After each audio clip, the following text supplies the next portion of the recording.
my god, I'm back. I am back. Let's have a little. Let's have a game of Talisman. I've been itching for some Talisman. Obs should be okay to pick it up. Just make sure it can. Yes, excellent. Excellent. Oh man. If you've never played Talisman before, this fucking game, if you like it, it's amazing. But I know a lot of people who find it just too fucking boring. I have a game on the go, but I will make a new game for the purpose of this video. So, Talisman is a 6-player board game that is kind of an RPG. It's kind of... it's a bit like if Diablo was a board game, I guess. It's kind of like a loot fest free-for-all. It's pretty cool. So we're gonna play. I've already got like a bunch of fucking settings set up, so you're just gonna have to deal with my settings. We're gonna go in with... Shall we go in with just the classic ending, or shall we go in with random? Let's just go in with random. Fuck it. Let's just go in random. So I have the Reaper on, I have the Werewolf off, I have most of the board expansions, but not the Firelands, because it ends up with just the entire board on fire and it's just annoying. Not a few of these actually. Not the Woodland, because it has the Dark Fate and the Light Fate, and it just really slows the game to the crawl when you can use Fate on every fucking action. So for the sake of speed, a couple of those are off, but yeah, you'll get the gist as we go. It's a complicated game, but I'll do my best to sort of give you the explanation of how this works, because it is cool as fuck. So first off, we're going to get a choice of 3 characters to play. We've got the Laywalker, the Minstrel, or the Genie. The Laywalker... it's not bad. Starting with 1 strength sucks. We can substitute craft for strength, but we need to discard a spell to do so. So getting a spell book pretty early is quite important as the Laywalker. When anyone casts a spell, we can place a portal token on their space, and then after our turn, instead of moving, we can teleport to our portal tokens. So we kind of like, if someone casts a spell, we stick a token there, and we have the option of just teleporting there at any point. Once we do, the token comes off. We have a pool of 3 tokens, and that's how you refresh them, is by using them. We can gain a spell by landing on the runes or hitting the portal token, so that's another way of like getting spells. So we can just like, we can basically follow people's signatures around the board essentially. It's fun. It's a bit tricky one, but we could maybe give it a go. Minstrel, animals and dragons will not attack. Dragons not attacking is pretty good, because dragons are some of the strongest creatures in the game. If you're not attacking an animal, you can attempt to charm it. If you are higher than the strength, it joins you as a follower. I mean, it's... there's not... The problem with this is, like, if you can beat its strength with a roll, then it's a fairly weak animal, and it's only going to add, like, a minor thing to your strength, blah, blah, blah. You can take the Maiden Princess for free from any character we land on. The Genie starts with a spell, no rolling in forest, don't lose life in desert. Take a follower. That's pretty good. Oh, and combine any trophies, as long as they're of the appropriate type, to gain strength and crest. That's pretty versatile. This guy comes with 4 fate as well. Holy shit, I think we played a Genie. This guy seems quite fucking strong. 3-3-4-4 is insane. We are gold poor, but that doesn't really matter, because we'll just focus mostly on followers. Okay, we're going to be the Genie. I do not have permadeath on, so if you die, you get a fresh set of 3 characters and respawn. So that happens, and it will happen. Talisman is a game with a lot of death. So, facing us, we have the Conjurer. Starts with a spell, always has a spell. Ooh, that is very strong. That's basically like having a free spell book. You may conjure whenever you count a space. The space does not already have cards. Okay. I mean, that's not... It's okay. It's not that powerful. Trophy Hunter's pretty good. He'll be quite strong physically. So if we can steal any of his followers, that might help. The Courtesan, I quite like the Courtesan. She captivates strangers, takes followers from characters, so we're going to be competing with her for followers as well. Ugh, that sucks. The Shaman's pretty wank. Swashbuckler's pretty good, actually. It's got this whole Don Quixote vibe. So when you win a battle, you can then just take an extra turn, which is pretty cool. And you can draw 2 cards on the field, which is pretty good as well. Draw a spell. We start with a healing spell. Pretty good. So a pretty good draw early on. We do have to worry about the Conjurer, who is also going to be carrying spells with her the whole time, which means she could counterspell us, she could steal our spells. Now, this is an interesting roll. So we could move from our starting location. Everyone has their own starting location. We start in the inner ring, which is kind of dangerous, but that's the price you pay for the power. Now, we can get out of here a few different ways. So the temple, we can roll, and if we roll good, we're going to get some good shit. While we've got 4 fate right now, that's a pretty strong move. The other alternative is we go to the Warlock's Cave and get the Warlock quest. What ending is it? Merchant's Guild. So the first one's accumulate 20 gold. Oh my god, and we started with 1. Okay, so the ending is basically you need to get 20 gold, and then you've got to get to the center of the board. The normal rules for getting to the center of the board apply, so we've got a few other things we have to tick off. It's not just get 20 gold. We also need to get our strength or craft up to ideally around 14, but we could push in at 12. It's not impossible. So the Warlock quest, we also need a Talisman to get in there as well, unless we do, there's certain sneaky ways of getting in, but 9 times out of 10 you need a Talisman. So we could grab a Warlock's quest, which would get us a Talisman, but getting the Talisman this early, someone's just going to steal it off us. I think we go to the temple. We do an early prayer. So ideally we want to roll 6 or higher, which odds are good. We got a 6. I'll take it. 6 gains us 1 strength. Our strength is going to go up. Fantastic. It's a pretty good solid start.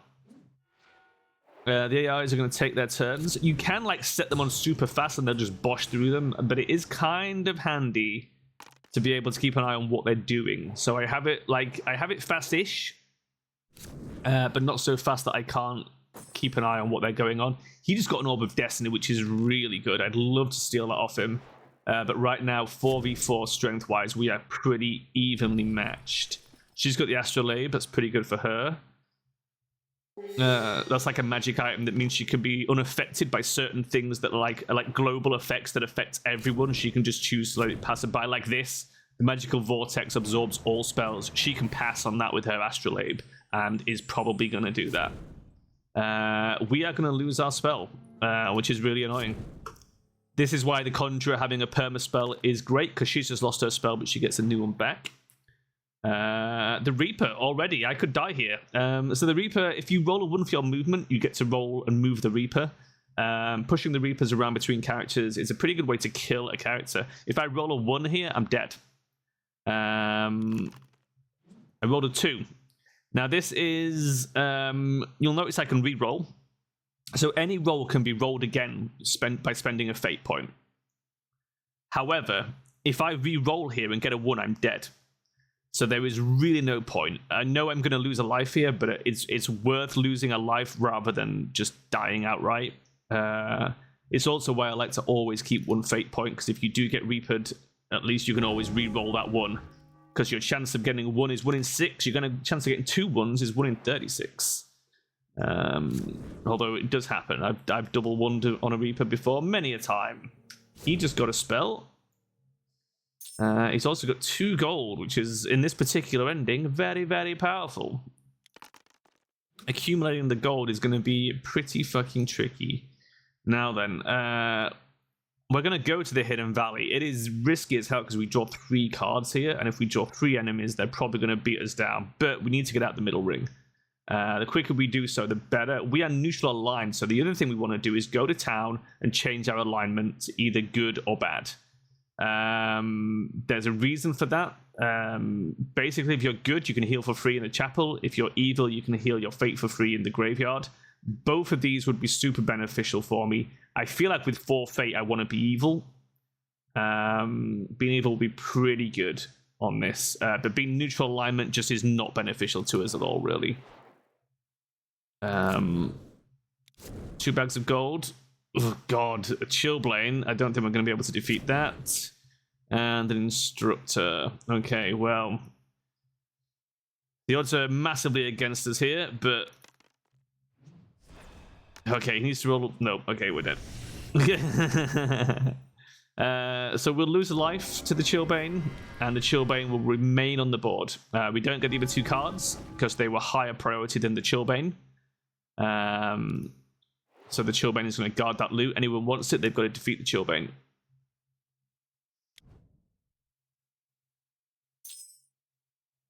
She has managed to steal it, which I think is what her Conjurer power does. You may conjure... If the space is not many events, you may move her face up eventually. Oh, she moves it to her space. So yeah, so she basically sucked the gold to her square. That's clever. That's a good strategy. Just of Light? Is that non-evils only? Hold on. Whenever you kill an enemy or defeat an evil character, roll 1 die to receive a blessing. That's pretty good. And that would be good for us. The extra spell feed there would be pretty good. We might see if we can go snaffle that. Are there any other... The courtesan is close. Is she going to just go and get that immediately? No, she's on her way to town. She's going for the Enchantress. It's a good early play. She got a spell.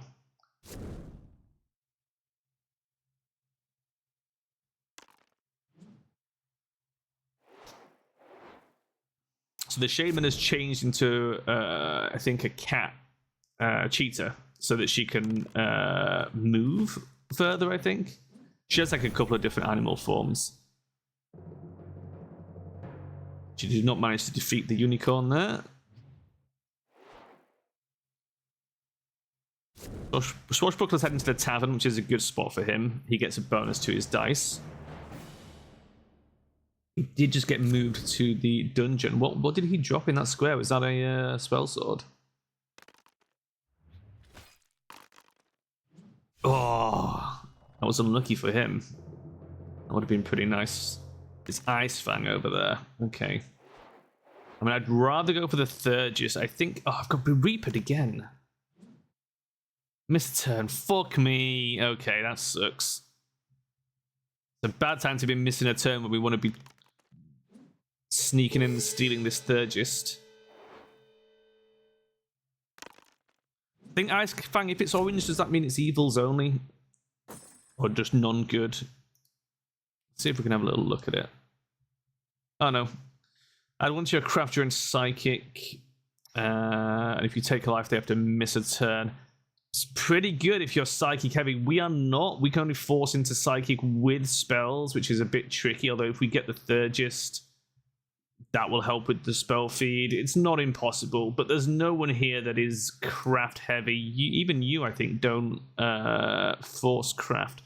So when you fight another player, you always fight with strength. Unless your card specifically says you may choose to initiate psychic combat. If you fight a creature, you fight with whichever it's got. If it's got craft, like this Chillbane, you fight with craft. If it's got strength, you fight with strength.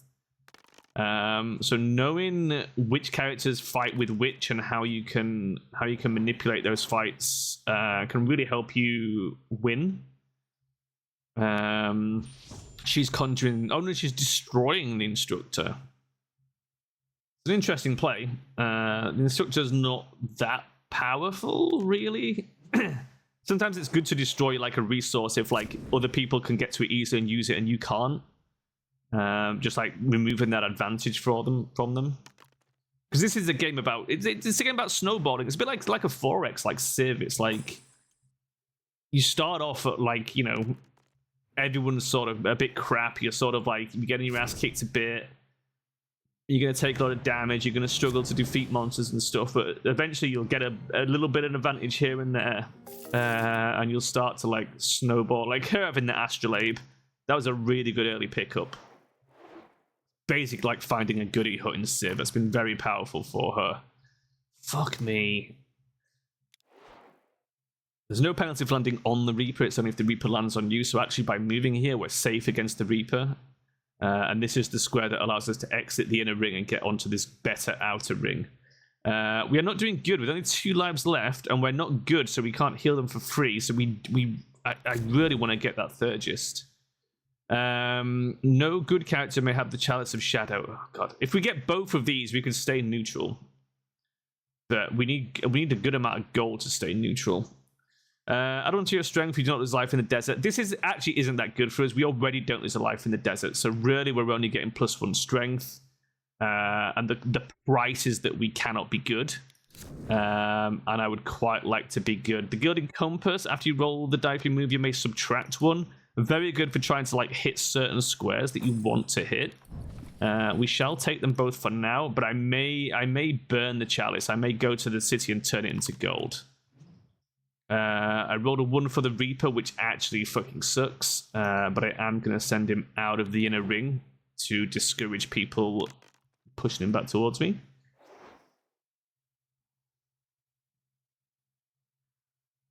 God. I know I'm like just information overload, but there's a lot of information here.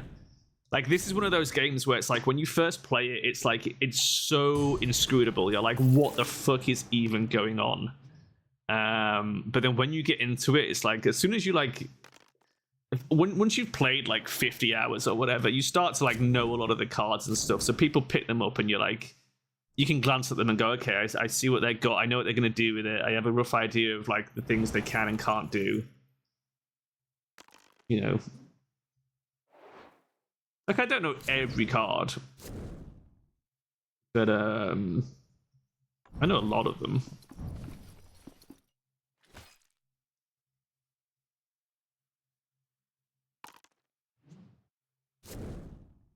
He just got a free talisman. The talisman is very useful. You need one to win the game usually. But it is not.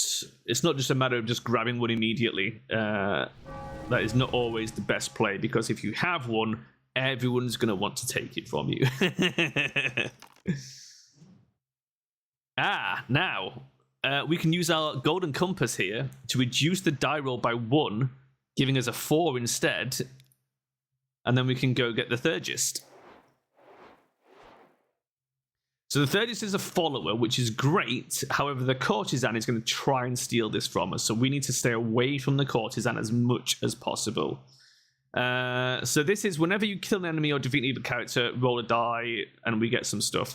I think our plan at the moment is I want to get to the city and alchemize the Shadow Chalice so to get me a gold. That'll give me 2 gold, which I can then spend on healing by re-landing on that square.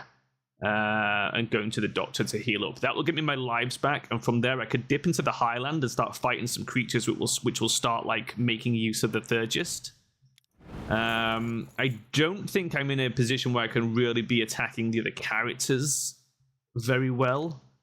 There are some characters that excel at that, but none of them particularly here. But people are starting to like pick up some items here and there that are going to help them do that. He's also going into the Highlands. Oh, that's a rough first enemy, a 7 strength dragon. Man, he nailed it. Fucking hell. Jeez, that's pretty big. That's an instant strength point for him. He'll turn that into 1 strength here. And get some gold as a trophy hunter. So when you kill a creature, you keep it as a trophy, and its strength or craft score. Basically, you can trade in up to 7. Basically, it has to be 7 points. So you can trade 7 points in and get a strength or craft back. I am getting fucking attacked by the goddamn courtesan. So I think we're about to lose our Thurgist. She fucking teleported me over there with some sort of card or spell. What was it? Wizard's chess. Fucking bitch. And then she's rolled a 6 on the attack roll, so I think she just stole our fucking Thurgist. No! Oh, we rolled a 6 as well! Suck it, you bitch! Oh, that was lucky. What are the chances? But yeah, the trading thing will make more sense as we get into it, and you'll see me do it. Concealed pouch is very good. Concealed pouch, you can put an item in there, nobody can steal it. Very good place to put your talisman.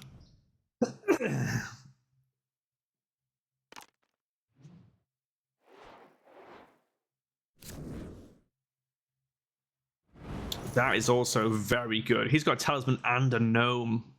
That's pretty strong. That is pretty strong. While we're here, I mean, we didn't want to be here, but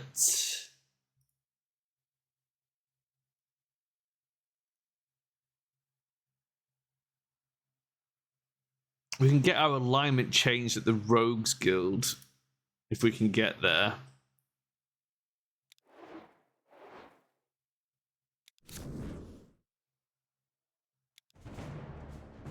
Trading day. No, I don't think we want to buy anything. We've only got the 1 gold and we need health. Although if I draw a potion, we could get a healing potion. But even then, it's only going to heal 1 health. Nah, fuck it, we'll pass.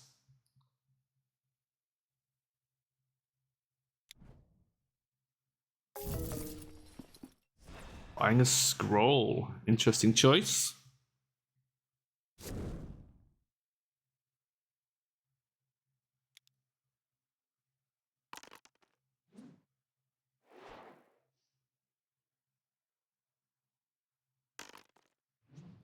So there's also like a log, so you can see like literally everything that's happened. So if you do miss something and you're like, what the fuck did that character just do? You can literally go through and look at what they did, and you can like bring up the cards they had and see what they did and stuff like that. The amount of like information you have is crazy. So if you were like, how the fuck did that courtesan teleport me over there? You can literally see the breakdown of her turn and like how she actually did what she did. Which is very useful stuff, especially when you're learning. Pool of Fortune, that's fucking huge.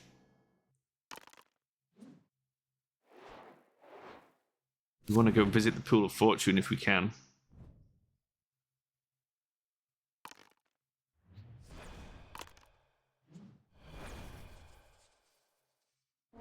And the artwork on these cards is fucking amazing.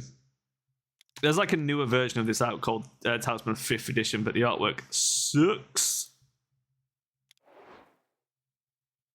And it has lost all the charm. An elemental. Oh, God. I think we are fucking scuffed here. Oh, no, maybe. We did manage to kill the elemental, so that's great. And that means we get a roll from the Thurgist. It's only a fate replenishment, so our fate won't go up because it can't go past our maximum value on a replenish. If it was a gain 1 fate, then it would go up, which is why we want to visit the Pool of Fortune, because that is a gain 1 fate. But replenish only goes up to your maximum. We get some with the Reaper. We'll bring him back out the Highlands. Nobody's in there.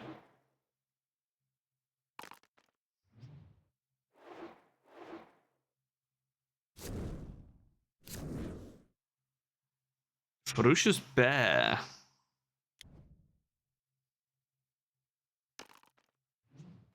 Damn.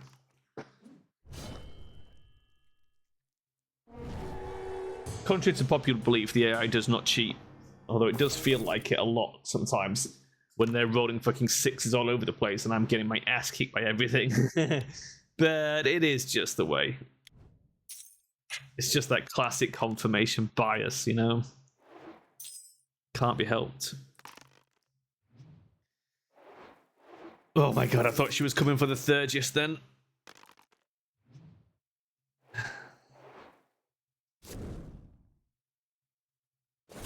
Mirror Shield for the Shaman.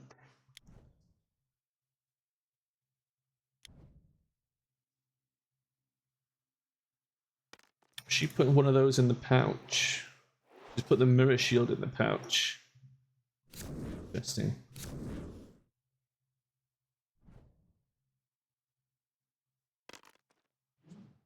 Oh dear, swashbuckler. He's gonna get defeated and lose a follower here.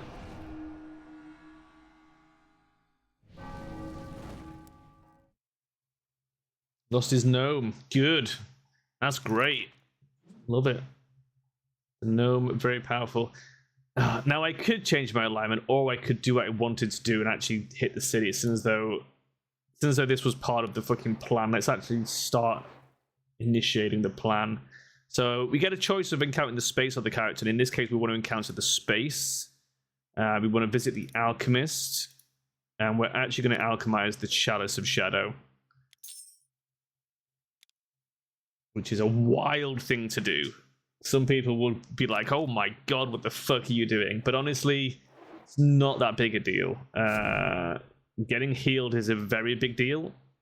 In an ideal world, now we hit the Pool of Fate, back to the city to heal, and then bug out to the Highlands. That's my dream. Trophy Hunter is out of Fate, which means he's a great target to hit with the Reaper right now. Reaper sniping someone with no Fate is very satisfying. Shaman's making her way into the Highlands. She immediately got hit with an avalanche. Oof. That is rough. But she got a shield. She's got a lot of defensive gear. Swashbuckler is still piddling about in the dungeon. The dungeon's quite dangerous. I wouldn't want to be in there like this low level. If I was a higher strength character, like, you know, Trophy Hunter with a 5, maybe I'd go in there. It worked for him on that one. Fucking hell. So he traded in a 6 and a 1 there, which is a multiple of 7, which gets him a point of craft.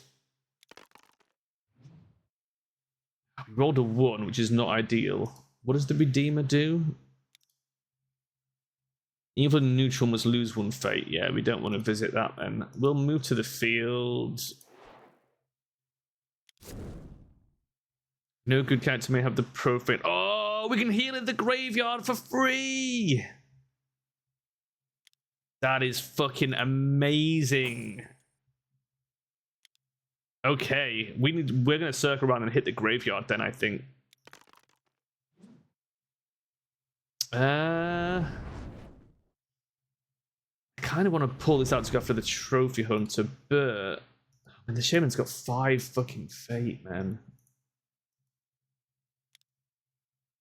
Conjurer's got none, Swashbuckler's got 1. How many's the Courtesan got? 2. We must move him closer to the Courtesan.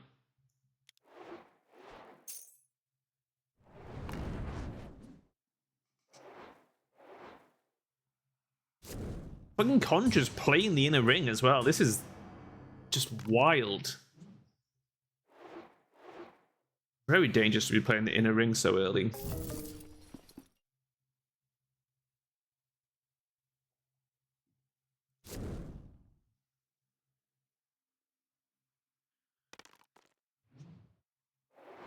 Oh, fuck it.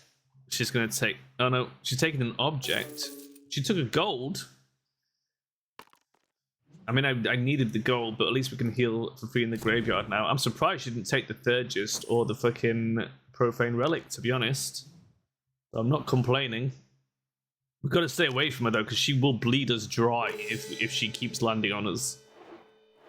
And the only good thing we have is if she does take the Thurgist, we can land back on her and take it back. But ideally, we just want to stay the fuck out of her way. Let her go and courtesan somebody else. He took a big hit from the dragon there.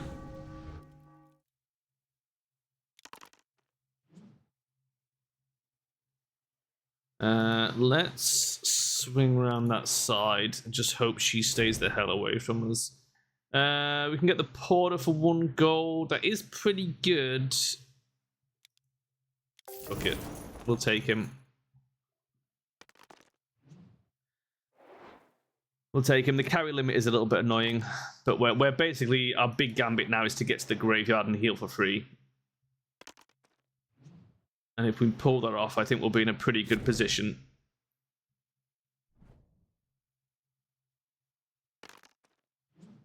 Oh my god. Trophy Hunter is getting so fucking lucky in these fights, man. Holy shit.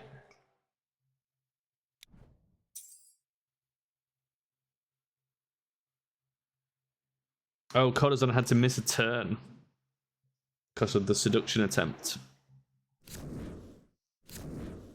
I got more defensive items for the Shaman, although she has just taken the Vagabond. The Vagabond, if you roll a 1, your turn ends immediately, which is kind of brutal. Cerberus. Okay. That's another obstacle for us. Heading to the middle ring, you now have to not just have a talisman, but also defeat Cerberus. Generally not too much of a problem. If you're capable of pushing through the portal of power, you're generally capable of defeating Cerberus anyway. Do you have any followers? No. There's not much point as landing on him. There's no real benefit to attacking him, other than potentially getting something with the Thurgist, but it's 4 versus 3. So the chance of him out-rolling us is reasonable. 1, 2, 3. It's going to leave us 3 from the graveyard. What I'm thinking is I reduce it by 1 and land in the forest, because then we're 4... No, I want to be there, yeah, because then we're 3 squares from the graveyard. So if I roll a 4, we can reduce it. If I roll a 3, basically means we've got a pretty good chance of being able to hit the graveyard from this square, I think. So we want encountered space. No effect if you're neutral. Thank God for that. The fucking devil. We almost got hit by the devil. A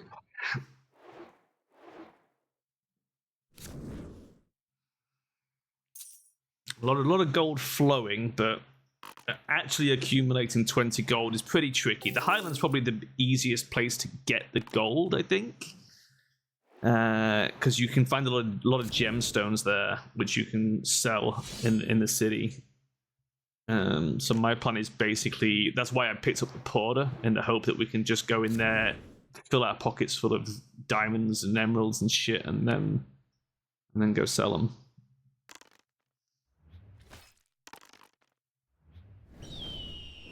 Shaman taking down a Wind Rider.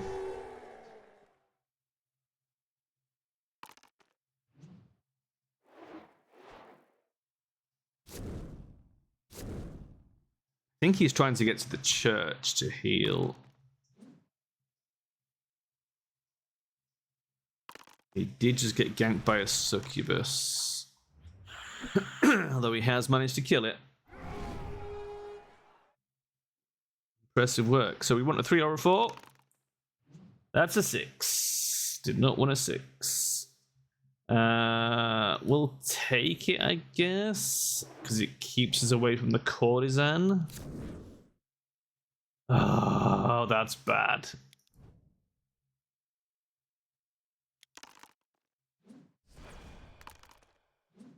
Okay. We didn't defeat it, but we did manage to draw, which means we don't lose anything, which is fine. It can stay on the board for now.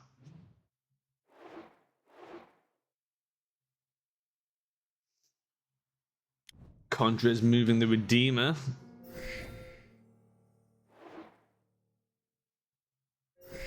Trophy Hunter teleported to the graveyard to restore his fate.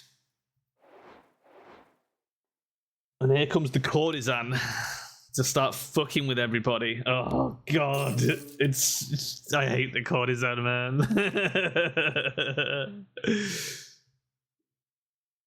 Getting your shit stolen sucks, because like you build all your plans based on what you picked up, and then those plans just fucking fall apart. And she is really like staying in the cluster of players as well. pretty fucking strong. Those were two pretty good cards there. I don't know why he didn't take the familiar.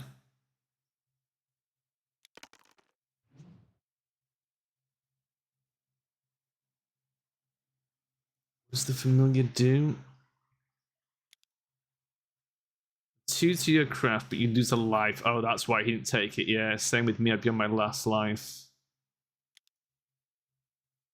I'd want to heal first, which means moving ever closer towards the graveyard. The Staff of Balance. We've got some good items here, but I don't think we're going to be able to survive to freaking keep hold of them. I need this goddamn heal.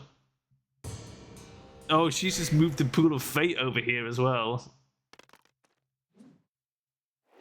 Ah, this is getting so fucking spicy. Oh, he smells blood. He's going in for the swashbuckler. Oh, is he going to take a life? No, he's taking the Lucky Charm. Good play, I guess. It's probably worth it. Pretty good magic item. Well of Life. It's too far away for us to go and try and slurp the heals off of it.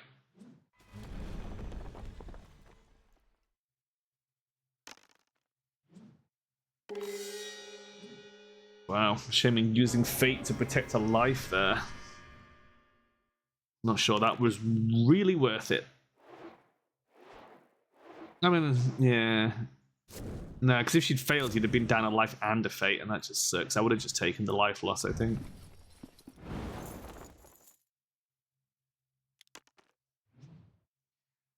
Juice by 1, baby. The Golden Compass. Our lives have been healed. We're back in the game. We're back in the game.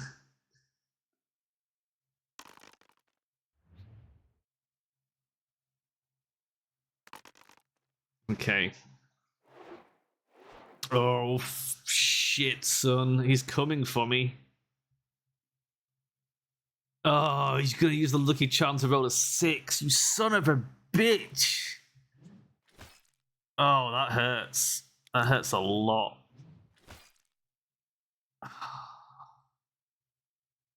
See, I could roll again in the hope of hitting a 6 as well, but I don't think it's worth it. Is he going to take the Profane Relic, do we think? Can't take the Staff of Balance. He might want the Compass, which I think is... We got our money's worth out of the Compass. I'd like to keep the Profane Relic, but I think he's probably going to want to take that, because then he heals health and fate for free at the graveyard. So he's almost certainly going to steal that. He stole 1 gold. I guess he's thinking long term to try and get the 20 gold, because it is a lot of gold to build up, so taking it from people is valid. Oh my god, she's taken the owl from him, which is a pretty strong follower if memory serves. I won't mind trying to steal that from her if I can.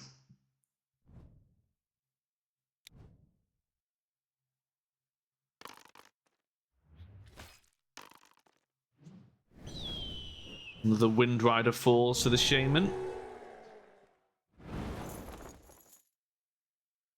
Just picked up the Clansman, which I think is +2 strength, -2 craft when fighting.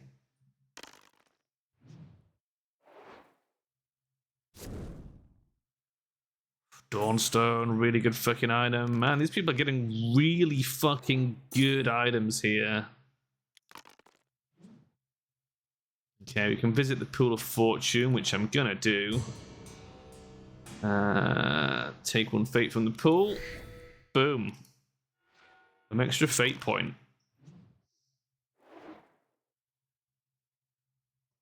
She's taking the familiar. I don't blame her. I would have tried to snag it on my way through at this point, if not. Pretty good. It also, because she's always got spell feed as well, being able to discard the spell she doesn't like is massive for her. because she can basically just draw and draw until she gets the spell she wants.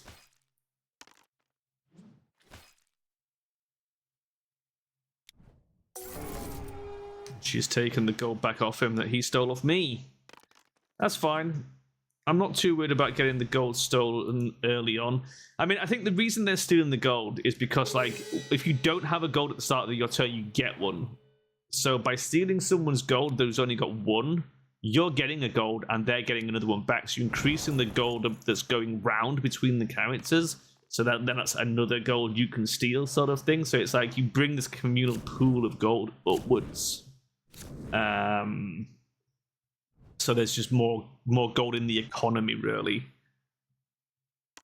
It's an interesting ending.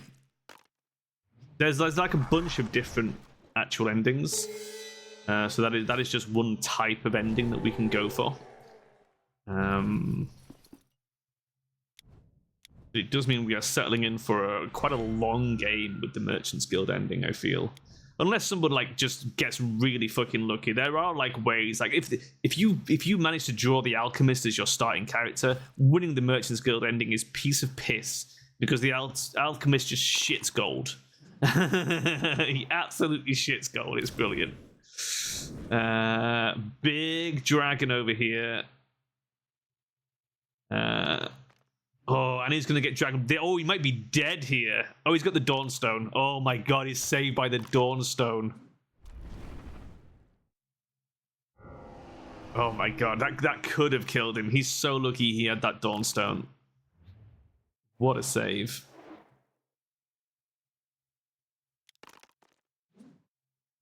Another 2. We're running a lot of fucking 2s here.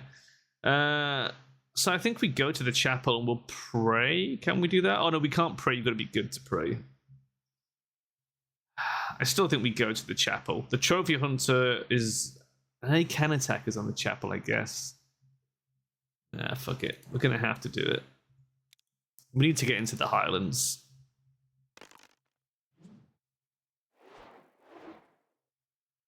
Conjure going for the city already.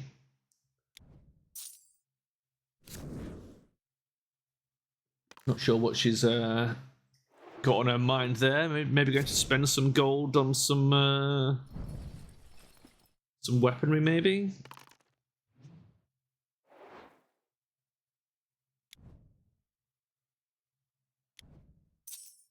Alchemizing the sword, yeah. I mean, I would probably have kept the sword for a little bit as the courtesan because she's got 2 strength.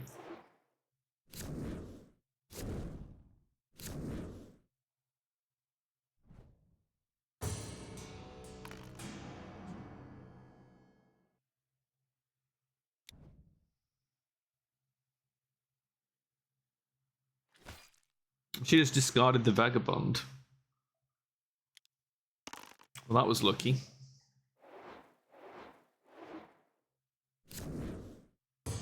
Oh, the Stream of Knowledge. Yeah, we want to get over there. That's pretty fucking good.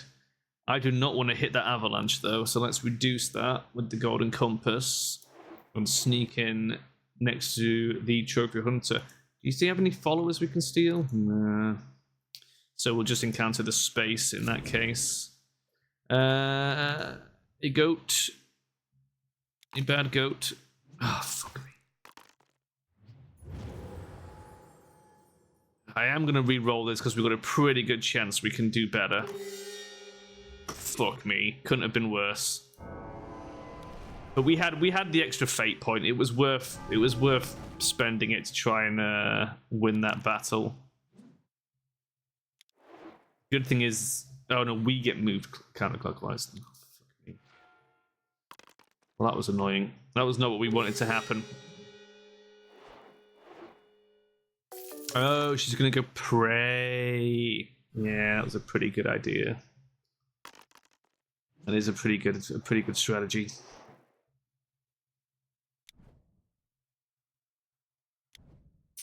Alchemizing a diamond.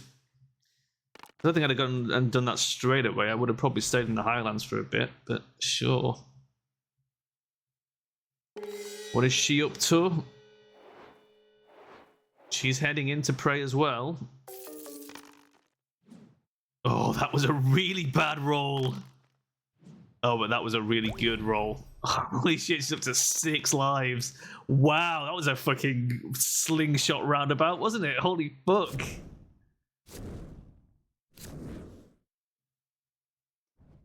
It really is a game of swings and fucking roundabouts.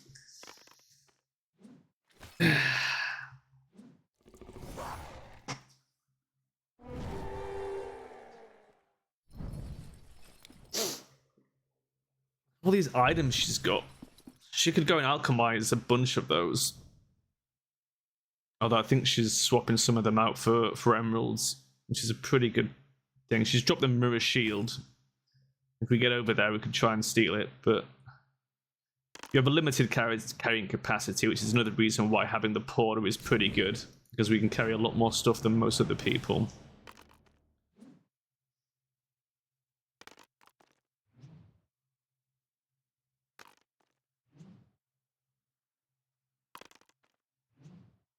Oh, has the Well of Life just been fucking destroyed? No. The Well of Life survived. Stream of Knowledge? I think that just got discarded. Yep, Stream of Knowledge is gone. God damn it.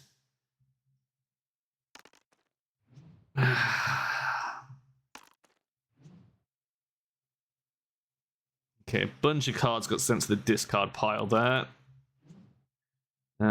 We just got a 4, which is... So we could... Options are, the Ridgeway is pretty bad, but we don't really want to go there. We could go to the city and spend our gold to heal because we'll get a gold back, or we could go to the Pool of Fortune and get a Fate to bring us up to 5. I think the Life is probably the better play here. Because we'll get a gold in return anyway, so if we go visit the doctor... We can pay to heal and stay at full life for longer.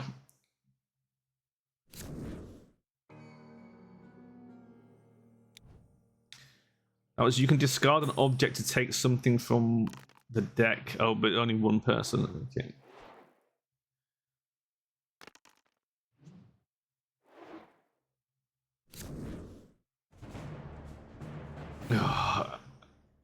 Oh my god, she looks out with the astrolabe again. And we just got reapered. Reroll. Ooh.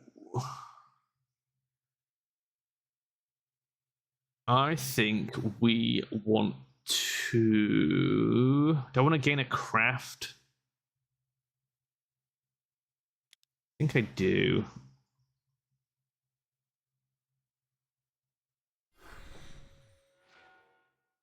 I want to gain a craft.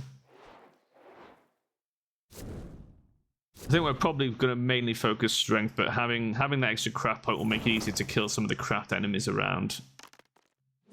Like, you know, like these guys.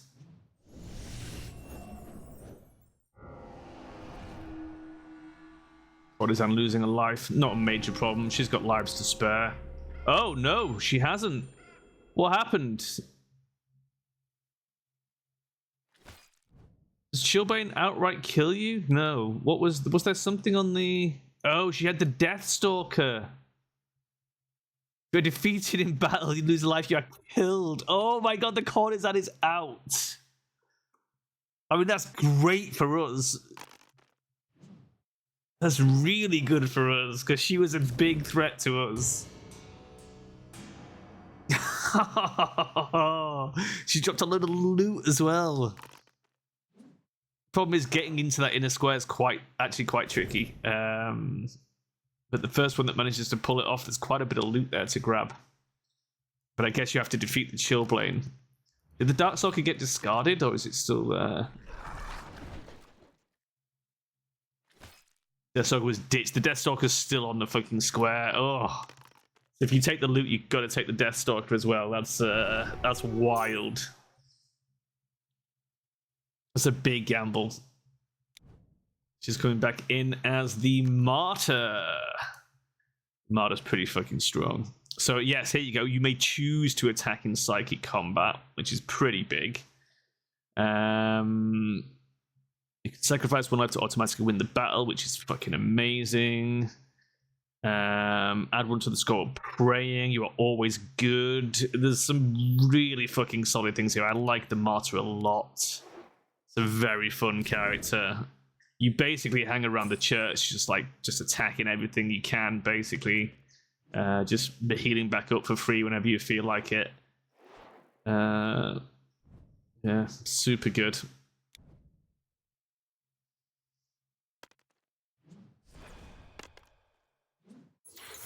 Wow, Shaman getting beaten by Shiver Nymph. Oh, and rolled the Fate as well. That was a dangerous misplay, I feel.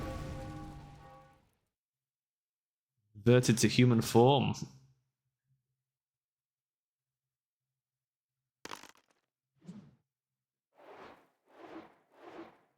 Swashbuckler on his way back out. No Fate left. Used all his Fate. We got a 1.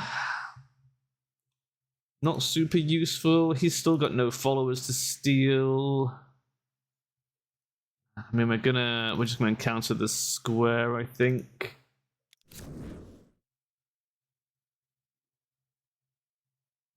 Oh, we're gonna lose. We've just lost either our Thurgist or our Poorer. I kind of hope we keep the Thurgist. Nope, we just lost the Thurgist. Fuck me.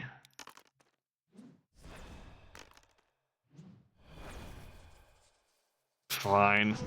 It's not the end of the world, but that was a pretty good fucking card we just lost.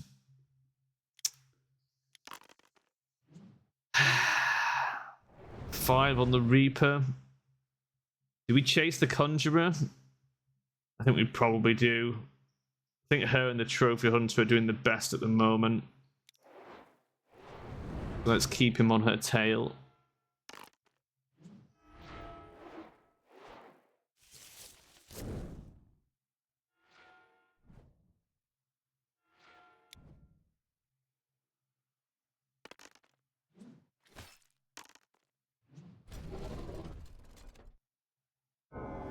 Clockwork Dragon, dunking on the Conjurer. Nice.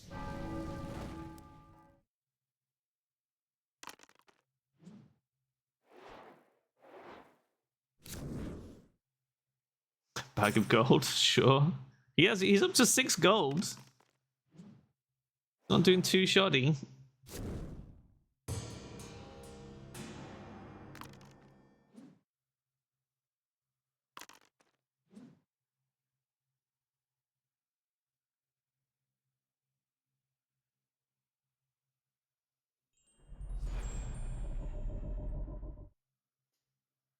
Shaman using a vortex spell.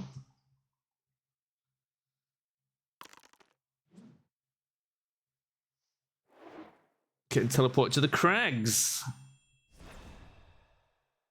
Where she already has the treasure map. Wow. That worked out quite well for her. That's just pissed away a Fate, though.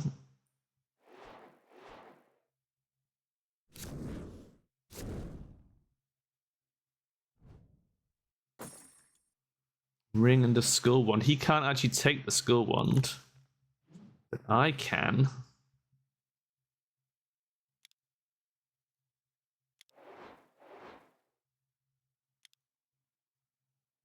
One to your strength in battle and 2 to your crafting psychic.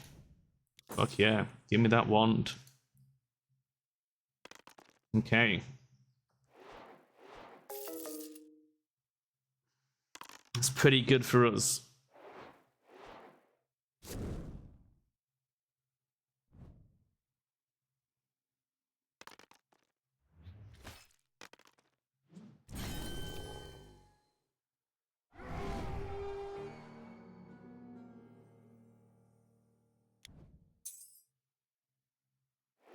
I wonder if it's worth us just doing a circuit of the board here and trying to mop up some of these trophies.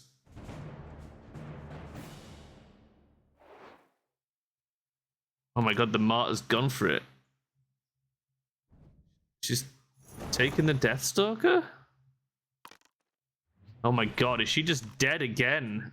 She just died on the corpse run.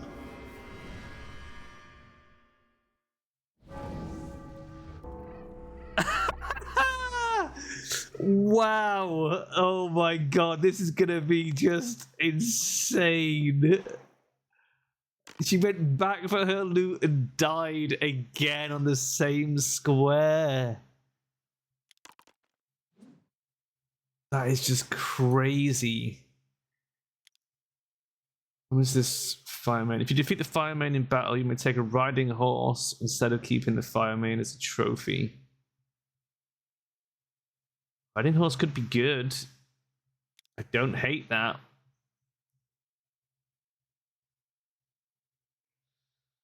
I don't hate it.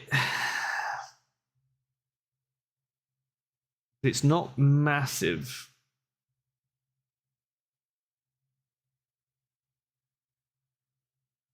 It is good though.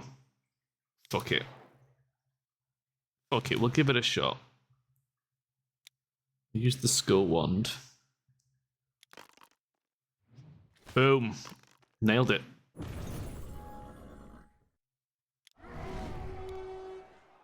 We'll take a riding horse, please.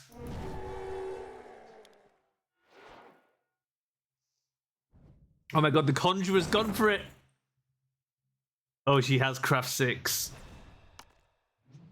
Oh, it was evens.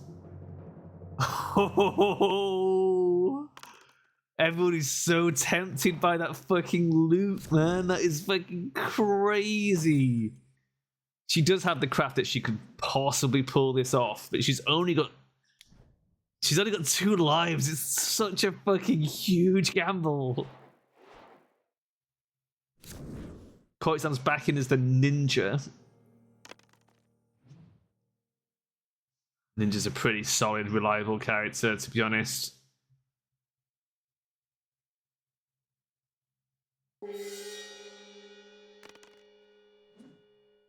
God.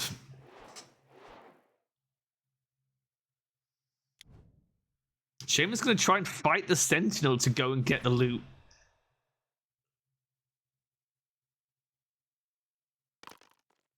She's used Luna to try and push through. You're not gonna get past the Sentinel, man. Fucking hell.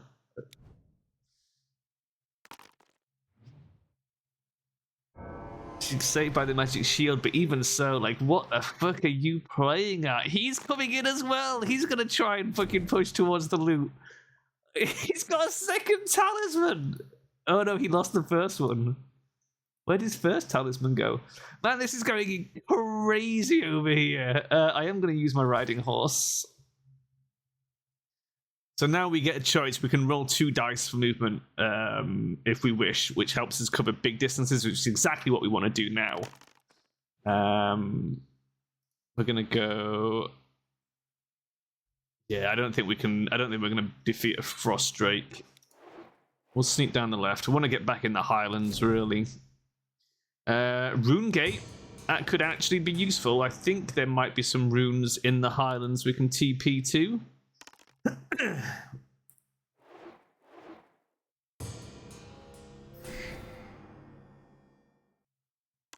Oh boy. It's going to go very spicy. I'm going to go flick the kettle on quickly. Gabby.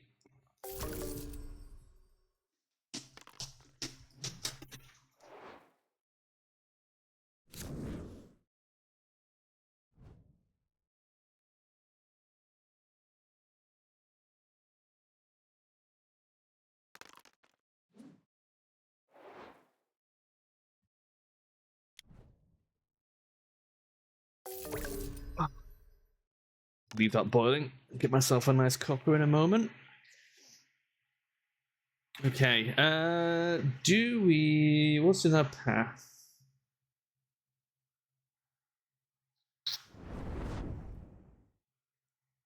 We roll doubles.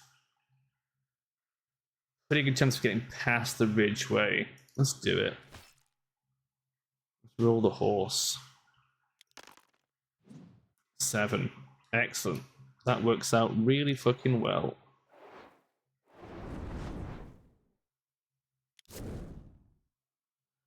Jesus, it's a cloud dragon.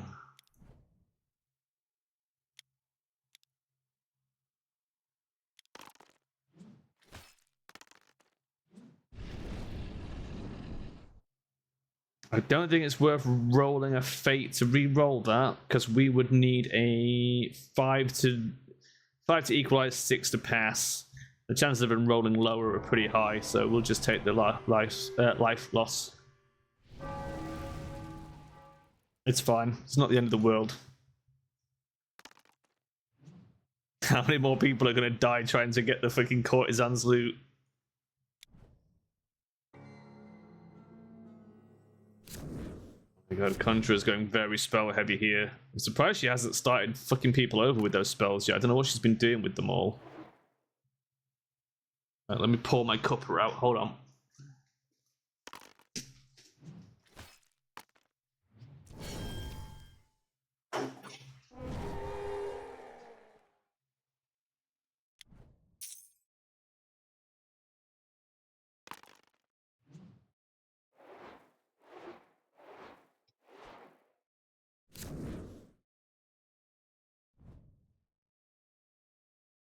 What's the ninja up to? Making his way into the Highlands, is he, to follow me? Son of a bitch. What's the money situation? 7. Bounty Hunter's on 7. Shaman's got a lot of loot. We are gonna 1, 2, 3, 4, 5, 6, 7. We're 7 from the Well of Life, so I'm gonna go for the doubles because your chances of rolling a 7 are on a bell curve. You got a 5, which is the Glacier. Don't really want the Glacier, so I'm actually going to reduce it and go to the hills.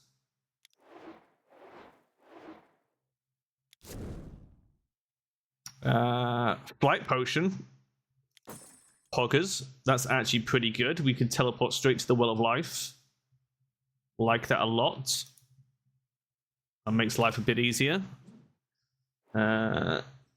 People are tempted to save things like that, but it's like it's only going to get fucking stolen off you or you know, discarded by spells or something. So you might as well use it the moment it's directly beneficial,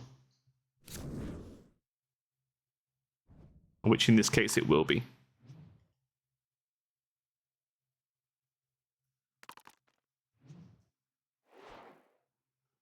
The ninja is hot on our tail.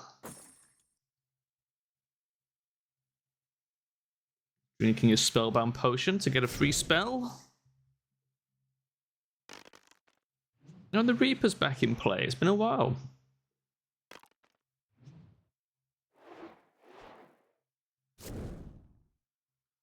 The Holy Lance. Man, we could have done with that as well. There's a lot of good items for neutrals. But I still feel like without the Thurgist, I mean, going evil would probably be a pretty good play for us. Although I still have the Profane Relic, which is nice. Is he going in for the fucking loot again? Man, everyone's going to end up dying there. It's going to be brutal. Let's use the Potion of Flight. Use it or lose it. That's what I say. We'll go straight to the Well of Life. And we got a walking stick. Nice. Oh, we got ambushed. Fuck. Okay. Oh, God. Closest enemy. Oh, it's the fucking dragon. Fuck my life. The dragon ambushed us at the pool. God damn it. Why?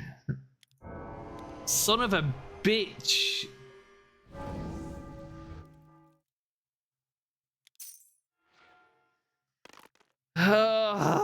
The fucking ambush.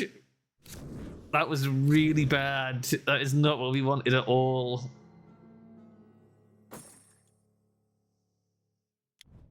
This is what happens to me every time I play Talisman. I get absolutely shat on. It's fine. Part of the game.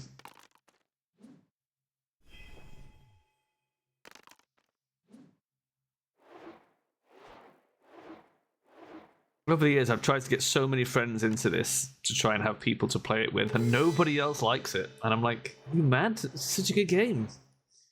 Why do people hate this board game so much? But they do. Like, people fucking hate it with a passion.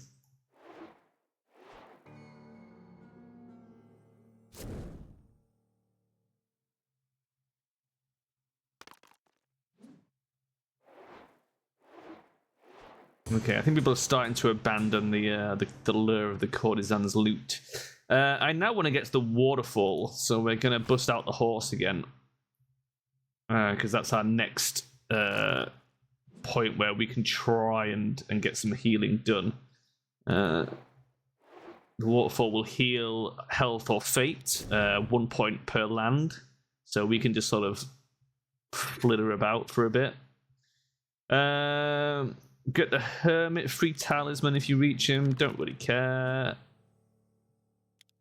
He's gone to the mountain pass. There's also a talisman, I think, on that eagle nest, but we've got bigger fish to fry, really. Trophy hunter's on 7 gold. He's potentially doing the best out of everyone else. The conjurer's got really good fucking loot, though. The conjurer is a real fucking problem.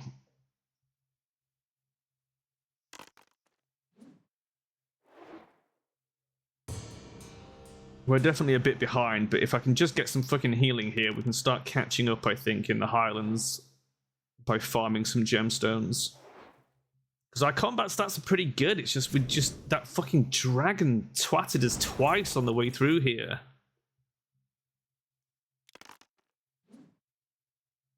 Five. I don't want to go to the Lost City. And I don't really want to grab the talisman right now. So I think we go to the cliff. But we're staying near the old waterfall. Draw 3 adventure cards, take 1, discard the others. You may place the adventure card on top of your deck at the start of any character's turn.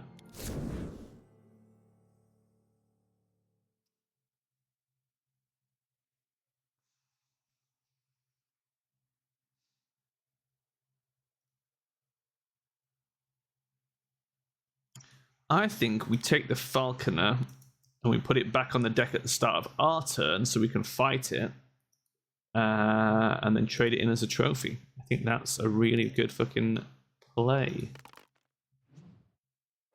So if we wait until after the ninja's gone, we can put that back on the deck. Oh, here comes the first spell of the game, I think. The big old fireball. Oh, and it failed. Oh, and it won. She won, I was going to say. Oh, and she got rid of the Deathstalker. She had the Deathstalker. Oh, my God. Oh, my God. So there's no Deathstalker on the loot anymore. She had it the whole time. Because you have to take that first, and then she lost to the Chillbane. Oh, my God. So that loot is still up for grabs, and the Swashbuckler's in there going for it. How did he get across the river? I missed it. There's no way he fought the Sentinel. Did he build a raft? He hasn't got an axe. Can the Trailblazer cross the river? I don't know how he got over there. Can we tell from the things? Did he teleport through the runes somehow? I don't know. I don't know how he did it. Well, maybe he's just got himself a shit ton of loot then.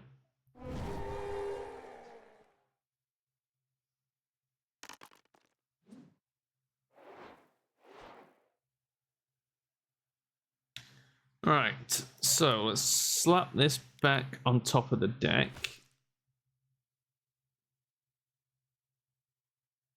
And then we'll roll.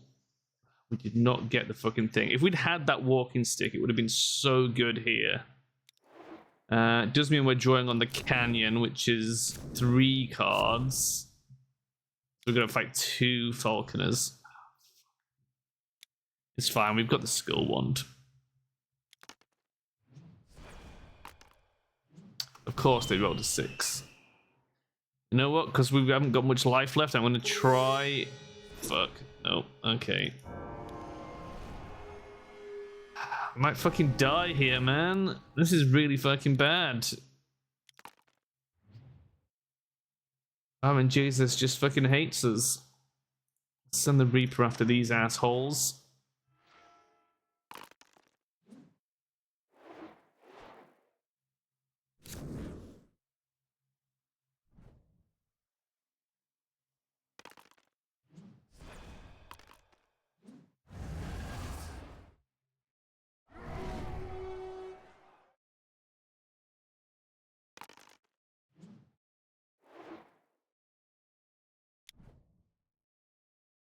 Open to visiting the Mystic.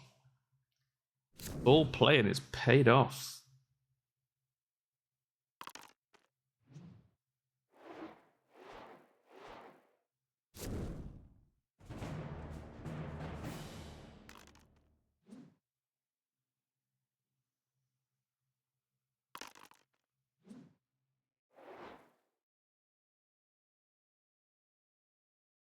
I mean, ideally, we want to get to the graveyard, but we're in a bad position.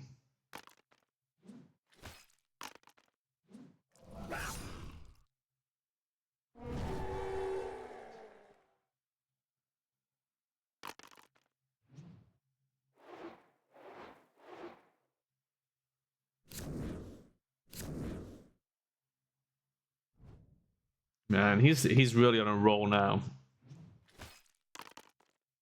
Starting to win a bunch of these combats, which is just going to really send his strength skyrocketing. He's in a pretty good position.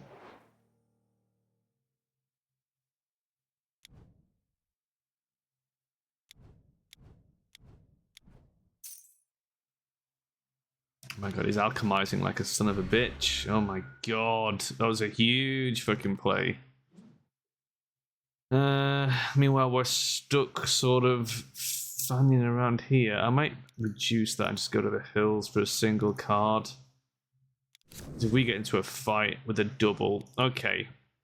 This is great. We can discard that, guarantee a 2, and land on the waterfall and heal ourselves.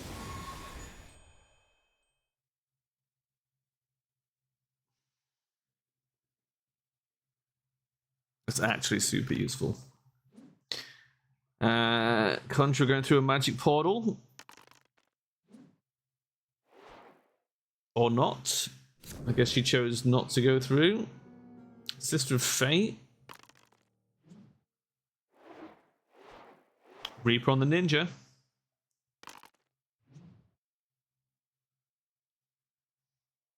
Not a huge problem for the ninja.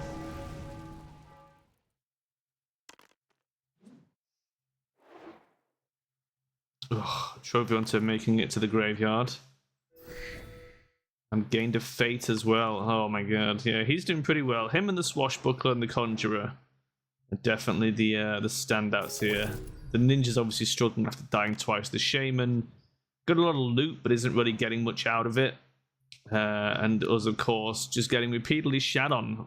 Fairly strong position combat-wise, and yet just failing every fucking combat somehow with just terrible fucking rolls.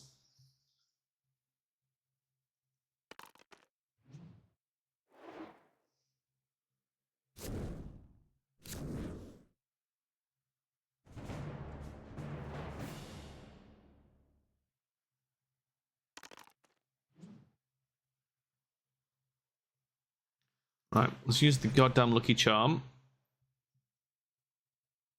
1 to 2. Get to the waterfall. Heal a life. Okay. Back in the game.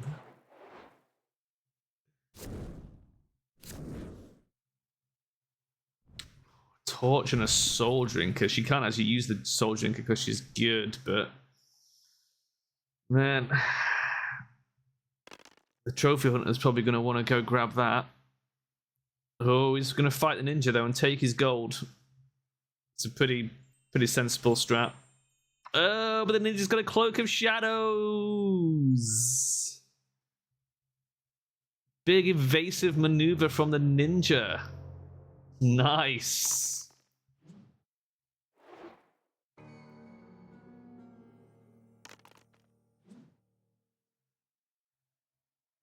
I mean, it wasn't super necessary to do because he'd have lost a gold but gained a gold anyway. So it wouldn't have made a huge amount of difference, but use it or lose it, right?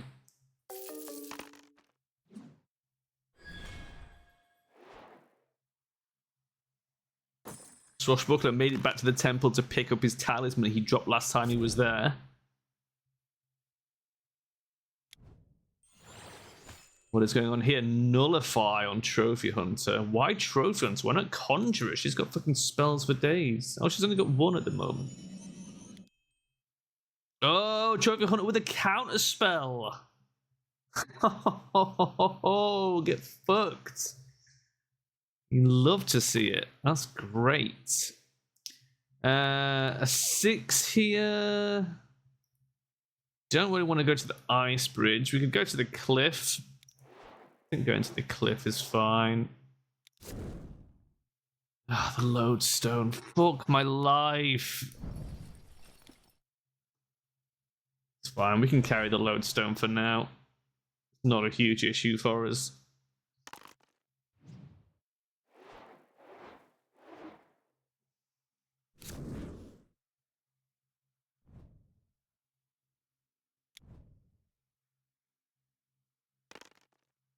Ooh. She gonna use her fate? Oh, she can roll again because the poison dagger. Ah, that's nice. Very nice. She got that so early as well.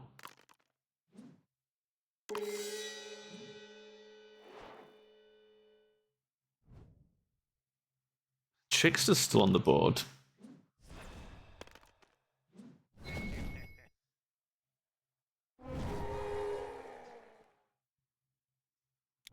Trophy Hunter getting insanely powerful now.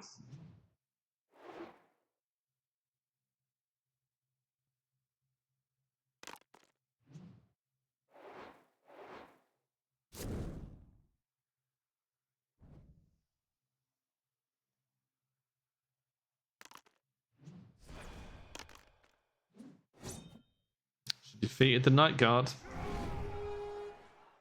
Well done.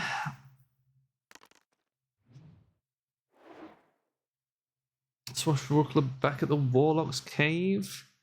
I'm going to use my horse to try and get back to the waterfall. 5, not quite, but we'll take it. An eerie outrider.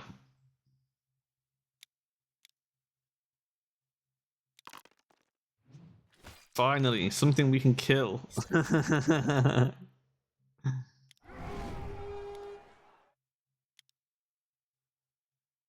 This is what we want to do. Just kill things, straddle the waterfall, get some loot, bug out to the city once we're a bit stronger and looted. Ah, Valerius, welcome back. Love my job, but also hate it. Goddamn coding, god damn it. Finally put some pipeline security, just really nice to see the difference. Yeah. I woke up this morning and my website was down, Valerius, and I messaged the host and he was like, it's up. And I'm like, nah, but it isn't though. And he was like, sent me a screenshot. It's like, it's up. I'm like, it's down for me, and it says it's down for everyone. So I was like, I checked with like VPN. I was like, it's down with a VPN. I checked on my phone. I'm like, it's down on my phone. It's down on a VPN on my phone. Checked with Tor. I'm like, it's down with Tor. And as I was typing this out to him, it just all came back up. Like multiple tabs that I had it open on just refreshed and loaded the site, and I'm like, well, it's back up, but there was definitely something wrong with it. And he was like, I don't know what it was. And I'm like, okay. Yeah, I reckon it's something with the routing. Because, you know, the storm last night? I reckon I reckon some of the UK routing is down. Because I think the help center's in India anyway, so I think it's not even like... I think it's just some of the UK infrastructure probably wasn't pointing in the right direction. Either on Virgin's end or just in general, like backbone related. But either way, it all came back up and rerouted. Although, like, I tried it with an American VPN and it said it was down, which was like, 5.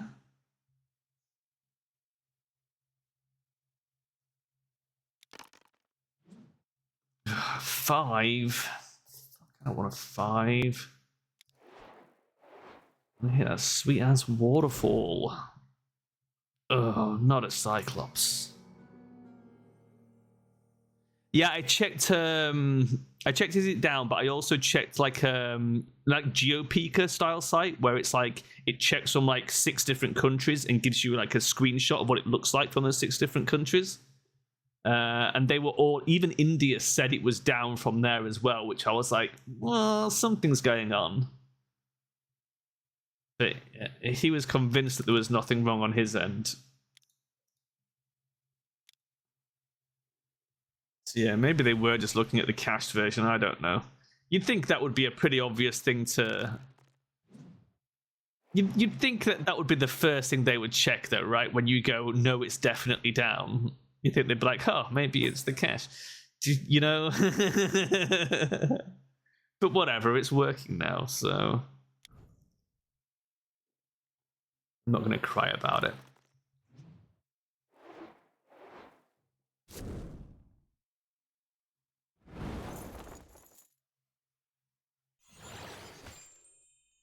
People don't think, yeah, that's fucking true. People don't think.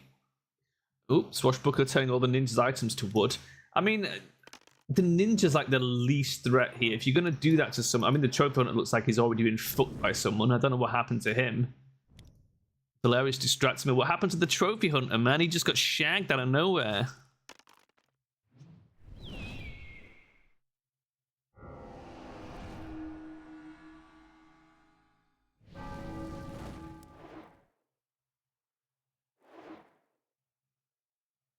Oh, the shaman made it to the loot stash.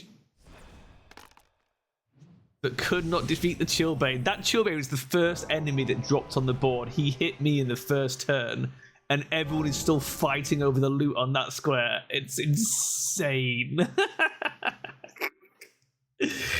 Oh, man. What a spicy square that is.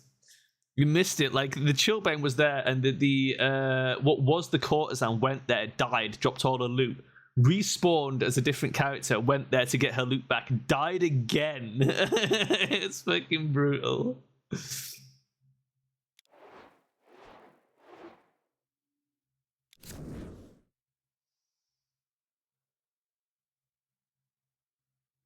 Oh, this is really good. If we can get to the waterfall, we can double encounter the waterfall. That's huge. That is absolutely what we want.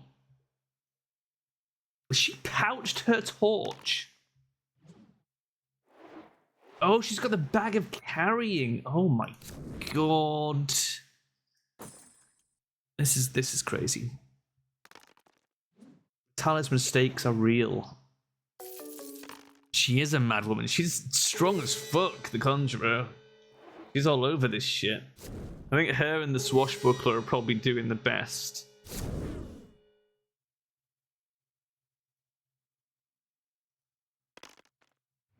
How's the money situation? Oh, there's not as much money going around.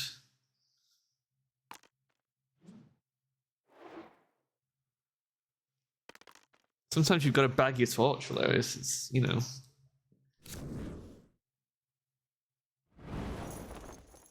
Shaman picking up the prince there. Shaman is out of fate. So is the trophy hunter. I'm down to 2, but as soon as I get my ass on that waterfall, we're laughing. I'm just gotta stop rolling fucking 6s. Let's go to the ninja square. Is there any reason to fight him? He hasn't got any fucking loot. And I don't have the Thurgis, so there's nothing for me to gain. I'm better off encountering the square. Crone. Heal 2 lives. Oh, you beautiful crone. That's a game changer.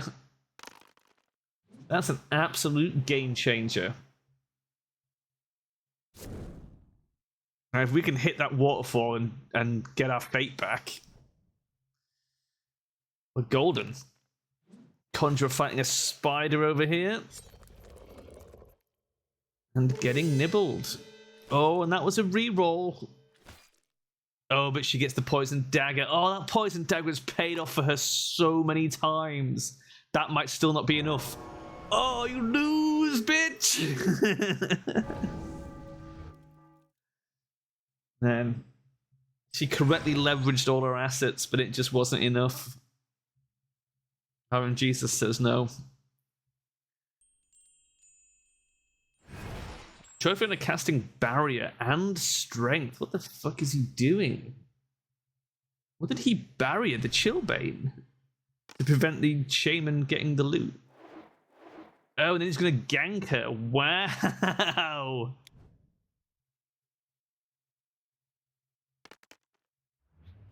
Okay. Okay. Wow. Beat it by 1 point.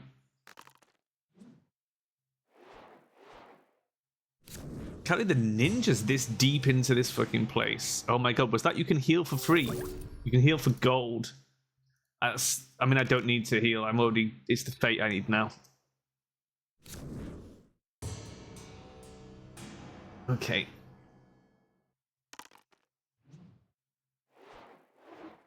Oh, Reaper on the Trophy Hunter. Oh, he's going to TP it. TP it to the Shaman. The Swashbuckler. Yeah, he's out of fate as well. Oh, he looked out. Oh, I could have been a snipe. That was pretty good. It was a good effort.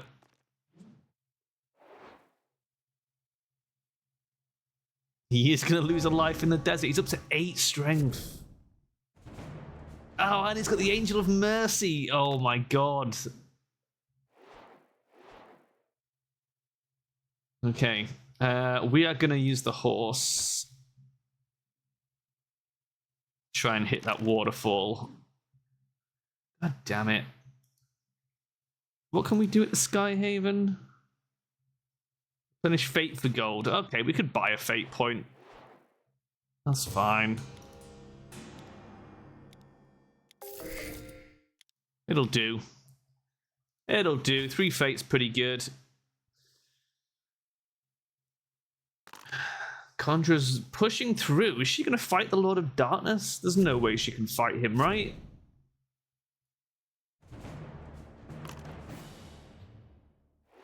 Has got the weighted dice. I mean, it's not impossible. Imagine if she does. If she defeats the Lord of Darkness here, that would be huge. Passageway. Oh, she's passagewayed out. She took the passageway. Pouch in the dagger.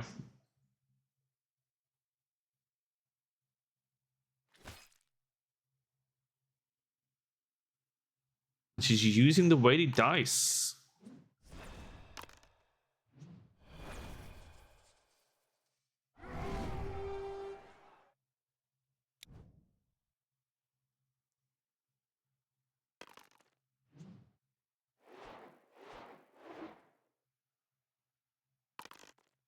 Oh my god, he's made it to the loot stash. Can he defeat the Chillbane? No, he cannot. Oh man. So there was a Deathstalker on that space as well for like ages, which means if you die to the Chillbane, you completely die. So everyone was just suiciding on that square. It was hilarious. Oh, the Shaman's dead! The Shaman got reapered. Ah yes, Reapers. She's back in as the Dread Knight. Oh. Dread Knight always has a horse? Yeah. And when you kill an enemy, you gain a spell. Not bad, but only one fate pool. So you kind of have to just commit to your rolls. She's already spent that fate point. Why? Why would you spend it immediately when you've only got one? Absolutely wild. Absolutely mental. What have we got here? We've got the I don't really want to do that. I want to roll at the Lost City. Yeah, I think I do. I think we'd go to the Lost City. 7, gain a gold. Boom.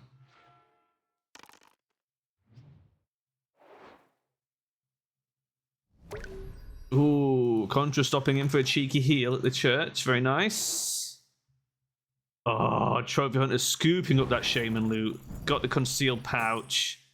All the defensive items. The Prince. Clansman's pretty big for him. 10 gold as well. Fuck me. He's in a super strong position here.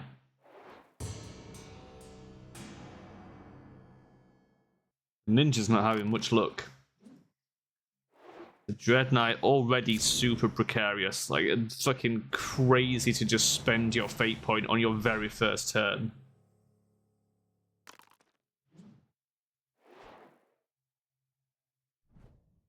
Oh my god, there's 2 ghosts on that square.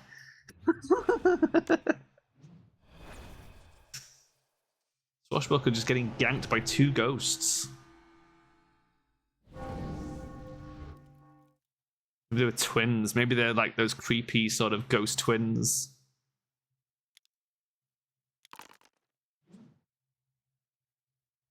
Let's try and kill those 2 falconers again now that we're in a better position.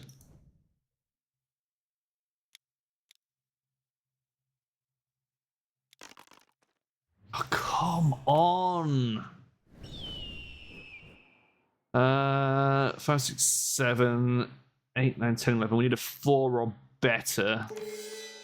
Fuck me. This is exactly what happened last time. We had a 1, re-rolled and got a 2. Fuck my life.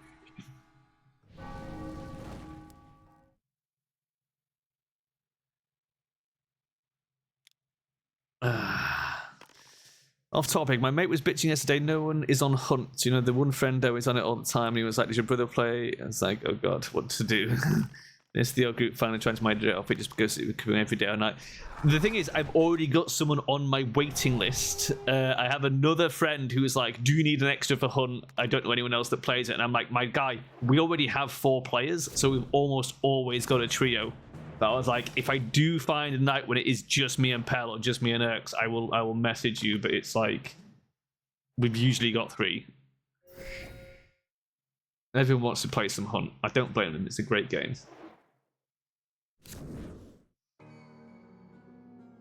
I know what you mean. It's annoying when you sort of play something to death, but you know. No, if it's me and that guy, but it won't be just me and that guy. Because if I'm not playing with Pell or Erks, then I'm playing something single player or playing with you or whatever. So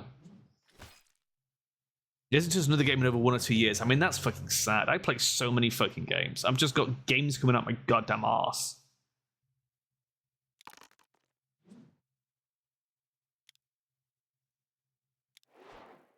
Right, what we're gonna do is we're gonna buy the fate back, and then we're gonna revisit this square to heal.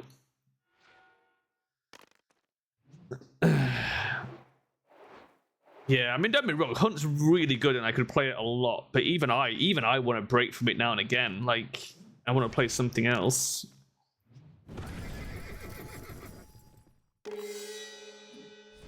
But I think I've always been that way. It's rare that I'll just play one game to death. Like sometimes I'll play, like, you know, if it's the first time I'm playing a game, I might play it through to completion. Like if I've got an RPG, you know, if I'm playing like Final Fantasy V, I might sit down and play the whole of Final Fantasy V, sure, but like it's very rare I'll play a game for just thousands of hours without playing anything else, unless it's like you've got a big rolling group of friends. Like back in the day when we played like 1,000 hours of TF2 or 1,000 hours of Left 4 Dead, but it was like we had so many friends that played. So you were always playing with different people. You know, that was kind of the draw, I guess. You're the mates wanted to plate up Phasmophobia. Yeah. I mean, plate up's good, but the problem I have with that is me and Tommy played it to death, and now I kind of I'm done with plate up, which is why it's kind of such a fucking meme in the group. Because Tommy just wanted to play it all the fucking time when he got it. But what can you do? It was my fault. I was the one who told him to buy it in the first place. It was my suggestion everyone get played up. The amount of games I suggest and people are like, no, and then they get it and they fucking love them. I was the one that convinced everyone to buy Played Up when it was on sale. I convinced them all to buy Hunt, because I bought Hunt before them and played it on my own for like 2 or 3 weeks before Pell managed to finally managed to persuade Pell to pick it up.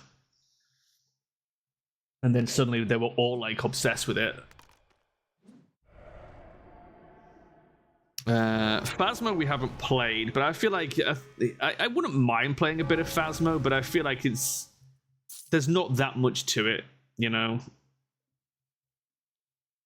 Pell tends to pick a lot of games that have like nothing to them, like the Headliners. It's like, okay, yeah, sure, the Headliners was fun, but like very quickly you've been there, done that, and it's just like there's, you know,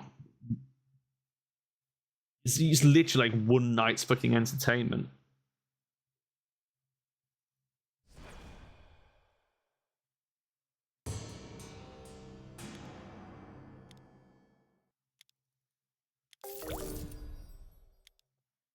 Right. We're healed, we've got our fate back. Borderlands? I hate Borderlands, man.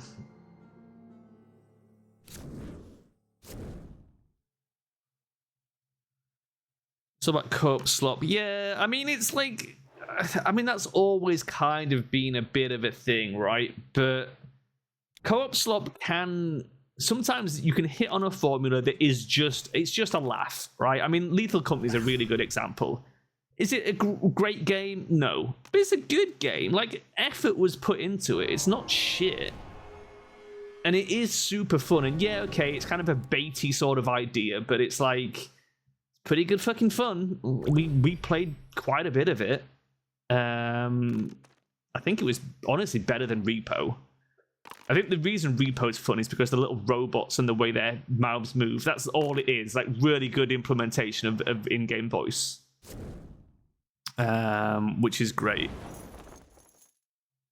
The funny clips will look what X-Friend is doing on noticing. Yeah, I mean, that is a lot of it, right? It's about your friends being oblivious and getting eaten by stuff and you laugh at them.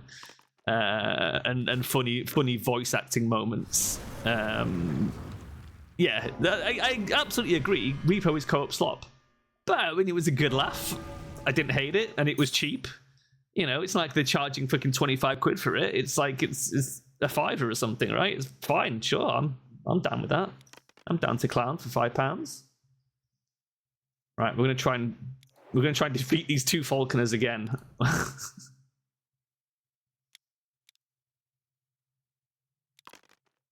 Fuck off! Fuck off! Are you kidding?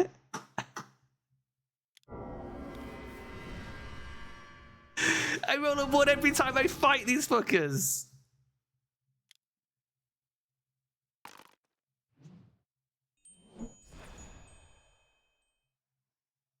Yeah, exactly. And there is some good co-op slop, like Liar's Bar is pretty good. Again, it's like super cheaply made, like, you know, pretty much stock assets, AI voices, all that shit, but like good for a laugh. And you know, you can actually go back to it and it's fun. Bookshot Roulette as well. Bit more effort put into that one. Pretty simple, but again, you know, it's always fun to introduce a new friend to the mechanics and be like, you know, I mean, once you figure it out, it's kind of simple, but it's a good little game. Headliners, yeah, Headliners is real basic.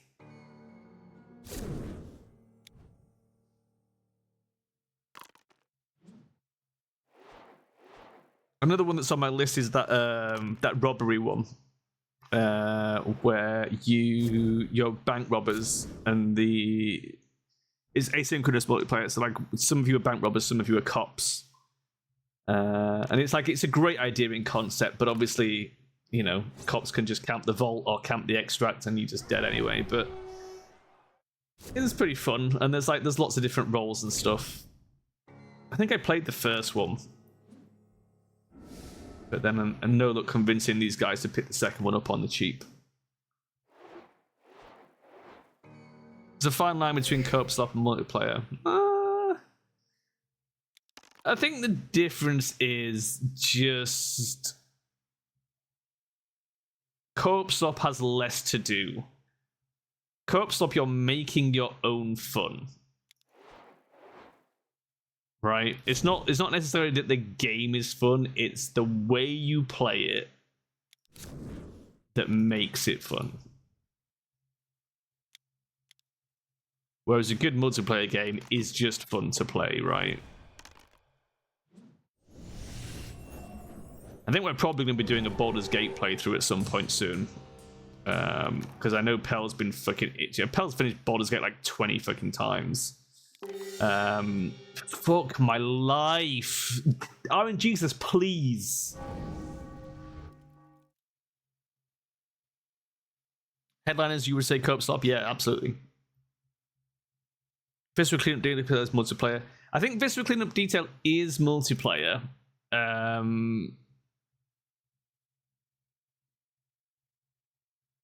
I don't want to trade those in. That's 9, so we'd be wasting 2 points. But like the newer, I don't know if you've seen the one that Monster Mop Up, and I was watching people play it, and I'm like, it looks fun, but without the knocking over the buckets creates extra mess mechanic, it kind of is just co-op slop, right?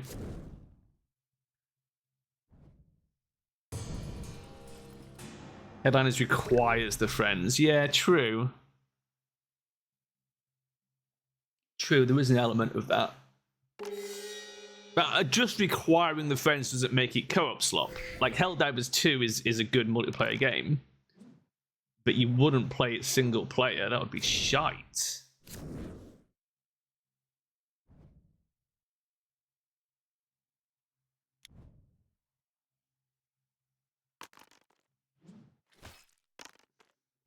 You have to have the friends in Helldivers. Oh, with a friend or two. I mean, you could play Headliners with a friend or two. I mean, we played it as a threesome, me, Urks, and Pel. It certainly benefits from the more the merrier. But then the same is true of Peak. Where would you put Peak on that? Is Peak co-op slop or is it multiplayer? Because, I mean, it's got a lot of the elements of co-op slop, but it is a fucking badass game. It really does straddle the line, doesn't it? Of what is and isn't kind of trash.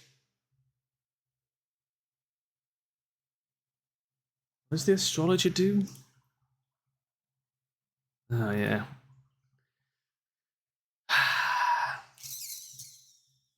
Can't believe we got fucked again by those falconers. I've spent half an hour trying to kill these fucking falconers. Oh, the fucking conjurer's coming as well. I didn't even notice she was on her way. Oh my god, and I've just been bummed by raiders. Oh, that's a disaster. And I can't do the fucking thing. Oh, I just got shoved so hard. Oh, piss.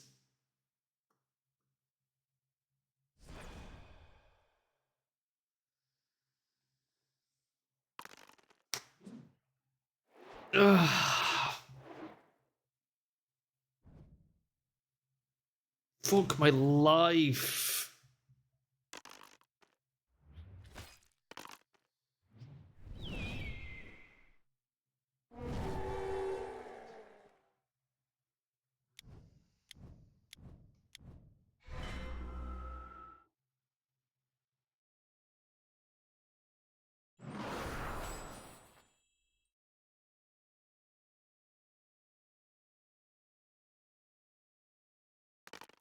Swashbuckler trying to screw over the ninja. The ninja is just like no fucking threat at this point. They've done absolutely fucking nothing. I swear to God, if he kills these fucking falconers, I will rip my dick off.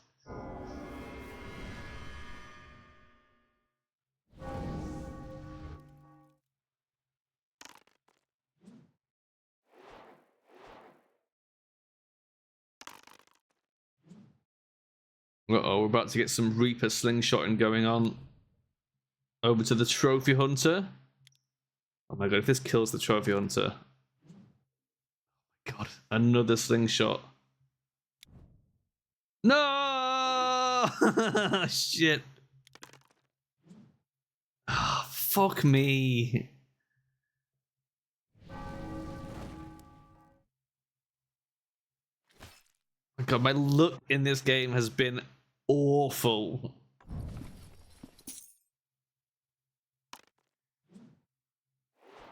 I've been shagged at every opportunity, Valerius. Just like the opposite of real life.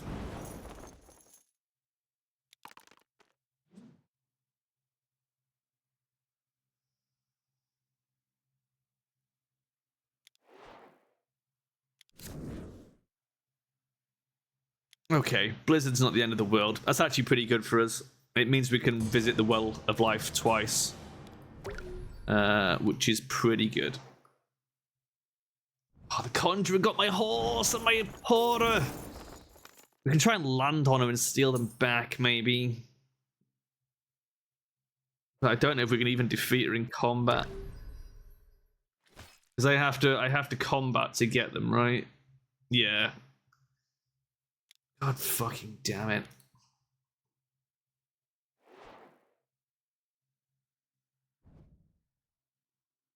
Oh my god, people are still fighting the Chillbane over here. People are still dying to the Chillbane. It's been there the whole game.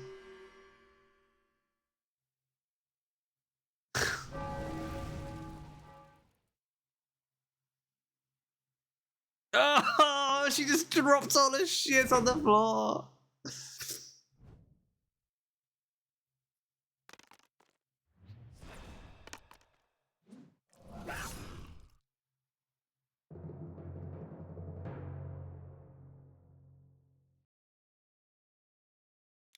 So we can go to the hills and back while the blizzard is up, which is great. Oh, and an emerald. Nice.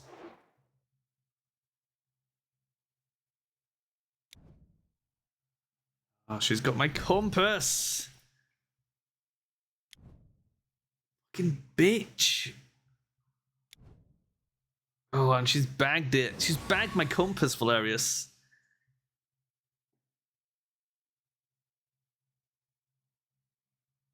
Can't believe she managed to nip in there, grab my shit, and just scoot on out again. Like, fuck this bitch. How did she know? How did she know I was gonna get so fucked? Falconers, man. The ninja. Why is the ninja even attempting this? Oh my god. These things are just unkillable. Them and the Chillbane are just dominating. Absolute madness.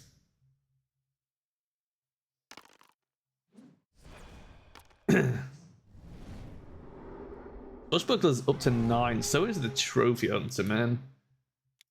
Although the money, though they're a long way from 20 gold. Right, back to the Well of Life. Oh my god, it triggers the blizzard again. Love that. Oh, there was no more health on the Well of Life, so I got the fate. Oh, shit. I mean, that's not the end of the world. Do I still have my profane relic? No, I don't. Okay. Well, I think we go to the city. We'll drop off the lodestone, trash the emerald, get some gold, buy some lives, and then maybe go buy a pet, because I feel like we need something people can't steal from us, and a pet is a pretty solid option. It might be what we need to just bring us back into the game. Oh my god, Valeris. Co-op slop is built around cooperation. Still plays technically possible, but not really intended. Yeah, systemic or sandboxy. This is ChatGPT. You ChatGPT me, bitch. Tenets emerge more from player interaction than strict objectives. Social gameplay is the main draw after chaos or collaboration.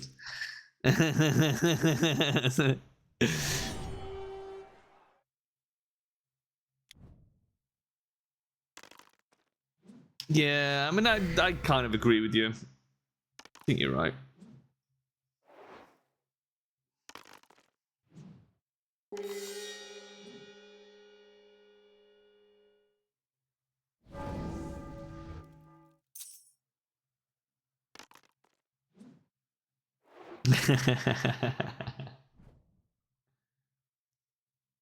Oh my god, the Jillbane!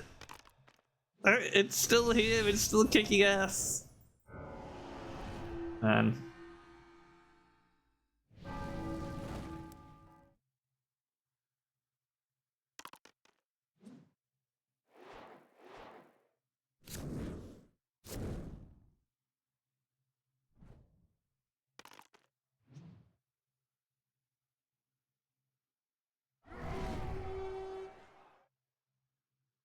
The problem is like finding games that appeal to all of us as a group. Because Pat a lot of the time just wants to play like sandboxy building games where you just like, it's basically just Minecraft, right? Satisfactory, shit like that. And I'm like, I'm so done with that open-ended just crap of just, you know. Satisfactory is so fucking boring, man. I'm not even really asked about modded Minecraft. Don't want to play Space Engineers. It's like, don't want to play Factorio. Don't want to play Rift Breaker. I'm going to re-roll that because I don't want to move to either of those squares.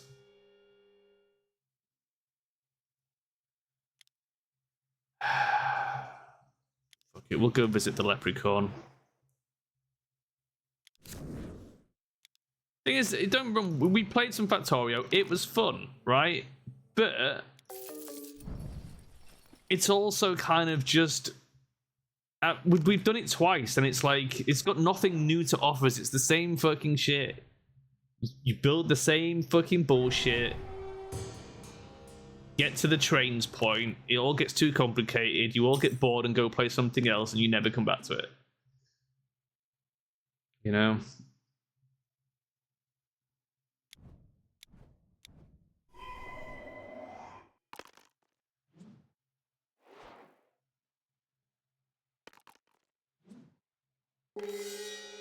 Yeah, all build up. No, yeah, it is. It's literally the game equivalent of edging, and that's what I think I'm bored with. I'm fed up of edging. I like.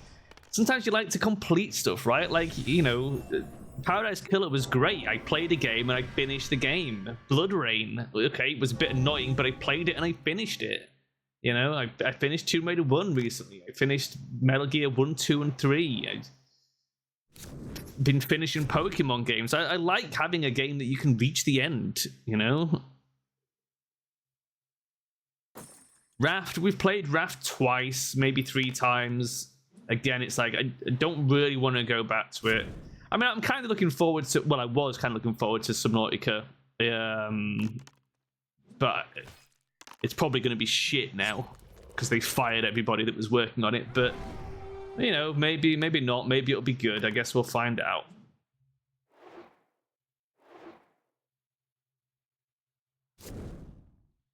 Problem with the edging games is they just get a bit boring and nobody ever has a plan. It's like the same with Minecraft. You go on Minecraft with people and you're like, cool, what do you want to do? And they're like, well, I don't know.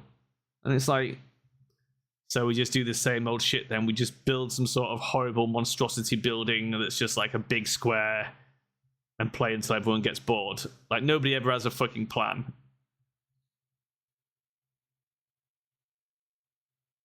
And if you make a plan, like, you know, oh, let's build, like, you know, a big church, or let's build a, like a hidden subterranean lair and stuff, and people are like, no, can't be arsed. It's like, well, why are we playing this? What are we playing this game for? Just to keep your hands busy?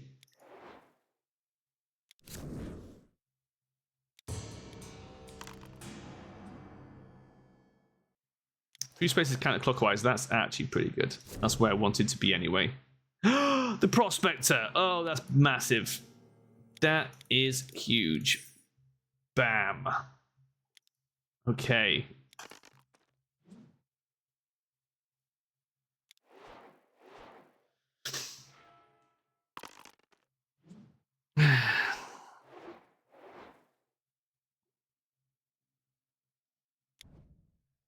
Yeah, see, I could probably be slightly more interested in doing Minecraft with people like, do you want to build a big factory or something? You know, if somebody comes up with an actual plan, like, let's build a cool medieval castle. Yeah, okay, I'm a bit more on board. But that's just never the case, you know? And it's the same with, like, even if you do go in for a game with Factorio, it's like, I can guarantee no one's got any fucking plan what to do, and it'll just be like, let's just build spaghetti. And it's like, yeah, kind of, you know, I've built spaghetti. I've spent hundreds of hours building spaghetti. It's the same spaghetti every time.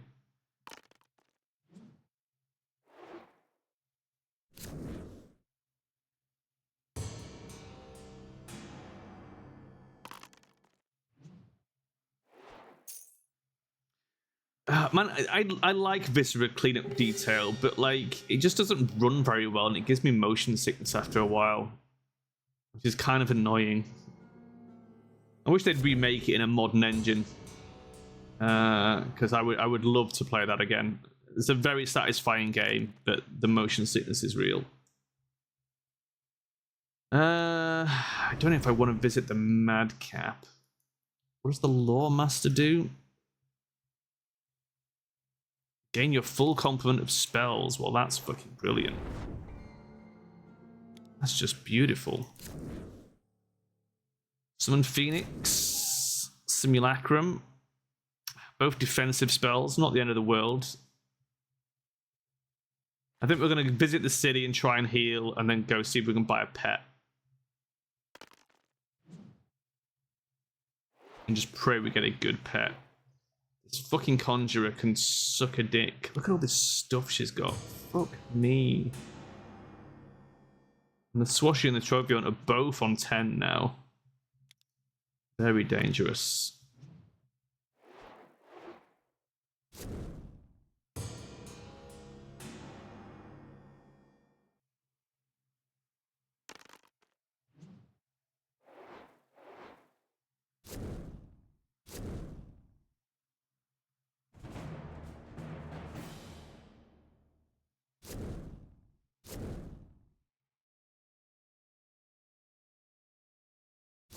Thing is, it's like I've got so many good games we could play as well, and so many like board games and stuff, or things I'll find on Steam that are cheap.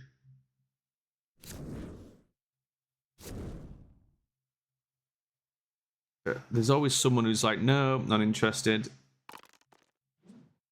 Usually Pell, if we're honest. Pell's the hardest one to persuade to try anything new.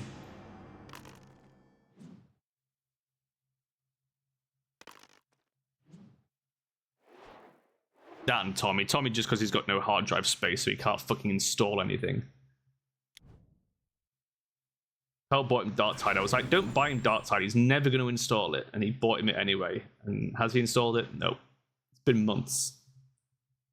And I was like, told you not to do it, man. I told you he wouldn't fucking install it.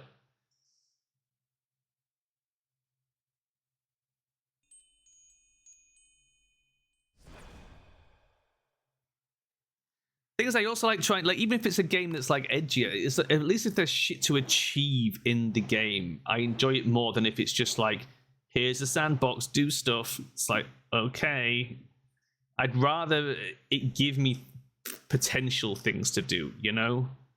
Like I like trying to mop up the achievements in Element TD. Again, nobody else will play Element TD with me, and I'm like, there's so many fun achievements to go for and try, and like, you know, things that to actually attempt to do.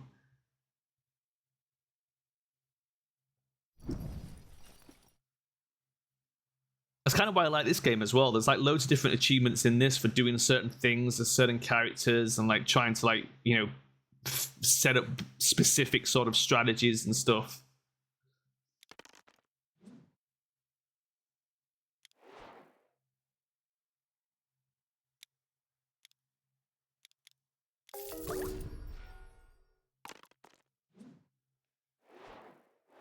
Oh my god, I thought she was going to get me then. Fucking hell, I'm so scared of this Conjurer.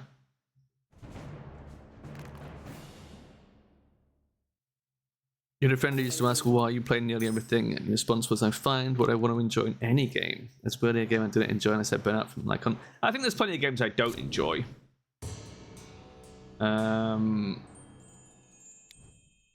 a lot of the time, like, I've been around so long and played so many games that, like, I know what types of game I like to play and what I don't, you know? And it's like, I've played so many Minecraft-esque games where it is just, you mine resources, you build things that help you mine more resources, you build more things that help you mine more resources, you know? And it's like, I've been there, done that. We did it back in the day with Tekkit. Factorio is just the same fucking thing. Satisfactory is just the same fucking thing. You know, it's all the same. It's just a different skin over each one. None of them really bring anything new to it. I mean, I guess Factorio, you know, has the cool conveyor belts, which sure, you know, the spaghetti is fun the first time. But it's not a game I can just keep going back to and playing over and over again, because it's like, once I've done it once, I've done it. You know, I don't really want to do it again.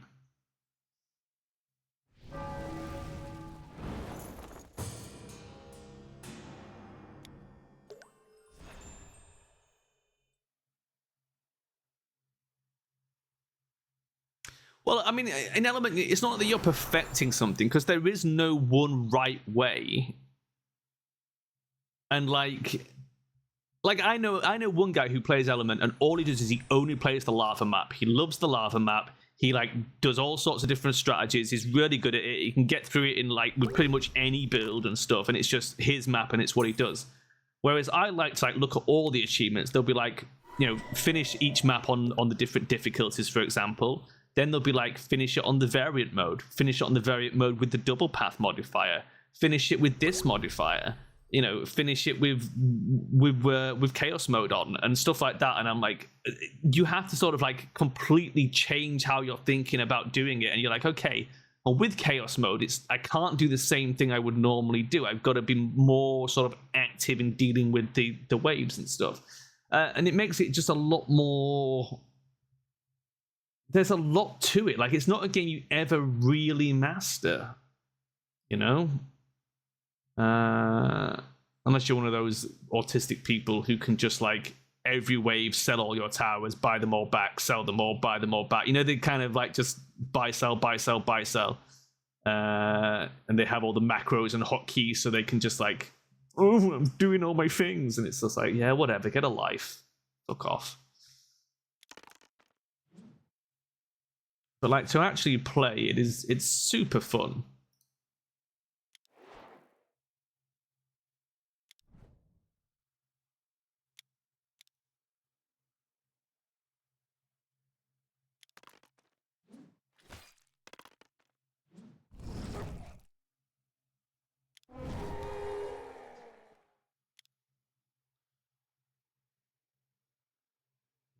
Still can't trade those in. That's annoying.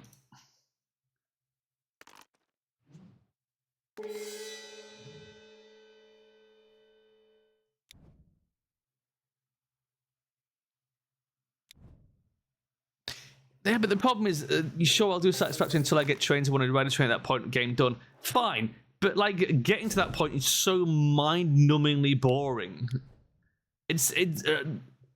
I don't get why people like Satisfactory. It's so fucking dull. And it's like, sure, I guess at one point you end up with a big factory that's kind of cool to look at, but it's like, I can't be arsed building it. It's just such a fucking tedious fucking ball ache to do.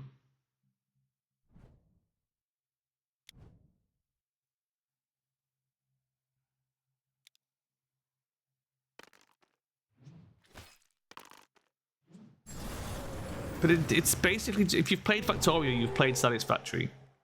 You know?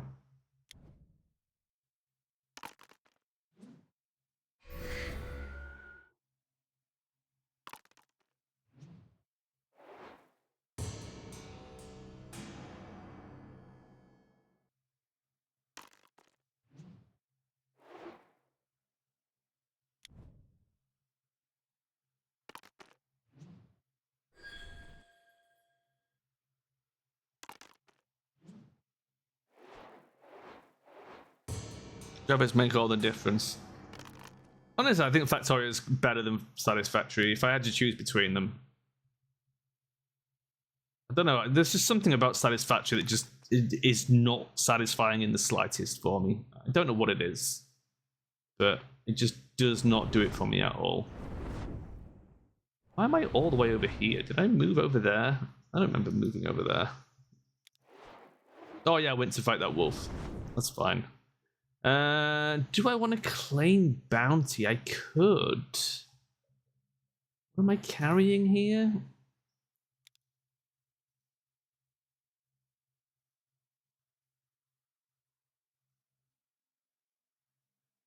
What if we claim bounty? If we can get animal and a monster, that would be great. Can we see what's on the square? Monster. Monster, cultist, and good character. One of these was a monster, right? Eerie Outriders, monster.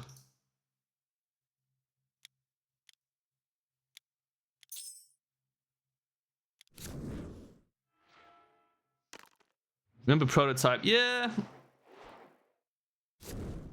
Same, you know, I don't think I ever finished Prototype. Yeah, distracted constantly.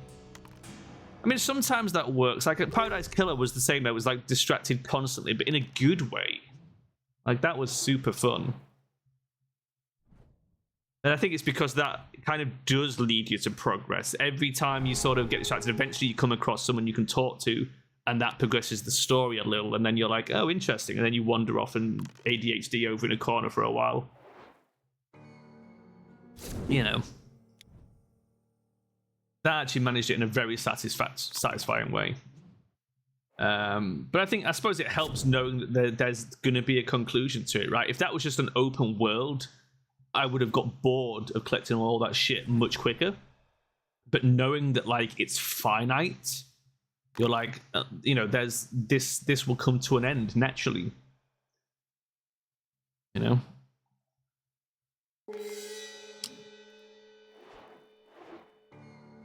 This game looks cool. It is cool.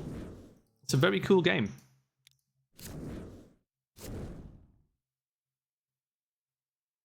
It's a very intricate game. Takes some learning. Now then, I've got 6 gold, so I'm actually going to go pray. I know I said I was going to go buy a pet, but I think I'm going to go pray first. And then we'll... Oh, God, that was terrible. We need to reroll some of this. I think I reroll the 1 here, don't I? Because I do not want to move to the temple. 1, 2, 3, 4, 5, 6, 7. Ugh. Move to the Warlock's Cave. We got moved regardless. That fucking sucks. Fine, give me a Warlock quest. Kill a dragon, sure.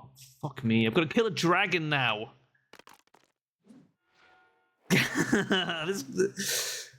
This has been a rough game today. This has been a rough one. I picked the Genie because I was like, man, Genie's pretty OP. And yet, the game has taken every opportunity to make my life hell.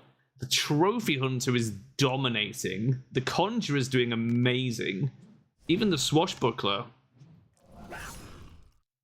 I think we're going to fucking struggle here. Like, these guys, the Trophy Hunter and Swashbuckler could potentially make it to the end of the game. They just need the gold. They need 20 gold to get through the portal, which is the only thing holding them back right now. I'm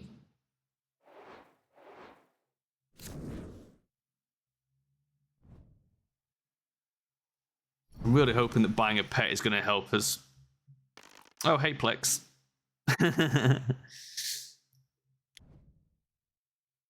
Yeah, the aesthetic of this is fucking amazing.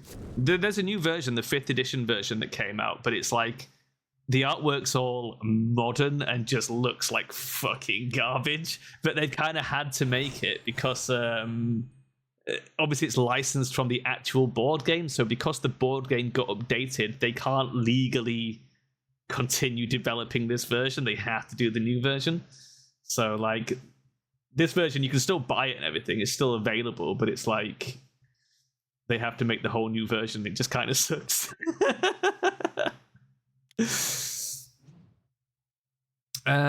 Let's go. We're going to have to go to the Oasis. I don't want to move too close to the Conjurer. Don't want to go towards the Chasm. I want to get back to the goddamn city. I feel like we try and hit up the temple, maybe. Wrathborn Warrior and the Swamp Sign. I think we can kill both of those. That shouldn't be too much of a problem. We've got the Skull Wand. Let's just do it. Pretty sure that's a win. And the Swamp Siren.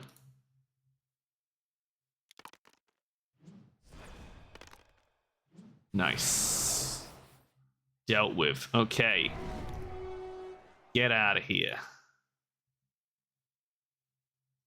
Oh, I should have looked at my trophies. I can probably trade those in. The card art on this version is brilliant. It's so classy. Like, because like this version was made like in the 80s, I think, and it's like the art still holds up so well today. Like, it's so stylized. I think it was mostly one guy, the vast majority of the art.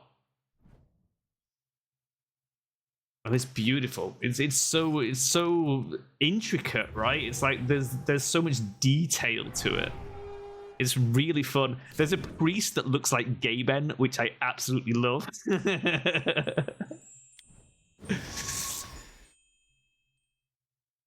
Mind Steal. We're stealing some spells over here.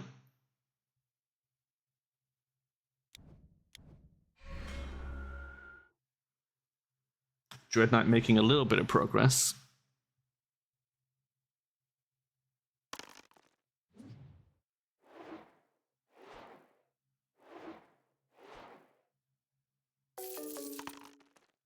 Oh, that was a big prey by the Swashbuckler. That was huge. He's up to 11 and 10. Very strong play. Right. We're also going to try and pray. That's a 5. That's terrible. I'm going to re-roll the 1. That's a 9. Terrible. What trophies do we have? We can't... Still can't trade anything good in here. 6, 7, 8, 9, 10, 11, 12. We need 2 more points. Need a 2 or a 4 for craft to trade in. Strength, we need 4. Okay, fine.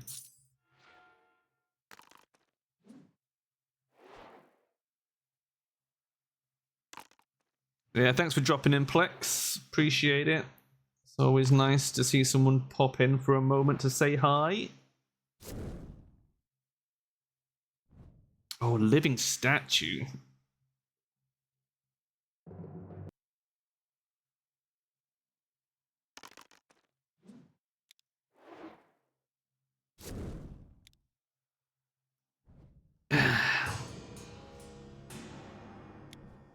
It's definitely going to be a struggle to win this one. I mean, we still have options. The Swashbuckler's quite easy to hit with a snipe from the Reaper, as is the Conjurer. The Trophy Hunter's got 2 Fate. It's a little bit trickier to catch him with his pants down. It can be done. The main thing is, we just need to get ahead a little bit. We need to go get a pet, and then we need to start earning some gold. Because it's the gold for this particular ending, for the Merchant's Guild ending, we gotta get that 20 gold. That's the struggle.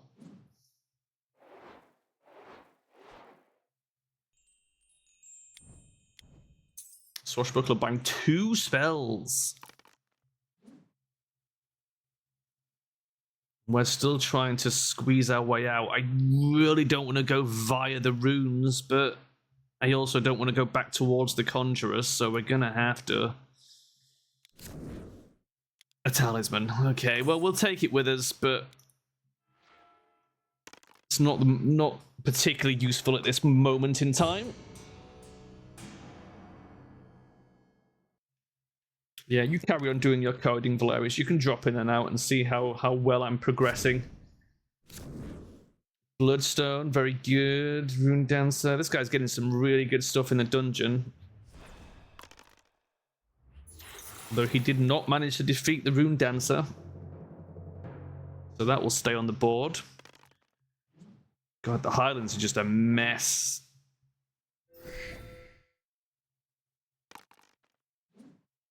The Ninja and the Dread Knight both using my strat over here with the Waterfall camp. I don't blame them. It's a pretty good strat, although it didn't work for us.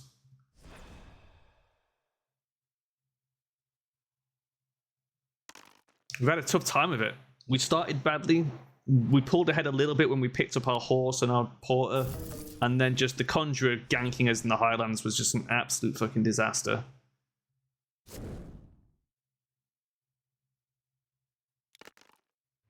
Oh my god, more ones. I don't think I can defeat the 2 ghosts. Those bloody ghosts have been haunting the castle for so long. Hell of the Wendigo. That won't really bother us too much. But man, we've got a... The Conjurer's on her way out. Well, okay. Let's move the Reaper back over this side. Oh, okay. Conjurer? Is she going to change alignment? She's gone evil. But then she'll lose a life because that's a chapel card. That was not a good play for her. She probably would rather be good. I know being evil can get her fate back, but with such a low fate pool, it's not even really worth being evil. I would definitely want to lock in being good there.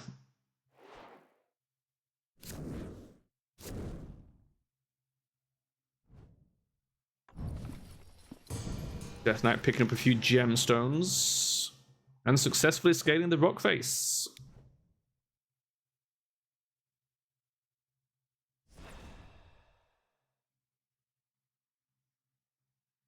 What is the Swashbuckler looking to do here? Teleport out?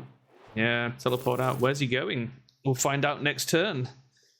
I mean, I feel like he's ready to break through the portal. He just needs 20 gold. If I was him, I'd probably go dungeon or maybe Highlands. It's kind of 50-50. Highlands has probably got more gold in it than the dungeon, I reckon. Right, we can move to the portal square. Doppelganger. Oh my god. Well, we shall try. Or we could let the Simulacrum fight in our place. That's a pretty good idea. Let's do that. Let's not fight the Doppelganger. Let's fight the Doppelganger with our Doppelganger.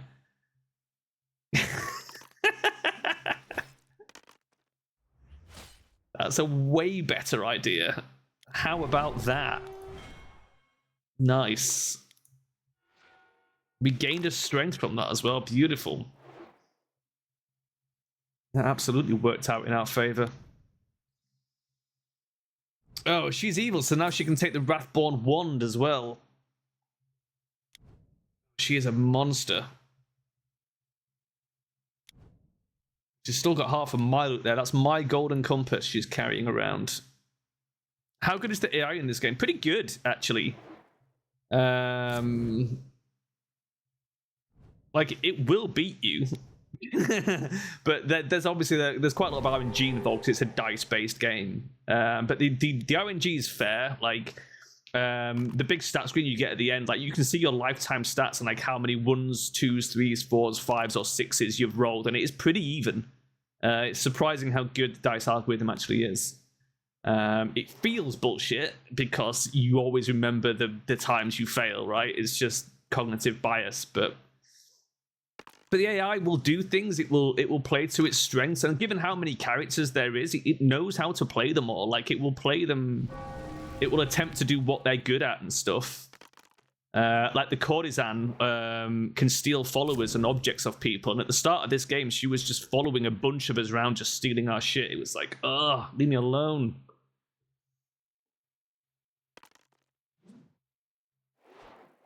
But you can play with people. You can like. You can play with friends, you can play with randos, but it's like the games can be quite long depending how you set them up. So, like, you know, committing to like playing a 4-hour game with randos is a bit of a stretch. Who is fighting me here? What happened? Swashbuckler. Oh fuck, I'm dead. This is bad. Oh Christ. Oh no, it's okay. We'll send the Phoenix in to fight him. Oh, thank God for those spells. Man, they have come in clutch. Fight my Phoenix, you asshole. It doesn't matter if you kill that. Sorry, Phoenix. You're dead. It's fine. Save my ass. That's all that matters. Right. Where do I want to go to? The idol. Does that only enslave good people? Oh, it's a prayer mechanic. Yeah, we could. We've only got one fate. It's risky, but it also leaves us one square from the graveyard. No, maybe we go to the hills then. Oh man, we need.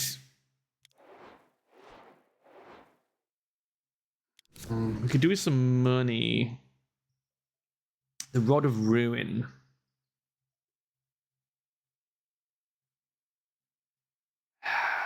The Rod of Ruin is handy,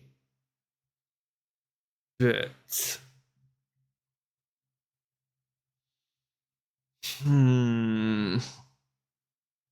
see, the temptation is to use it immediately, but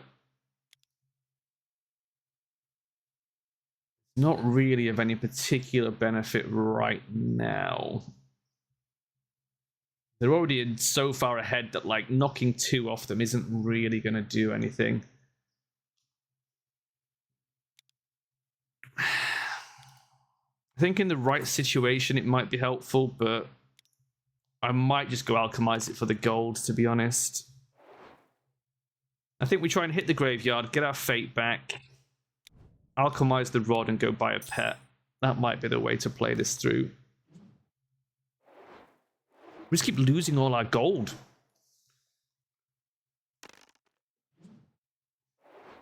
The RNG has been particularly mean to us, but that's the way it is sometimes.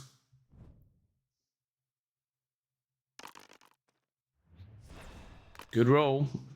Not good enough. A reroll. Still not good enough. That was bold.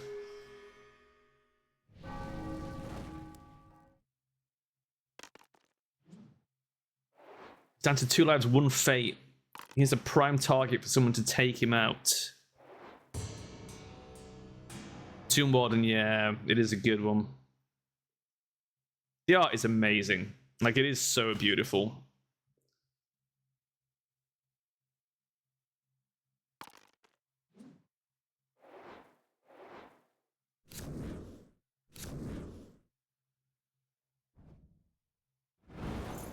Magpie. Magpie's a pretty good card.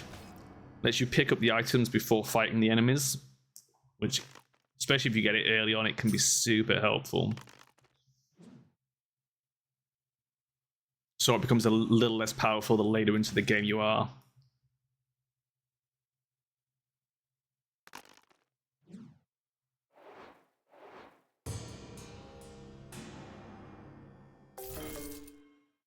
Spending gold to gain strength, which at this point seems like a pointless endeavor when you've got that much strength. I'm not sure that was the most optimal move for him. This is not particularly helpful. If we go village, we'd be visiting the mystic. Am I carrying anything that's alignment restricted? I don't think I am. Oh, I am. The Staff of Balance and the Skull Wand. Okay, we do not want to risk an alignment change then. Which means... let's go to the woods. We'll go into the city instead. You can buy the fate in there. This could be dangerous. Attacked by a white, so we can handle a white. That's fine.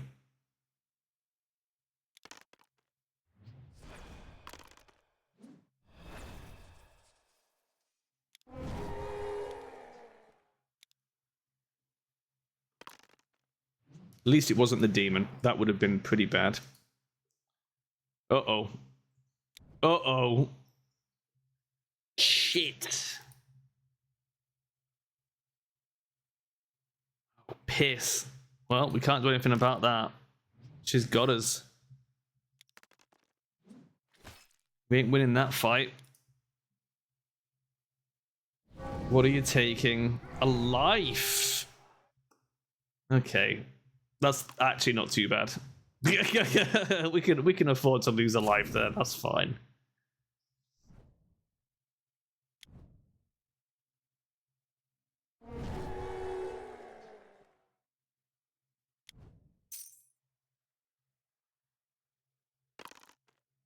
Man, the trophy hunter's in a pretty strong position. But he is low on fate and low on life. Like a good double hit from the Reaper could take him down.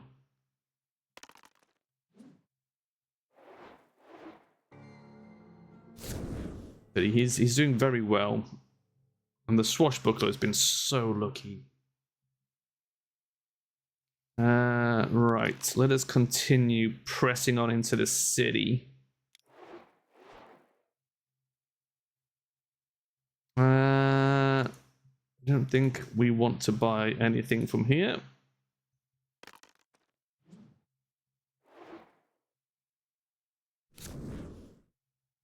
Chimera, pretty easy kill for her.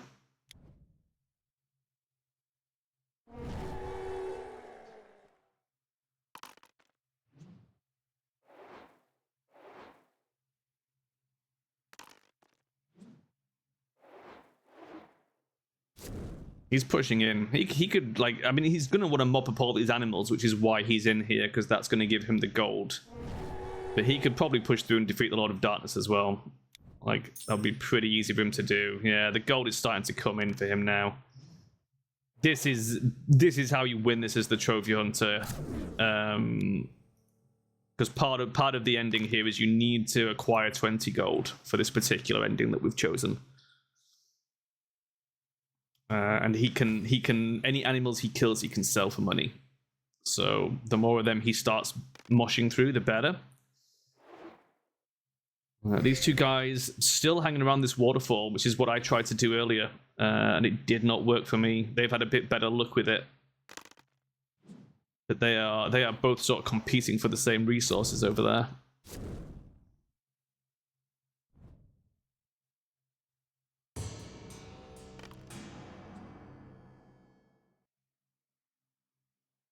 Right. Oh my god, we're getting such low movement rolls. It takes such a long time. Broken sword, pay a gold discard for a great sword. It's not terrible, I just don't really have the money to take full advantage of it.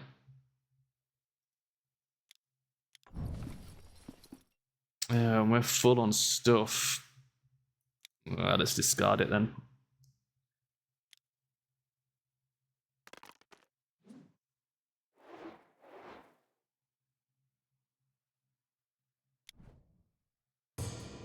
Conjuror summoned the Icy Path. That's an interesting play. Oh, to push herself forward. Man, that's quite clever. That was a bit of a gamble, and it hasn't paid off. She lost a life, but that was an interesting strat. Another animal for the Trophy Hunter. Man, he is mopping up in that dungeon.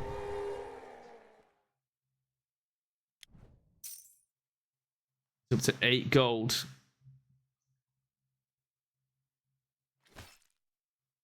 He's really motoring now. I feel like he's probably got the best chance of winning. Ninja's attempting to get across the bridge. Dread Knight following.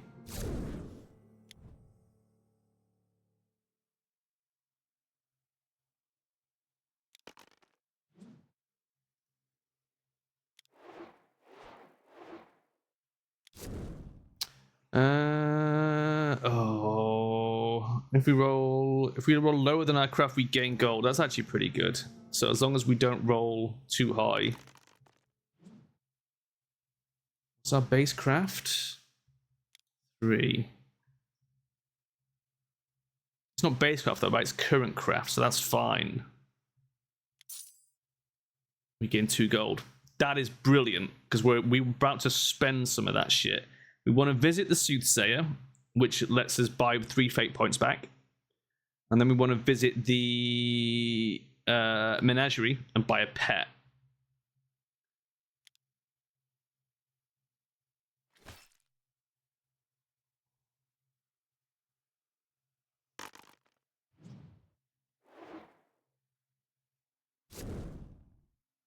Conjurer's chosen to go to the Highlands rather than the dungeon. So she's either coming to try and steal... I see. So these guys are holding gems. She's probably going to try and steal their gems. And she's strong enough to take out most of the enemies in that area, so that'll be good for her. Man, this guy's just mowing down an army of goblins over here.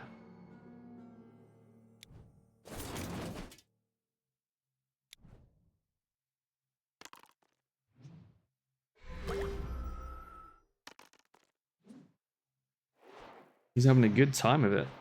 He's having a much better game than I am. Ninja, what are you going to do? Just back and forth over this dangerous area. I mean, it's working for him at the moment.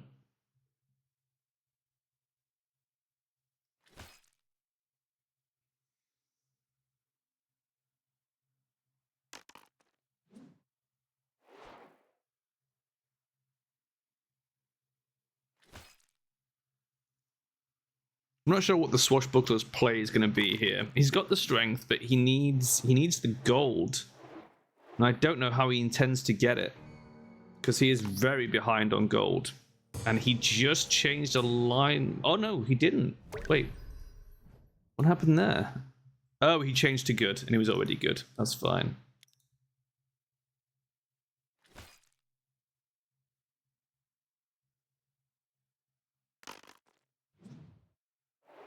See, a well-timed alignment change on some of these could make them drop valuable loot that we can sneak in and take. We do have the advantage of being neutral. I did consider going evil to start with, but neutral has actually paid off for us in places. Right, we have our fate back. Excellent news.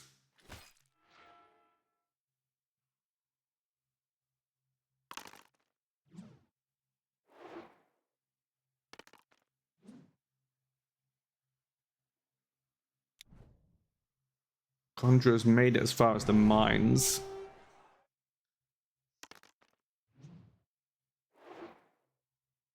They're still trying to follow me with the Reaper. Like I'm the fucking threat. Here's the Tomb Warden again. He does look a lot like Sauron, doesn't he?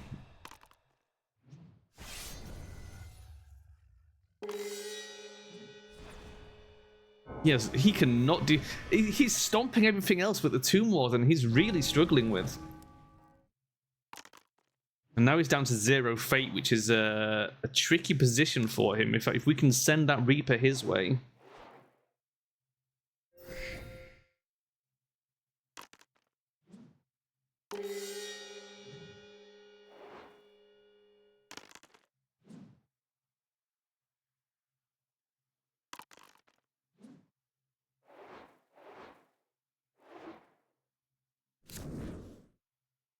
Lightning Elemental. He's got the craft to deal with it, though. That's the thing. These guys are strong enough now that there's not much on the board that's going to threaten them. It is just a matter of acquiring the gold. But we know how hard that is.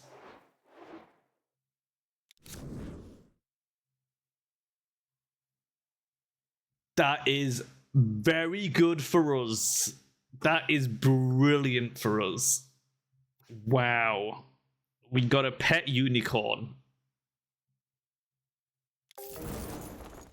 And now we always have a spell. Got Siphon Strength. Cast at the start of their turn. Oh, I think we cast it on the Trophy Hunter. Let me get ready to queue that up.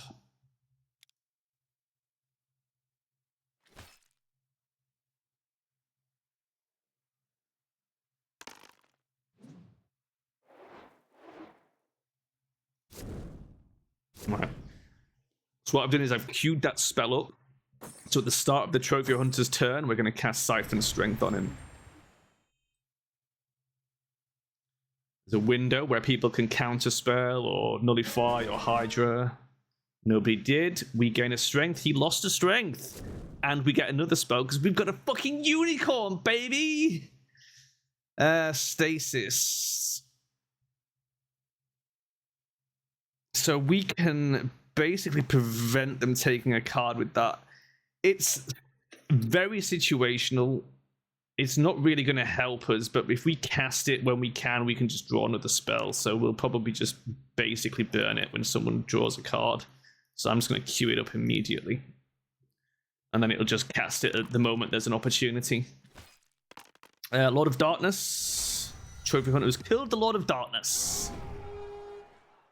He gets some treasure. He's gone for the Clockwork Owl.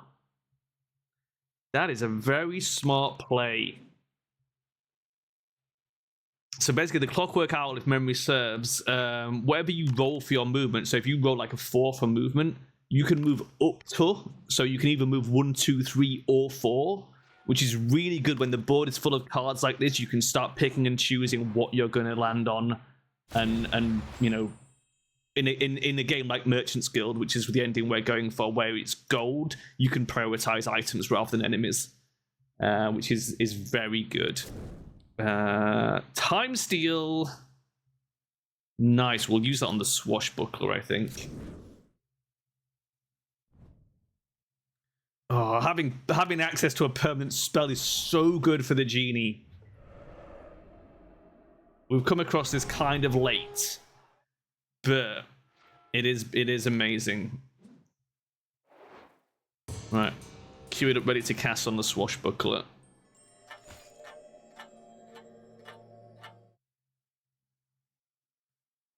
We're basically stealing his turn. Sonic Blast is very good for us as well. We're putting the Tumbling Boulder back that we stole on a previous turn. Right, let's go to the warp so we can teleport out. And then it's actually our turn because we just we stole his turn, so that was his turn, and now it's our turn. We want to teleport to... What is good for us? What's on this square? Shielding and stuff of mastery. We can't carry these things is the problem. We don't have a mule. We don't have a porter.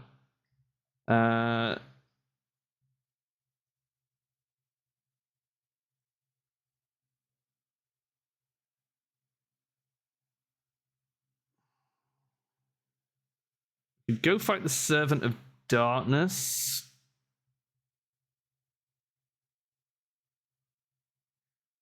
We could take Frostbite and drop the Rod of Ruin, but I really don't want anybody else to carry the Rod of Ruin. I could alchemize the Rod of Ruin, and then we can try and pick up Frostbite. Maybe we do that. That actually seems like a pretty good idea. Let's take the Rod of Ruin out of the equation.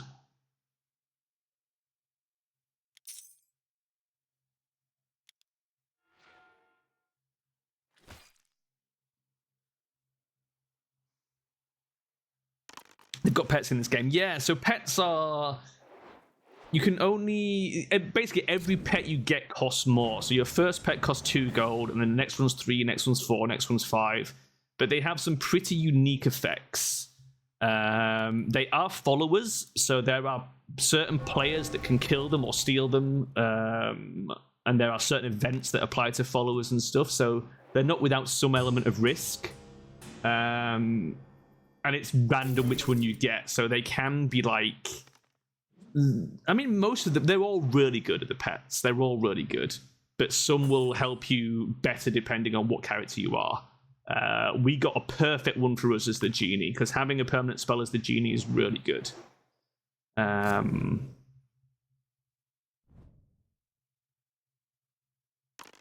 Knight's fighting a Manticore. I don't think that's going to win the fight there, mates. The Dread Knight and the Ninja, like me, are kind of struggling here.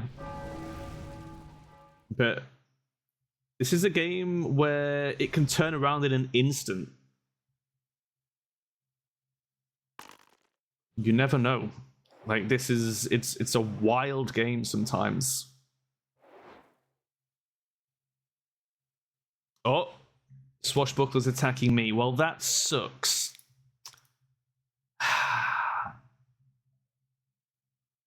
Is he going to take a life or is he going to take a gold? If he's smart, he'll take a gold, which is not a huge issue for me. He can't take my Wrathborn one because he's good. Don't really have anything else of any value. You can take the Talisman. I don't need it. He can't even carry it. He's had to drop his axe to take the Talisman that he doesn't even need. He would have been better off just taking the gold, to be honest.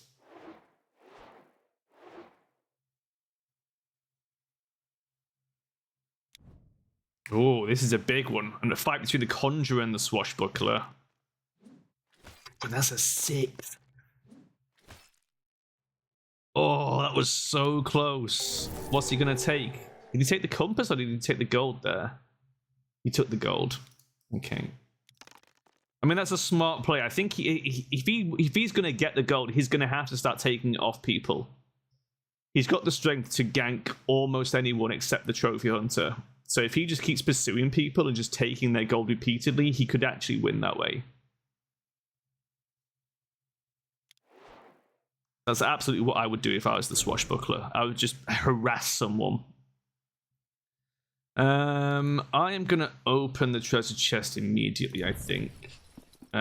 Because the chance of me getting the treasure map is pretty low. Of course. Fuck that. Fuck my life. Ugh, that was costly. That was really costly. I hate that. I hate that a lot. The treasure chest was trapped. Twice.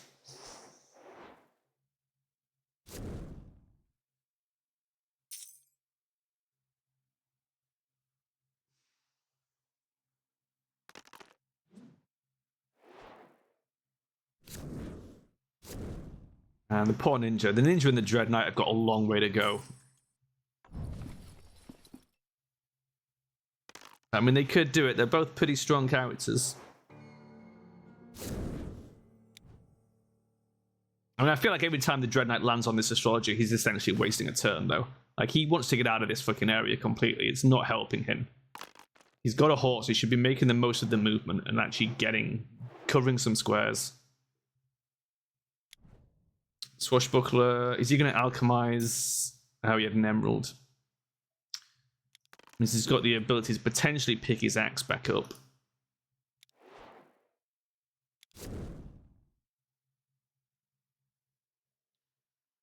If we defeat the Glorious Seeker, we may accept a Warlock quest. We've already got a Warlock quest, but maybe we could go and change it for a better one.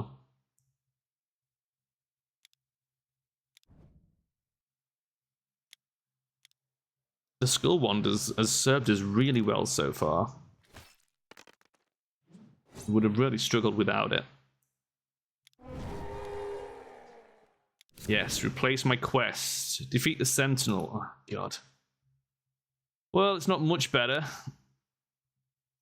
Maybe we stick with the dragon. Defeat the Sentinel is a crap quest. Right, discard that, keep the dragon. We'll keep the Killer Dragon quest for now, because I think that's a little bit more, not only more achievable, but more valuable, full stop. Let's try and get the Reaper out of the city.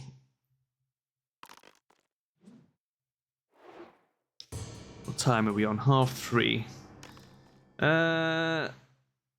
Conjurer. Conjurer very strong. Trophy Hunter was pissed some of his gold away.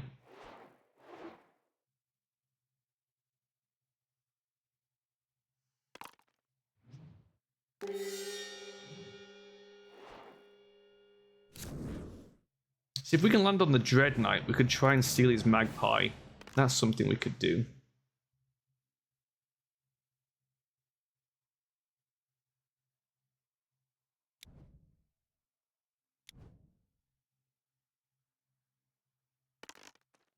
Ninja attempting to take down the Cloud Dragon. Did not manage it, and he has not been saved by his armor.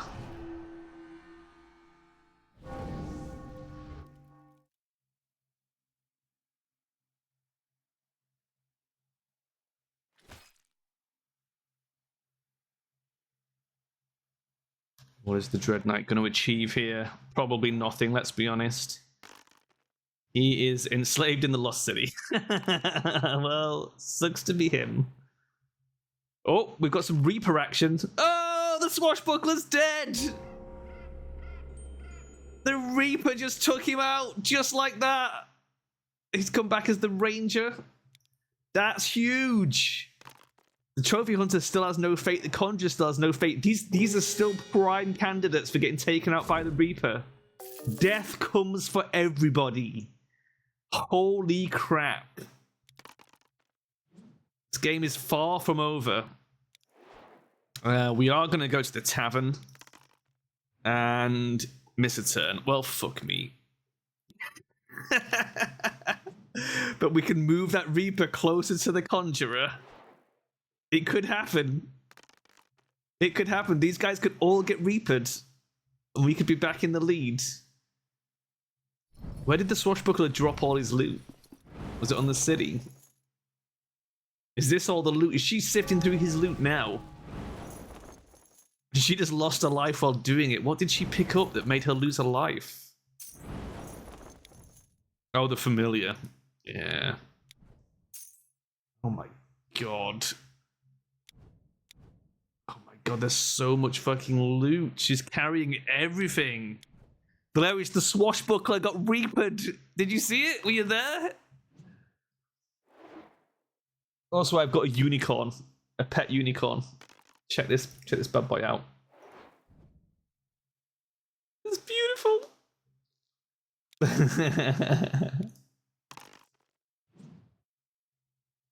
Man. What a crazy game.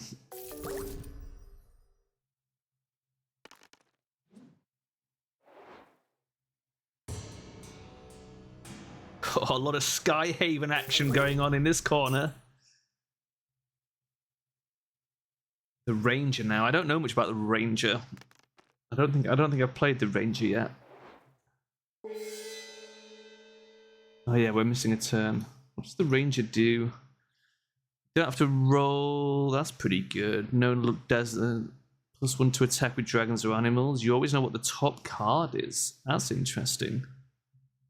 And you can spend fate to ignore the instructions on adventure cards. Oh, that's a pretty fun character. That's a lot of stuff.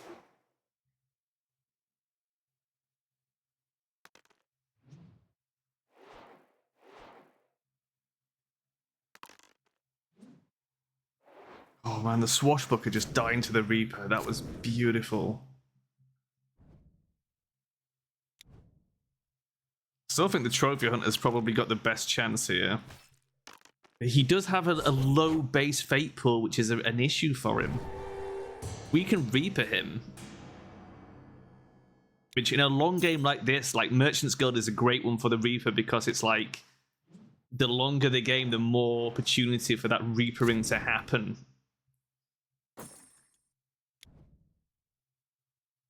Like it resets the power creep. You end up with a bunch of people that are back in the same sort of range again, and suddenly they're fighting over the loot that their ancestors dropped, you know? It can be very interesting in terms of shifting the power dynamic around. The Ranger is heading to the Arcane Archive to sell a spell. Interesting. 6. We could. What are we carrying? Staff of Balance and a Skull Wand. We can carry that axe, I think, but we can't use that and the Skull Wand in the same fight. What does the Druid staff do? I think that lets you change your alignment. Change your alignment at will, but if we change it, we'd drop our stuff. I think none of that loot is going to be super helpful to us. I think we might sneak into the library. Going crazy. Okay. Fine. Oh.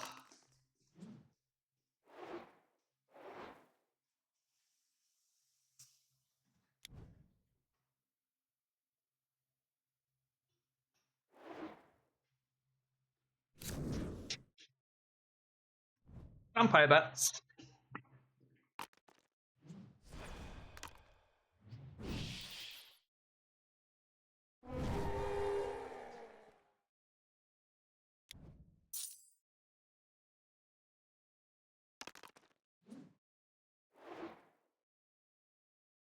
Oh my god, that Shiver Nymph is still there. That's been there quite a long time. That's hilarious.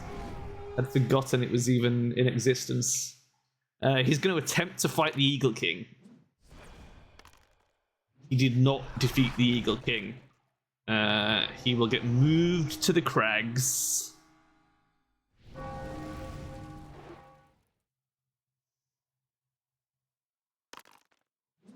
That's probably worked out pretty well for him. It's quite an easy way out of the Highlands, really. The Dread Knight is going to have to fight a goat.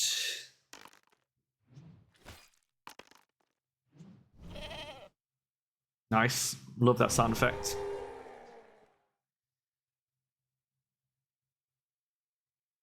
Oh, so that's the Ranger looking at the top card on the adventure deck.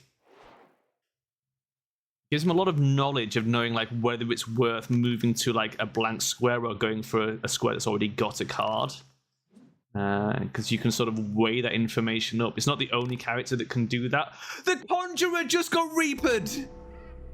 OMG! Wow! What a turnaround. That is wild. The shift in power. Like the power vacuum. Where is her loot? Where did she die? Was she on the city? Where was she? Somewhere there's just a stack of loot wherever she was. Oh my god, 11 gold. And so many items. We need to get our ass over there. Do we think we can kill a Shadow Stalker?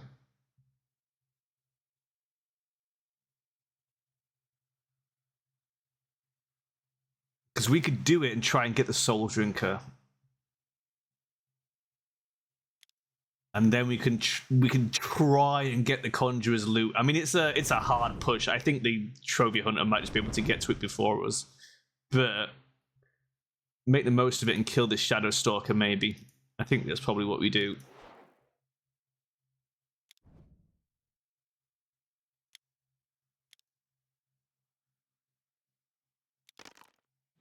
Oh, that's a good roll. It's pretty big.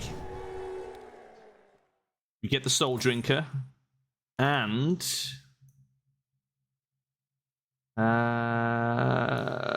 We need some maths. 5, 11, 14.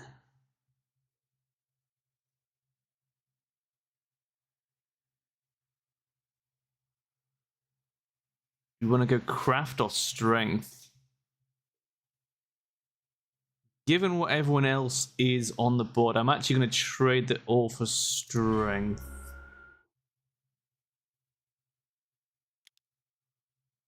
Can we mix and match then? Is that the fucking genie thing? I thought we had to... Can we do this? Oh my god, we actually can. Oh my god.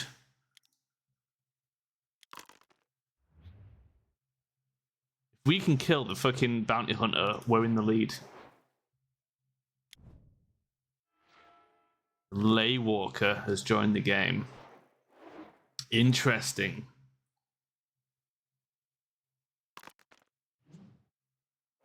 Oh, of course, he's got that stupid clockwork owl. Oh. Oh my god. Right, I'm gonna go make a cuppa. I'll be back in 2 seconds.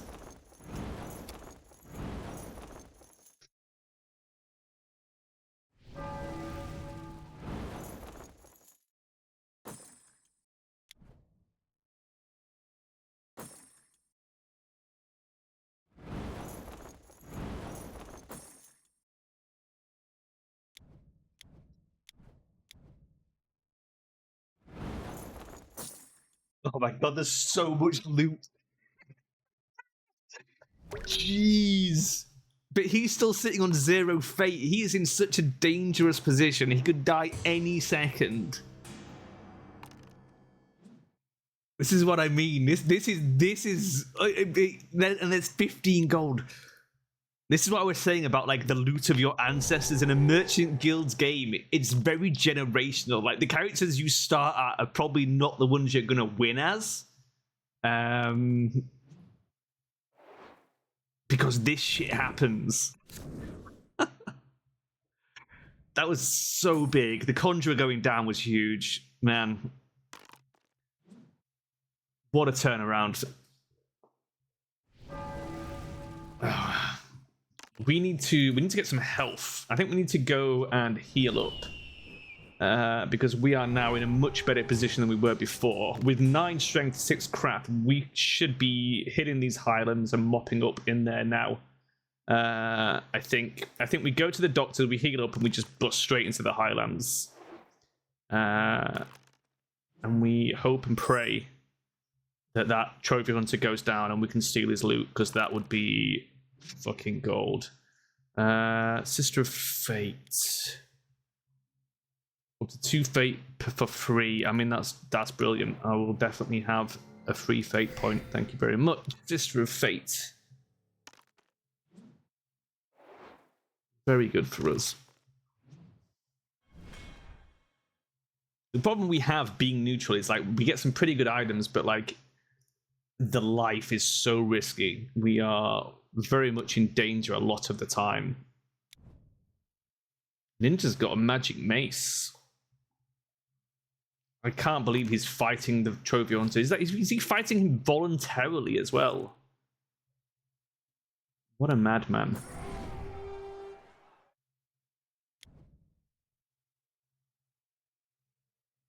No, it wasn't voluntarily. The trophy hunter stabbed him. Well, there you go. Trophy hunter very strong here. Very close to a victory as well. 5 gold to go. Although he's going to have to spend some healing himself.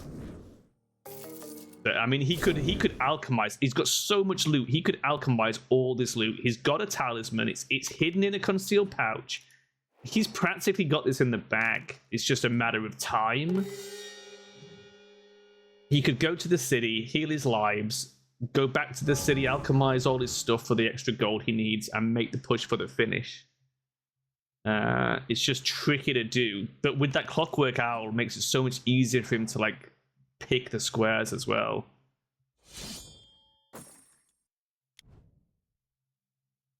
He needs a reapering. If we can down him with the reaper, That would be just fantastic.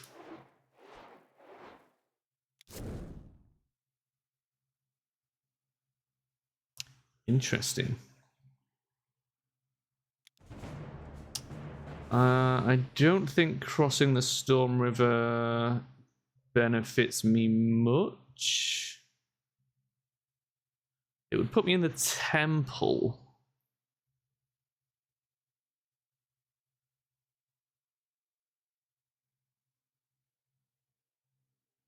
It could be good.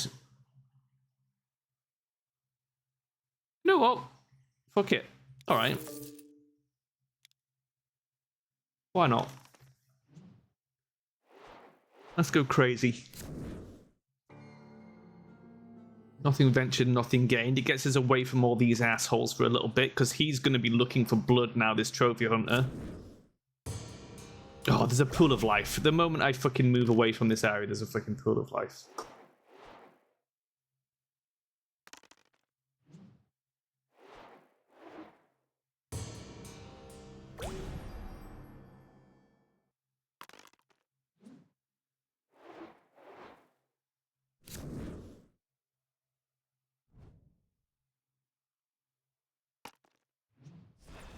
Wow. That was a good turn for the Death Knight. Only some small trophies, but they can be pretty handy just to help you make up the numbers. Oh my god, they're all slurping up that pool of life. They've drunk it dry already. Oh, I rolled instead of moving. Fine, doesn't matter. Fuck it. What's over here? Seven of Darkness. We can fight a Seven of Darkness. Let's do that.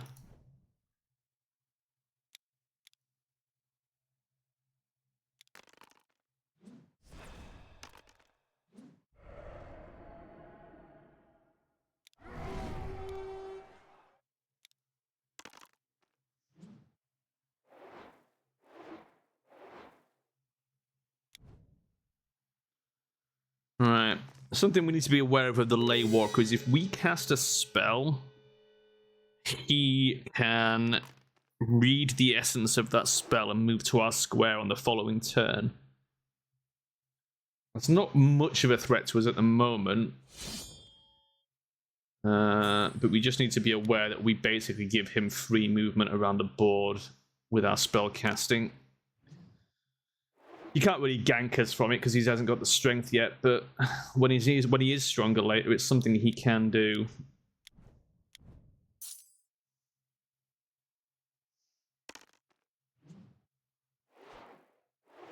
Man, the Dread Knight just is all over the Lost City. Like, he just can't leave it alone.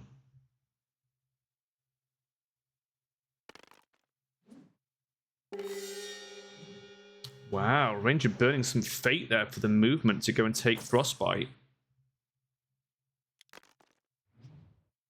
It's a pretty good pick for him early on in his career. We have the market available, but I've only got 1 gold, so not really an issue. I kind of need to get somewhere where I can heal. I mean, I can heal in the church, so I guess we keep going that way.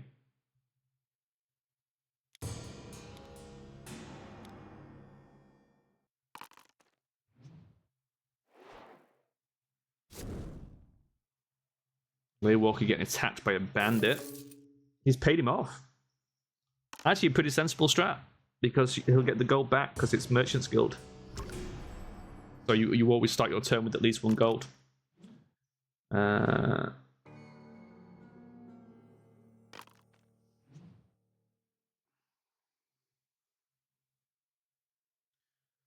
Reaper on the move. Reaper over to the Trophy Hunter. Oh, just a missed turn. Just a missed turn, but man, that could have been it. It could still happen. The Look Fairy looks a lot like Yogscast Booth. The Look Fairy.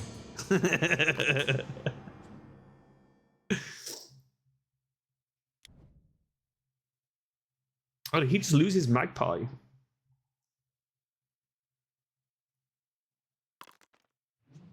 Yeah, his magpie crushed by the rock face. Interesting. Ah, we got a 2. Over to the chapel. Heal a life. We're back in action.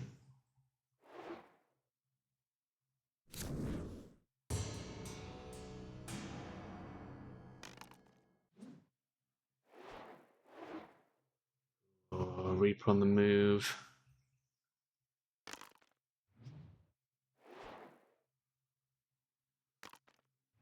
Ninja in the tavern, fighting a farmer. Bit of a waste of a turn for him there. Never mind.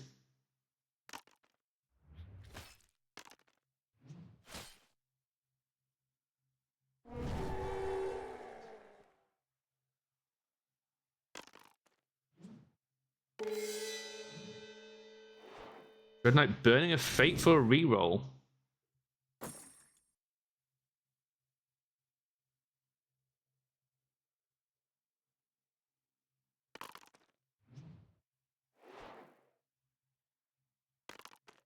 Ranger also at the tavern. Interesting. I'm going to push in to the Highlands here. See if we can start acquiring some gems, which we did. An emerald immediately. Although I don't have much in the way of carrying space, so we need to... Do they count for... Are they trinkets? Oh, they are trinkets, so we can carry a few of those. That's fine. It's only objects that count to carrying capacity, I think. Trinkets are free.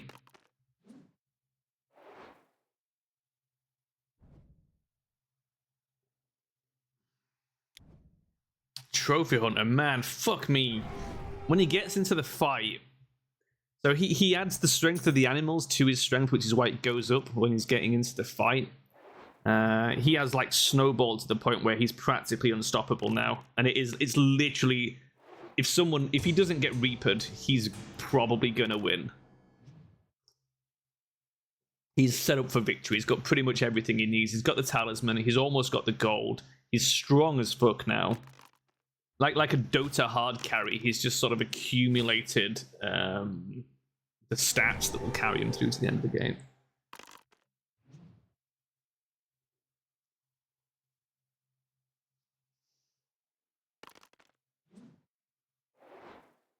Dread Knight gonna try the Eagle King again.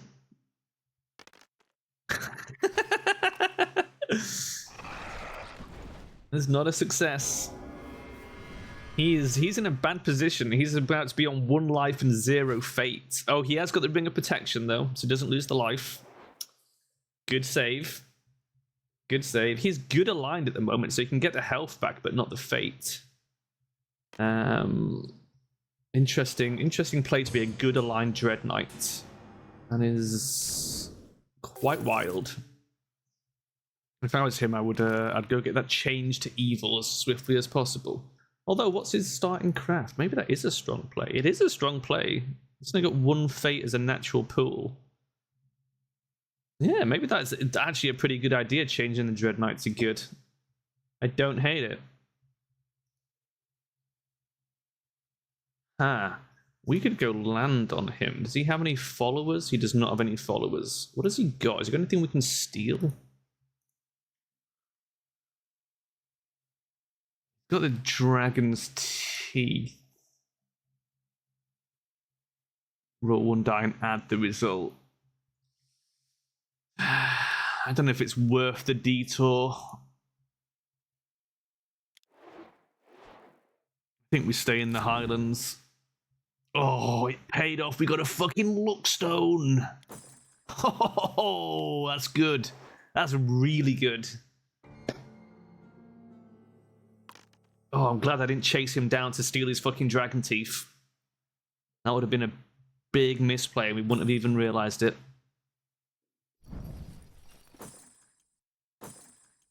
Oh, Laywalker stealing some loot off the floor there.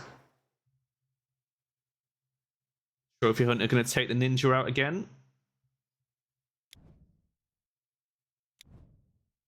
There's not a lot from the trophy hunter to gain here except for gold, I suppose. If he just keeps harassing him for the gold. I assume that's what he's planning on doing here. No, he's going for the weapon. Drop the poison dagger. Oh, that's a misplay.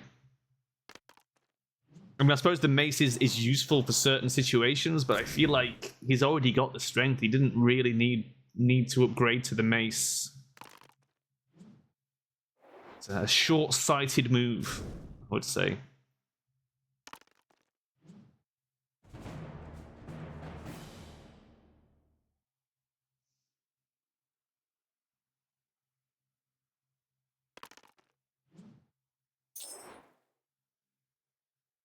Ranger visiting the Mystic here.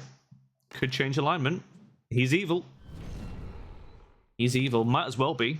In fact, yeah, evil works pretty good for the Ranger. That's actually a pretty good move. I just got Reapered. Oh, dice battle. It's fine. It's not the end of the world. We'll just take the results here. You lose a life. Could have been worse. It's fine. We'll try and get round to the Skyhaven / waterfall area.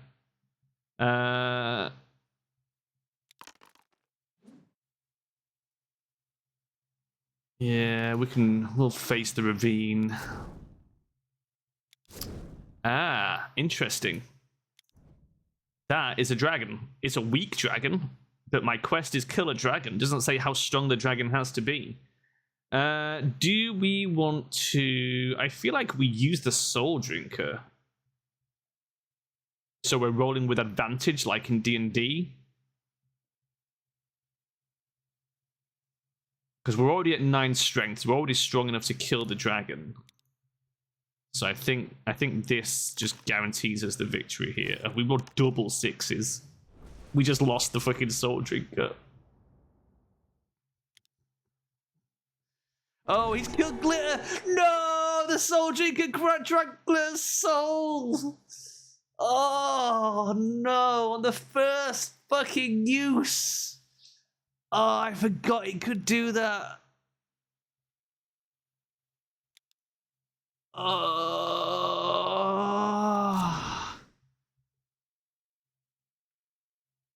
Change any character to the alignment of your choice. Oh, that's really good. Oh, that's really good. Oh, I can't believe that happened. My beautiful unicorn. My stupid soul-drinking sword drank the soul of the unicorn.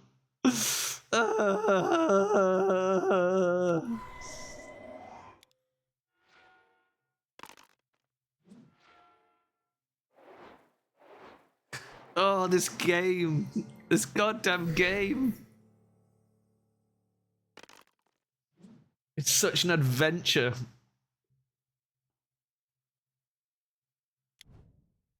Oh, Dread Knight in trouble here.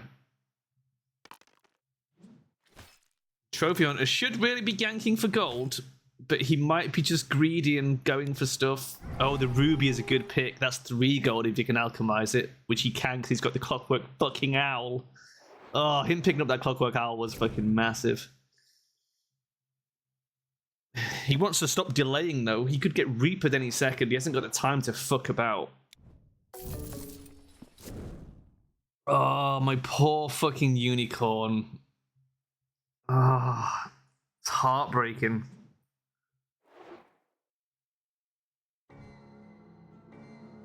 Absolutely crushing. But, I mean, we're not in the worst position ever.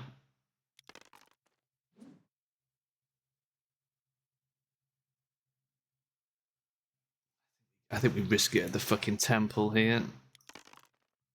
Oh, no.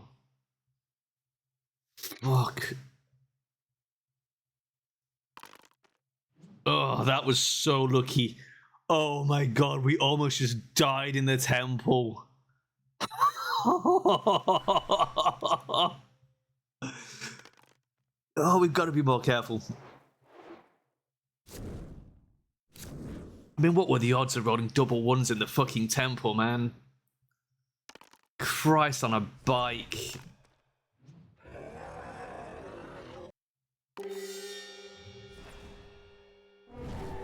Willy Walker taking down a demon. That's pretty big.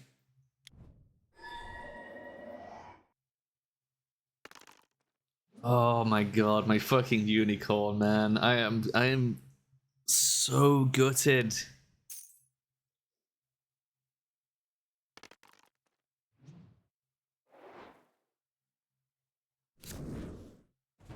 Horse thief.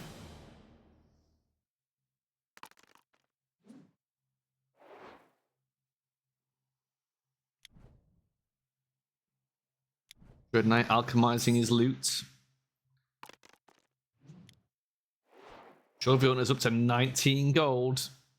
If he gets 20, he can push through this portal of power and get to the center and win. Which is exactly what he wants to do. And at this point, the only thing that can stop him, I think, is the Reaper. None of us are strong enough to fight him. I mean, his craft is quite high. If I could get my craft up a bit, I could gank him with craft. Because I can do that as a genie. Like, as long as I've got a spell in my pocket, I can fight. I can force the fight to be with craft instead of strength. But, like, without glitter to replenish the spells, because I would have to do it 4 times. He's got 4 lives. So, you know, glitter was my big fucking thing there. I might be able to defeat the 2 fucking ghosts. It's a gamble.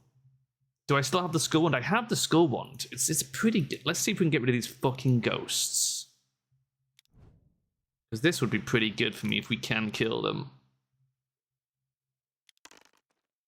Oh, it's good. Oh, it's good. Get out of here, ghosts. Nice.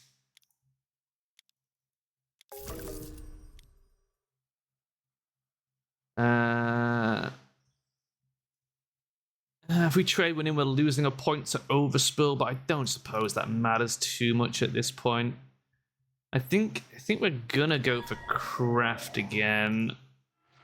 Like, splitting it isn't always the best way, but because it's Merchant's Guild, it's a long game, there's a lot of like different stuff on the board. I feel like having both high is pretty beneficial. Just because it's very easy to get ganked otherwise. Like in a shorter game, if it was just Crown of Command ending or Assassin's Guild or something, I would totally just focus Fire Strength. But I think it's worth having a bit of both at our disposal here.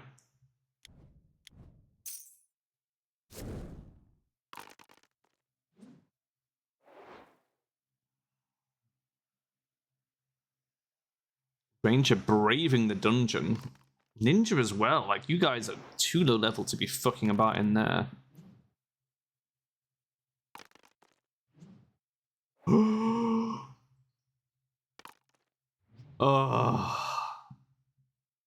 He'll gain a fate, I'd imagine. No, he went for strength. Wow. Brave. I would have taken the fate point. Absolutely.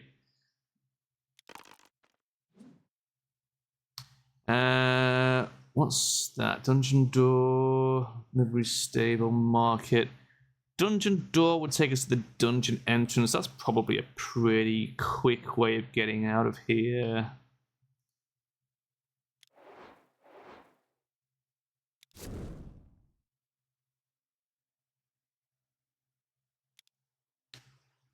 Interesting.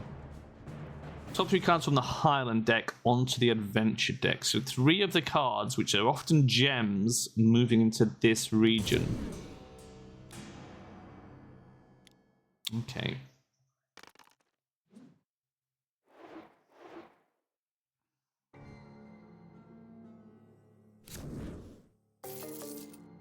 A Walker buying a spell.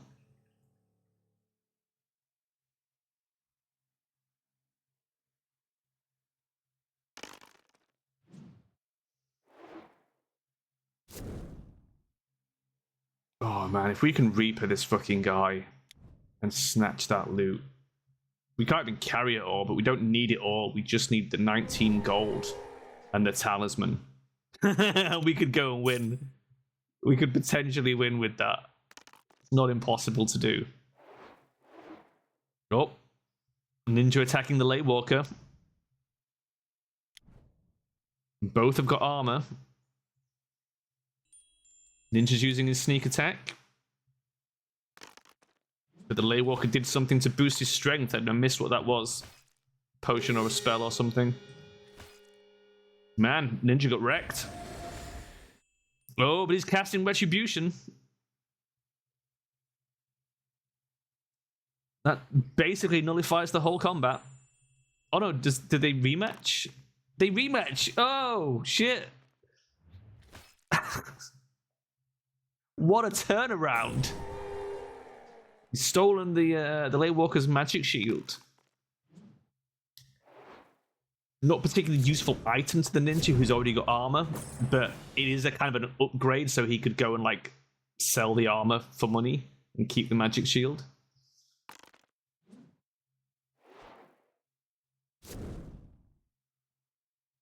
Living statue back on the field.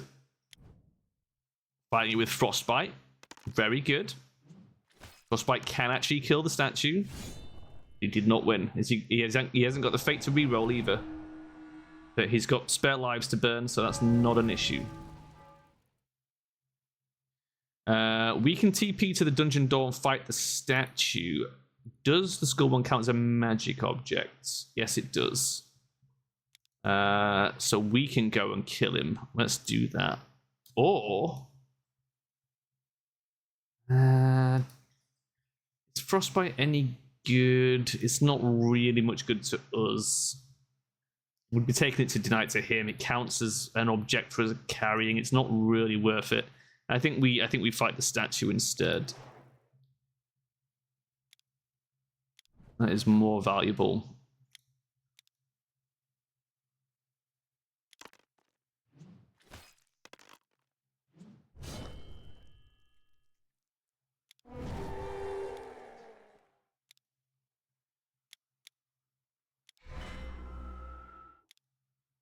Nice. Okay. We're into double figures.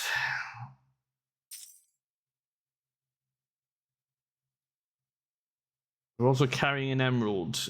We still have a point on the old Luckstone.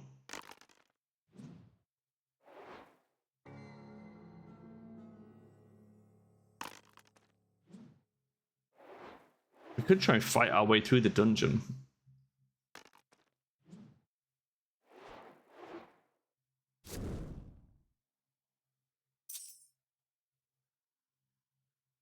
The thing is, we can't be too concerned with the trophy hunter. We're not strong enough to really face him. We have to rely on him getting reapered. We need to just focus on improving our own situation. I think maybe fighting through the dungeon now could be helpful to that. Because if we can get strong enough, it's just the gold we've got to acquire. But we'd have to take it from him. He's the only one packing enough gold. But we would need to kill him. Spell ring. Hello. Spell ring has one spell. The ring will cast a spell whenever you wish. It is an object, not a trinket. Reverence allows us to choose the result from praying. It's not bad. It's a bit situational, but if we can get back to the temple or anywhere similar, that could be interesting.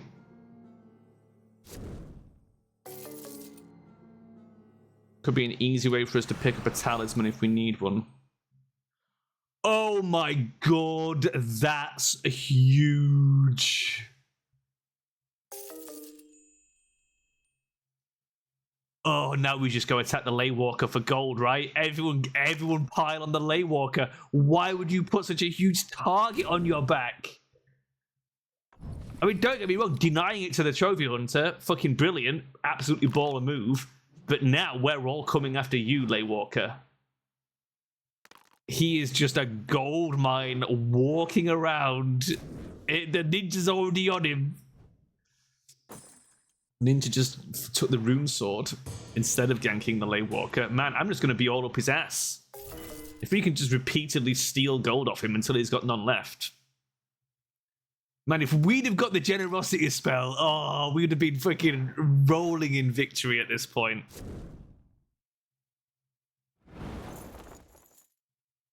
Wow. The big plays. What are our options here? Peddler and Arcane Archive, Armor. Boon Dancer and Bloodstone. I think we go Boon Dancer, Bloodstone.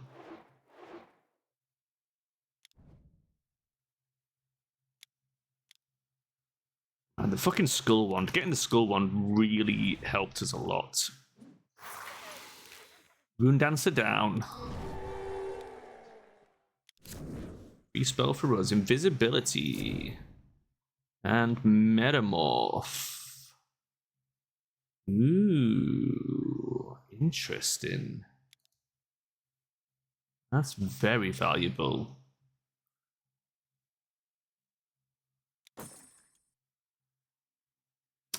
Let me just look at this again. You have 2 more lives. You may lose 1 life to roll a die. Okay. Man, on the vampire or the vampiress, that would be fucking a baller. In fact, anyone who's got really good like life feed. Interesting. It's not super great for us. I don't mind discarding that if weight becomes an issue, but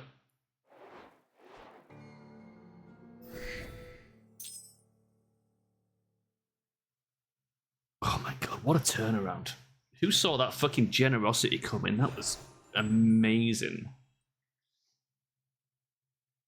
With the lay walker immobilizing him as well.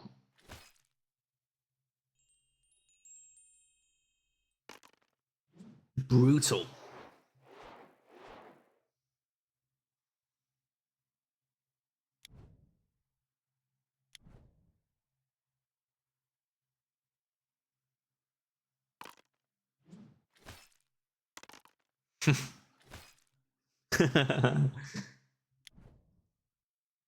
Oh, he's actually going for the lives. Oh, if we can take him out, whoever kills him gets all the gold.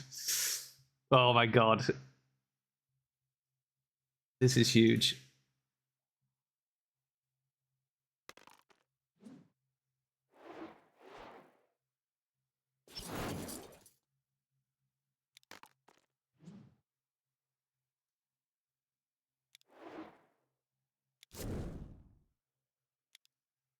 I'm Cave Goblin. Cave Goblin these nuts. No, wait, that's not right.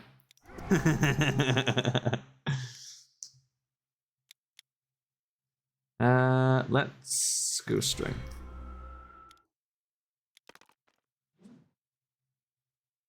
Where's the trophy hunter? That side. Keep that Reaper near him.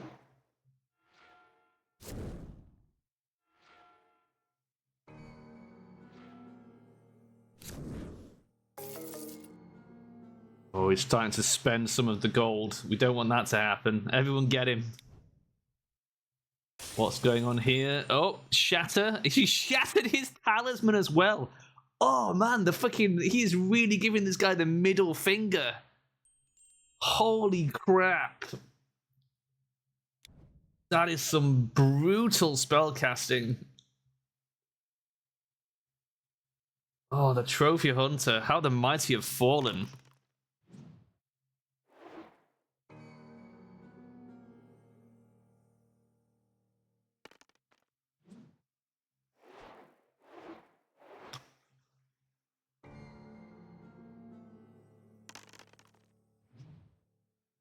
Ninja moving the peddler on.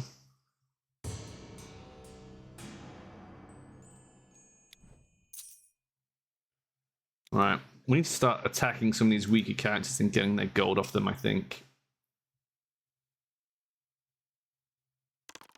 The time has come to make our play.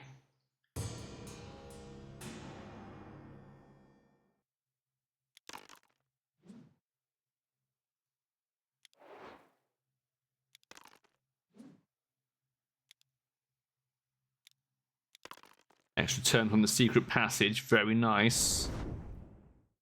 Can't quite get to either of these scrubs. We will take the forest rather than the tavern, just because there's a slim chance we get a thing. Oh, we don't need to roll in the forest. What are we carrying that means we don't need to roll in the forest? Or is that just a genie thing? Oh, it's just a genie thing. We will not roll then. We will pass. It's a 1 in 6 chance of gaining a craft. Oh! What are you stealing? Oh, Staff of Balance. It's fine. We can hit him and take it back, I guess. It's annoying, but we've gained enough that it's not going to crush us. We're still at 10-8. Not the end of the world. But I am going to go and kick his ass for that. So... Genies don't roll in the forest. I mean, obviously. Obviously, genies don't roll in the forest.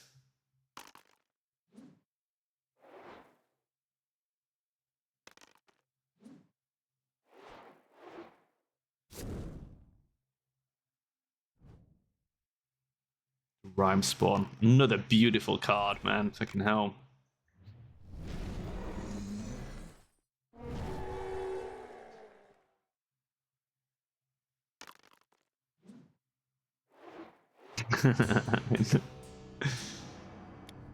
The genie rolls in the forest and no one's around to see him.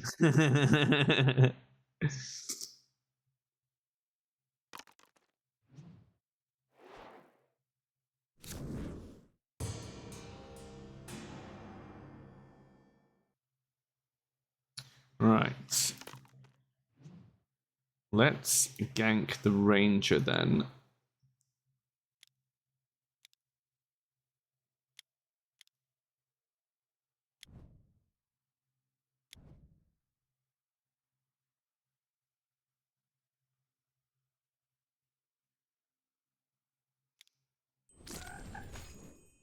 You fucking bitch.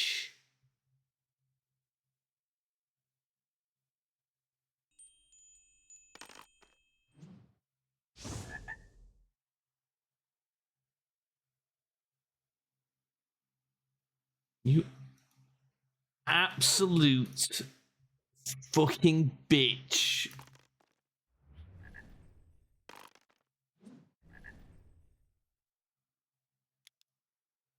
Oh, it's not even funny, man. I drop all my loot when I get toaded.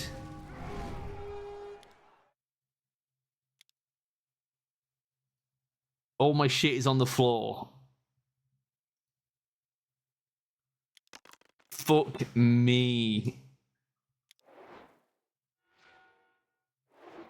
Oh, that's the worst. Oh, and here comes fucking... Fuck. Oh, you gotta be shitting me. How could this happen?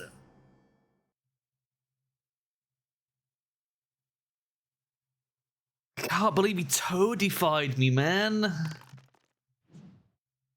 He really did just absolutely dick me over. That is brutal. Oh.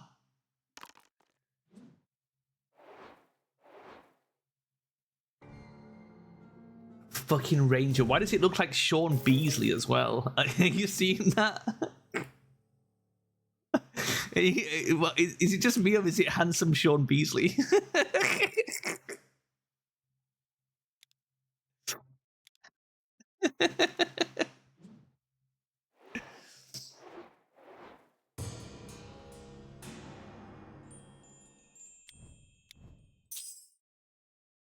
That was so harsh.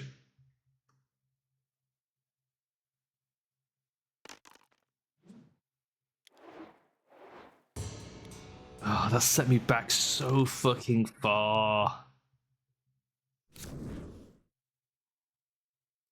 I mean, we can come back in a way. We can go and try and pray at the idol. But that's fucking brutal, man.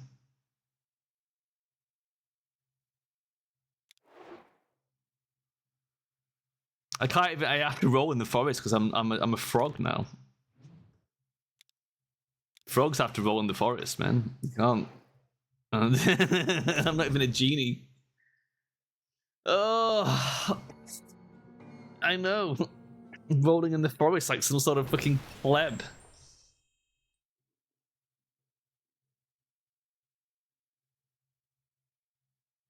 Oh, it hurts so much. The lay walker, man, just like coming in late game and just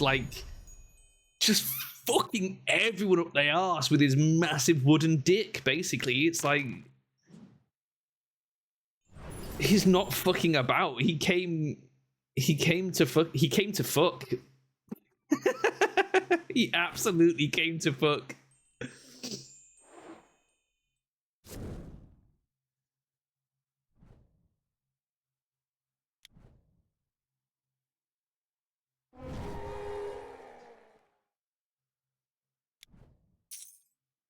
He's the big dog in town. He's like the guy who goes to jail and just like immediately punches the first big guy in the face and then fucks him up the arse.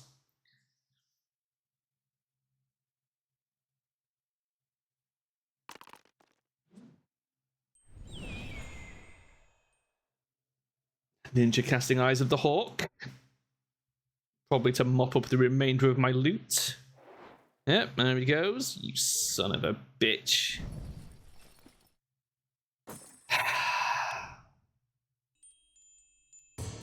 I mean, luckily, we weren't relying on the loot too much. Most of my strength is in just craft points, strength points, and spells. So I think we can come back from this fairly swiftly. We weren't super item heavy in the first place, but it's annoying. It slowed us down, definitely.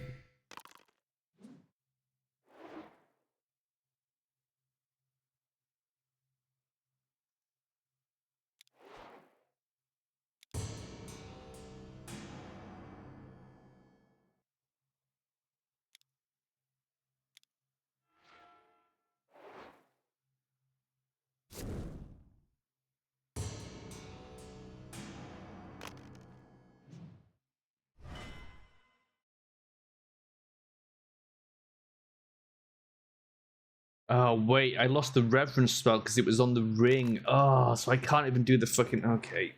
Fuck me. Okay. It's fine. We'll go to the church and heal. In fact, is there a doctor at the village? There might be a doctor at the village. I think we heal up to get ourselves back in the game and then hit the dungeon again, or keep chasing these assholes down and trying to gank them. I mean, surely we can still gank the lay walker. He's only got strength 4. Doesn't sound very fine. It's fine. It's a game of 25 halves. Okay, it's it's the way it goes. God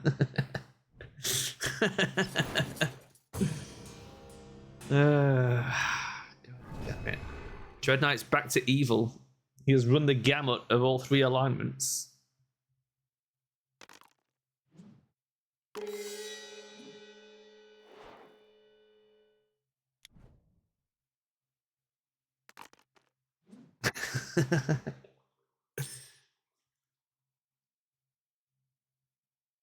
Does the village have a doctor?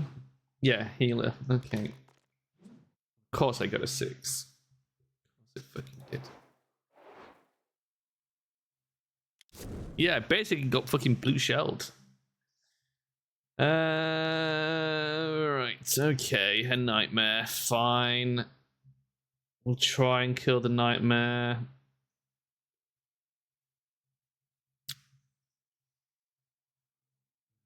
We could always metamorph into something else, but I don't think there's anything else particularly useful on the board. Well, that was a disaster. Oh, but that was good. We'll go for the reroll. Fuck my arse.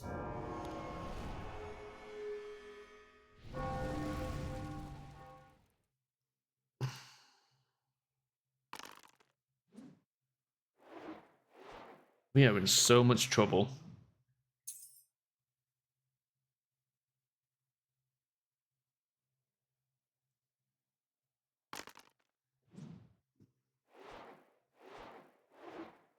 Oh, you can go suck a dick. Hell no. Hell no.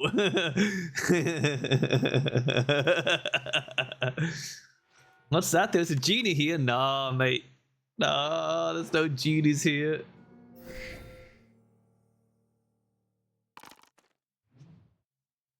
Coming in like a goddamn vulture to try and finish me off. Son of a bitch.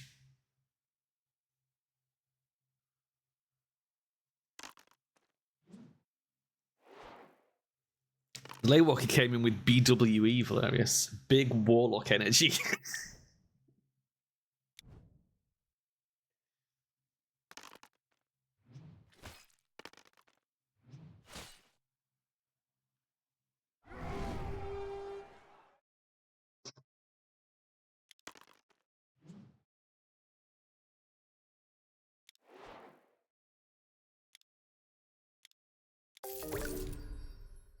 Ooh, we got a life back. Big ball and energy thinks with his balls, like Don Danbury.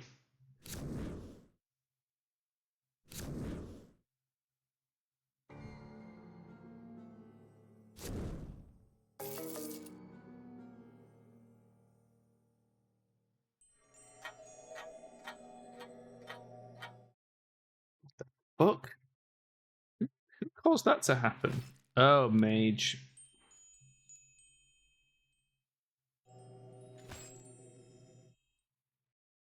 Technically, it should be me that gets the fucking turn in that case. Because it's treat as though somebody else cast the spell, but... Does the Laywalker get the turn, or does the mage get the turn?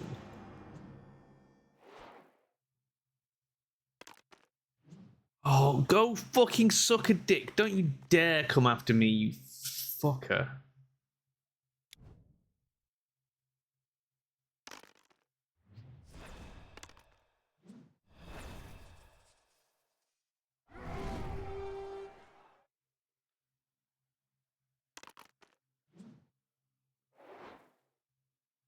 With the Skull Wand, he's at a 9 craft in Psychic Combat, which is actually pretty fucking dangerous.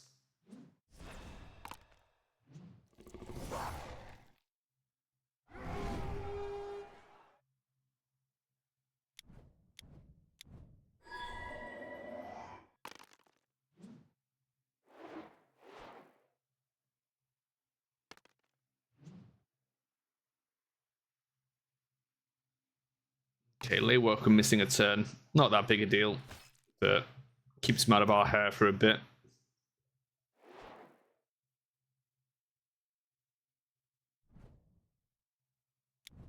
Dread Knight attempting to fight 2 gnolls at the same time. Pulls it off. Not bad.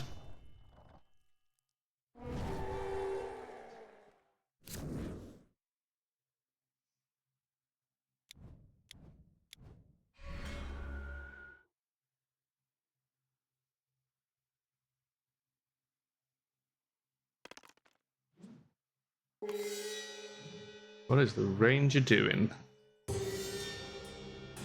Trying to change his alignment back. No? Not sure what he's trying to do.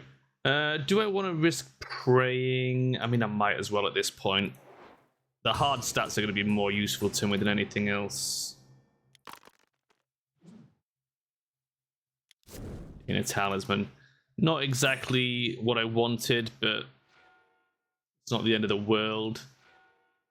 I'm a long way from 20 gold. The fucking Laywalker's hogging it all. So the Trophy Hunter has finally caught him up. Retribution.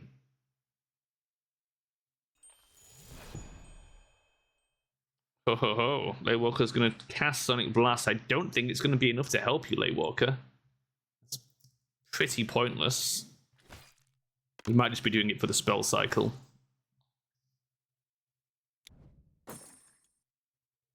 Trophy Hunter taking his Talisman back. Pretty good idea, I guess. God, he's carrying so much shit.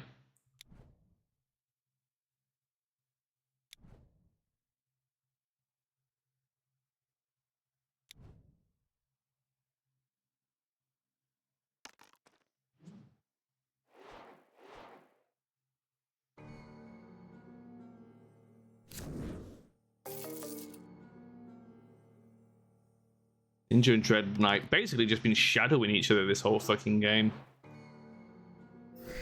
Just sort of flitting around the same area. Which, I mean, is to be expected, really. They're you know, both got the same kind of things to work with. Which is just a primary sort of combat focus. Talisman in a nutshell. Talisman's very different depending on what character you get. There are many different things that you may or may not have to deal with. Do I want to fight that nightmare again? Not really. Wild boar?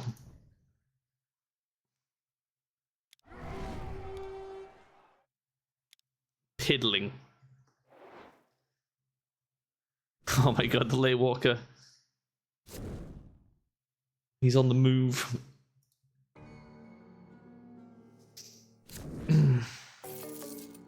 Has he got 2 portal tokens on that same square? I guess because everyone keeps drawing the spells there and using them. Which means he can just keep teleporting back there and buying more spells. That's a crazy loop he's got set up. Oh, possibly a cave-in the dungeon. Everyone misses a turn. Oh, Dread Knight lost a life. Dangerous territory for the Dread Knight, down to a single life.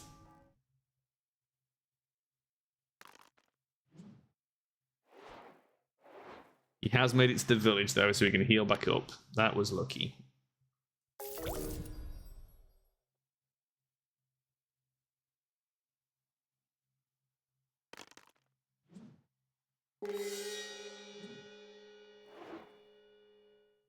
Ranger wasting some fate there, re-rolling the movement and getting the same results. Has gained a spell from the Mystic.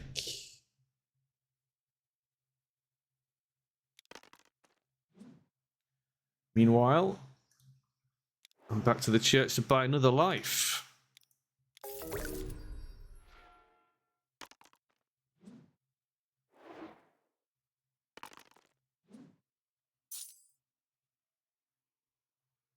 I'm going to play till 5, so I've got another half hour, and then I'm going to go get some food. So if I don't finish this game, I'll finish it up tomorrow.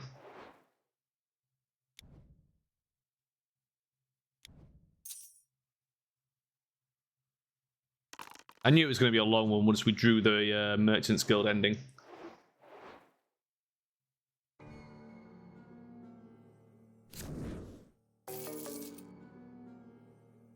I mean, the Trophy Hunter got real close. It was just unfortunate. We've got an anti-magic field going up for a turn here.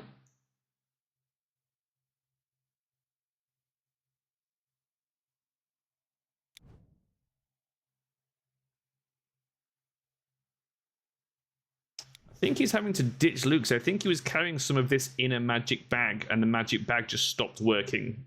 So his bag of holding essentially stopped being able to hold all the items, and he's had to ditch a bunch of loot, which is pretty fucking poggers. It's one way to get someone to offload some loot for you. What exactly has he dropped? Just a talisman by the looks of it.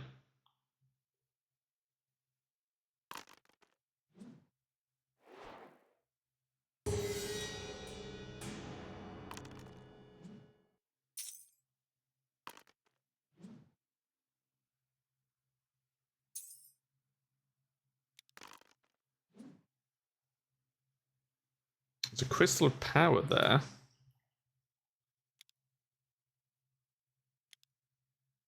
No real reason not to go and sweep that up, right?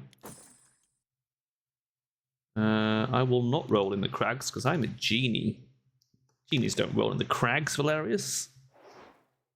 You know this.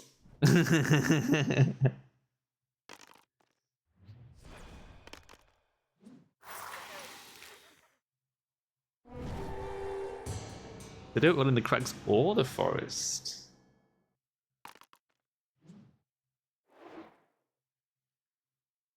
Oh no. Get out of here, Trophy Hunter. I've got nothing for you, you son of a bitch. Why? Fucking asshole.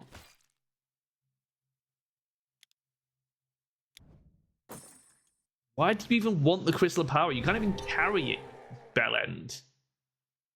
He's just ditched it on the floor. It's basically, he beat me up, took my crystal, threw it on the floor, and ran away.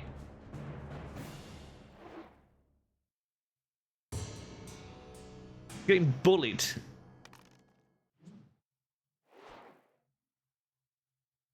And he's good aligned as well. Nice crystal you got there, you fucking nerd. Broke your stupid crap, moron. Bonk. And off he goes. Now the Dread Knight's here trying to get a fucking piece out of my ass as well. What is this? He's drinking dragon's blood and everything. What's going on? He's drinking elixir of rage and a potion of dragon's blood. What did I do? Alright, I'm casting fucking Sonic Blast.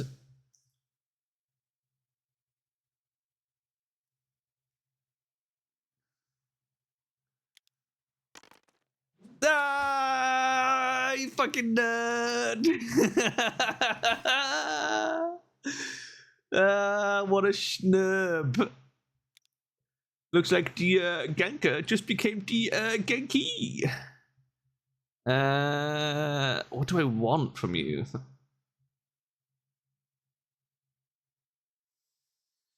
Let's think about this logically. There's no point taking a life. There's no point taking the Bloodstone. The Dragon's Teeth aren't terrible. That could be pretty good. There's not much point taking 1 gold. The Hound is pretty wank. The armor could be useful. But it's mainly good against like enemies, not other characters. I think we just take the Dragon's Teeth. Because then if the Bounty Hunter attacks us again, we can actually fight him on pretty even ground.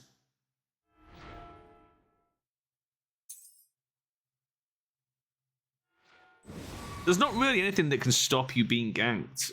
I mean, like, situational, like, if you've got an invisibility spell or something like that, certain characters can evade in certain areas, but we don't have anything like that.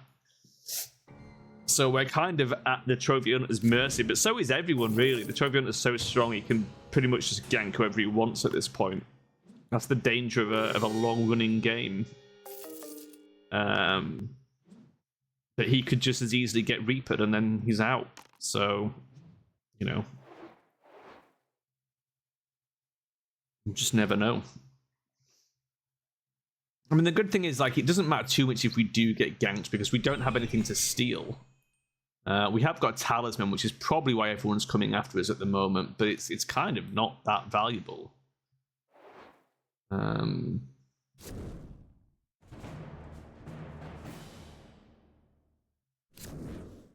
Everyone gets their full complement of spells. That's really good for us.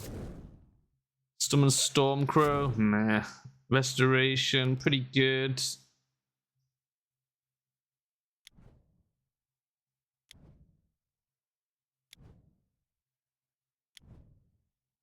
So many golf with your friends deals. Is the DLC on offer?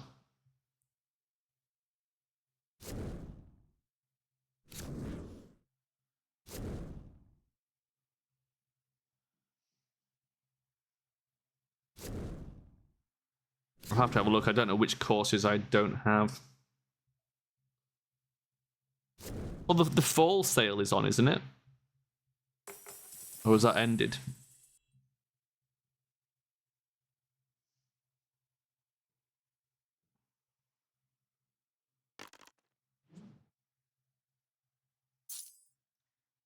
I don't see a world in which we get that fucking gold off the Laywalker. Which is what really needs to happen.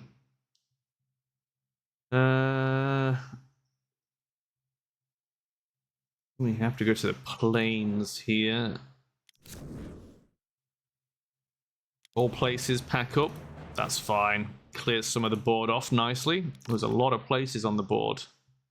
Reap on the move. I'm going to bring it back towards the Bounty Hunter, I guess. I mean, it's not impossible we could double tap the Laywalker with him. I've seen it happen. That would pretty much be a way of spicing it up. I'll have a look at the Golf with Your Friends DLC in a bit, Valerius, because I think I might have one or two things that I could pick up there. It's been difficult getting people to get that as well. It took a while to bully Tommy into getting it, and Erk still doesn't own it. Oh, here he comes. I fucking knew this was going to happen. Where's my dragon's teeth?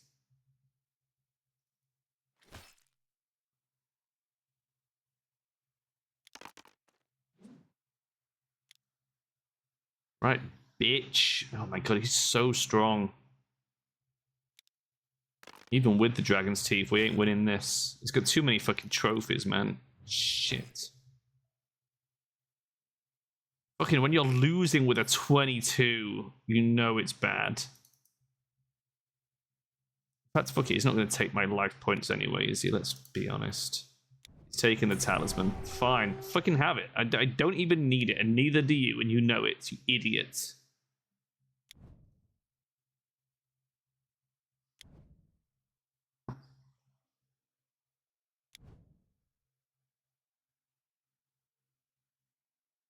He wants the talisman. The AI does put a lot of value on the talisman because obviously you need it to get through the center, but it's like it's a matter of timing. Sure you need it, but you need it when you're ready to win, which he isn't.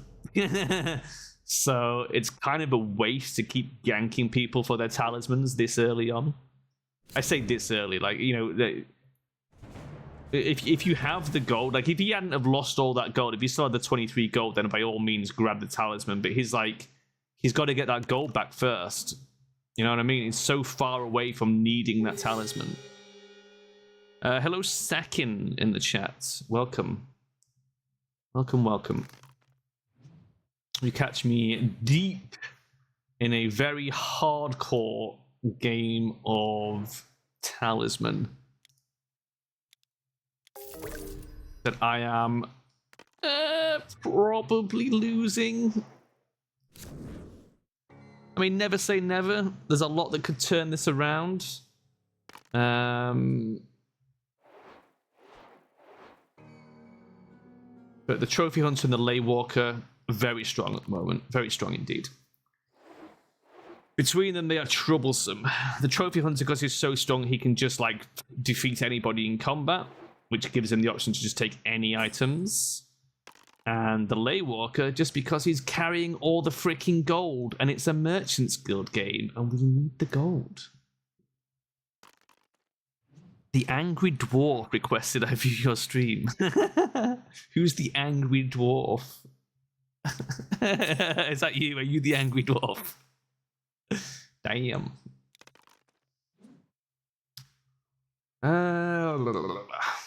Where do we want to go? We could go grab our fate point back. Are we packing a spell? We are. We could... I mean, there's really no reason to attack the Trophy Hunter right now. Let's go grab our fate point back.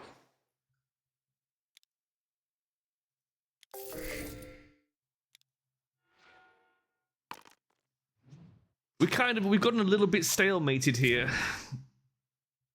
We're sort of caught between a rock and a hard place. Any sort of advantage we gain is immediately taken away when the Trophy Hunter takes it back off us again. So we just can't hold on to any loot while he's around. And the Lay Walker is just hogging all the gold. Summon Serpent just got counterspelled. Nice. Love that. Lay Walker probably still going to win that fight.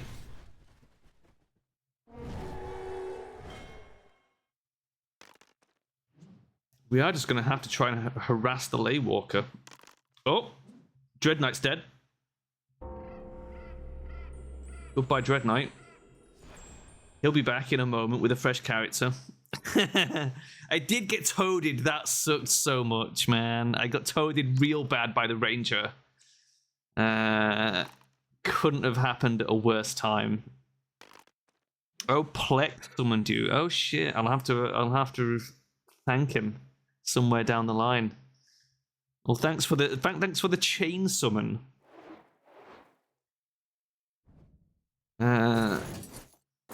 Okay.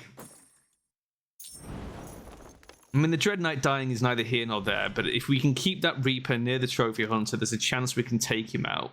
With him off our backs, we are free to try and harass this Ley Walker somehow. The Conjurer is back. Oh my god, she's been resurrected. Oh no. And she's just cast a mini vortex. Okay. Oh, Jesus. This is the game that keeps on giving.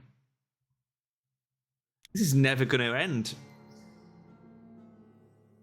She died so long ago, did the Conjurer. She was player 2 at the start of the game. And now she's back.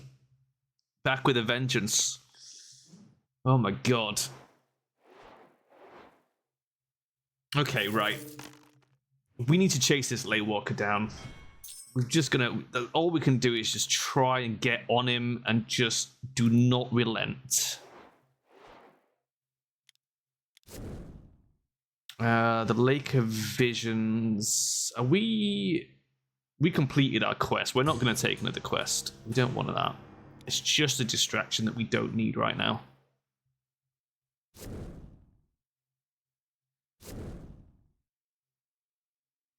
Goddamn Conjurer. She's going to do some conjuring, let me tell you. Oh, gust of wind on the Trophy Hunter. Oh my god, that could blow all of his loot away. All of this loot.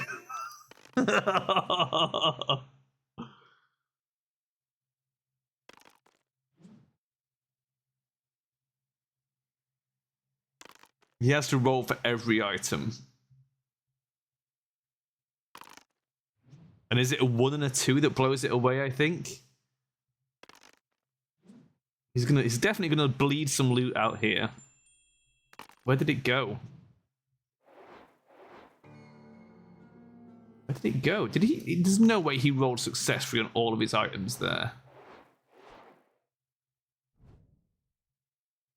On 1, 2, it's been 6 spaces clockwise. 6 spaces. It's over there. Is that it? Yeah, that's it. That's where his loot went.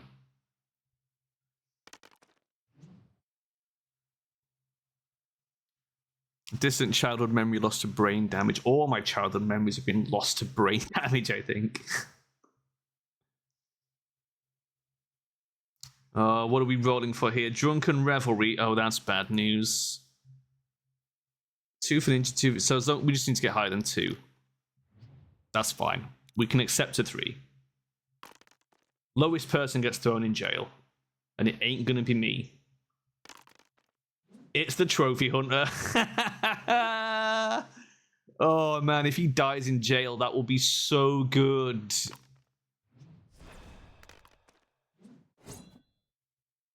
At least he's off my ass for a bit. The ninja's in jail as well. What happened there? Oh, he fought the Night Guard and lost. Oh my god. It's a double jailing.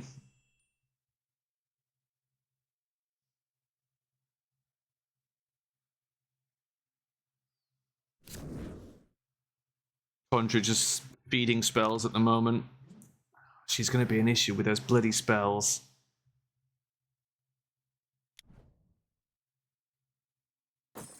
Taking the magic ring. Okay. I forgot she can hoover up the loot as well. Oh man, she's gonna have such a fucking good time if it just rolling around this board, picking up all the loot everyone's dropped.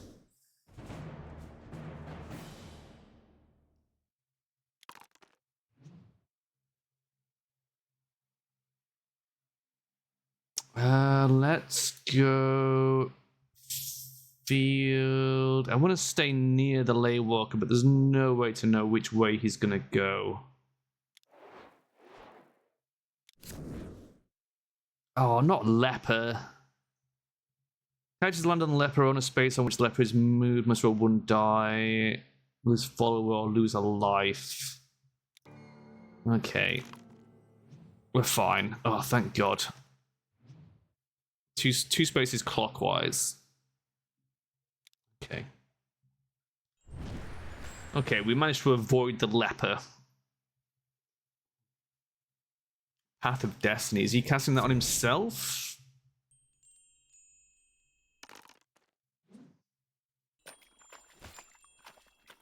Well, walking is going to cross the Storm River.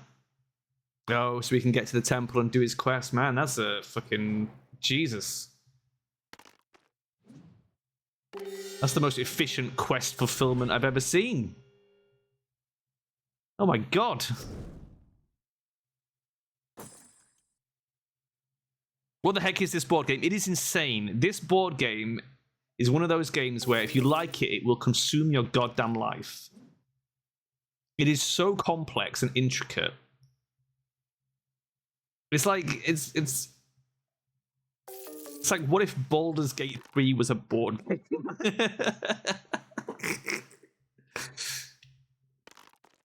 It really is just madness. It's not something you can easily explain. You've just gotta let yourself descend into the crazy.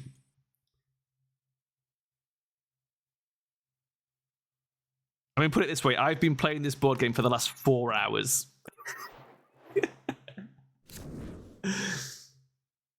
And that's about average for a game. I mean, we have chosen... This is quite a long ending. Merchant's Guild gives you a long game.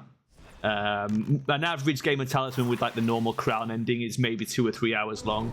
I've had games last maybe 12 to 14 hours.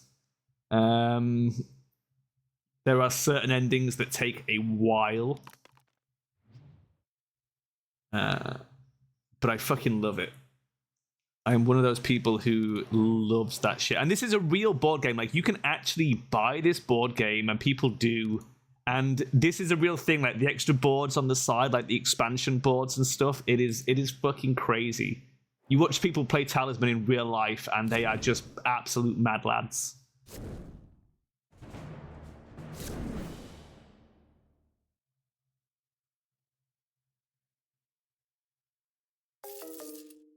Okay.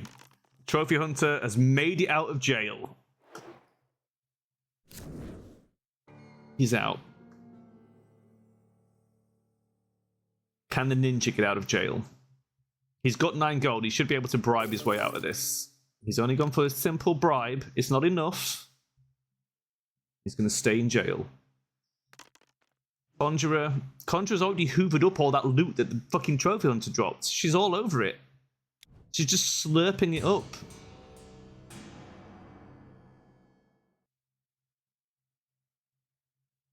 This is what she does. She's a slurper. A filthy little slurper is what she is. Oh, the ranger's stealing my money. It's fine. That's the leper. We don't want to go past the leper again. Where's the lay walker gone? He teleported over there. Man, it's so hard to chase him down. He's got all the gold in the world, and he can teleport. So it's like trying to catch him and steal it is so hard.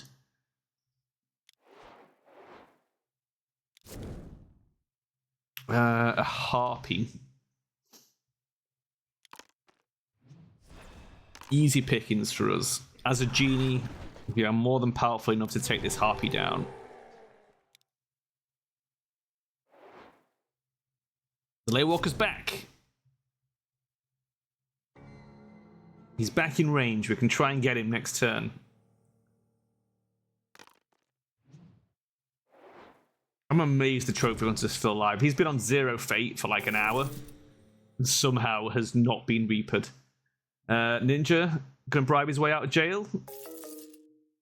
Just going for a cheap bribe again. It's not enough. Just spend the extra gold, you idiot. Like, just pay the 3 gold and get out of jail. Why would you stay in there? Conjur's going to alchemize some of that excess loot. I don't blame her. Look at her grinning. She knows she can just slurp all the loot up. Oh. The ranger's coming in with his poison dagger.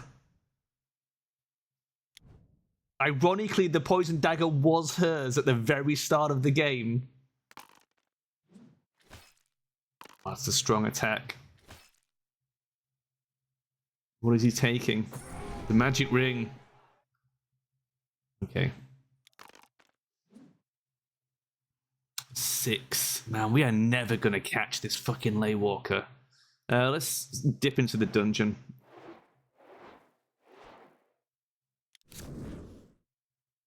Magic mirror. Gain 1 spell. If your craft allows, and it does. Enrich. You know what? I'll just queue that up and get it cast ASAP. Anyone gonna counterspell me? No. Laywalker? No. Oh, he's put his token on me so I can TP. Son of a bitch. Fine. She probably slurps toads. Maybe she does. Laywalker is alchemizing his emerald. He did that so he could place another bloody stone. Portal stone. Such an asshole. He's just got the goblin slaying axe. Or did he drop that? Did he drop the goblin slaying axe? Did he not carry that? I think he must be carrying too much. The ninja's still trying to bribe his way out of jail. He's done it. He's out. He made it out. Oh my god. He met the temporal mage. He gets 3 turns in a row.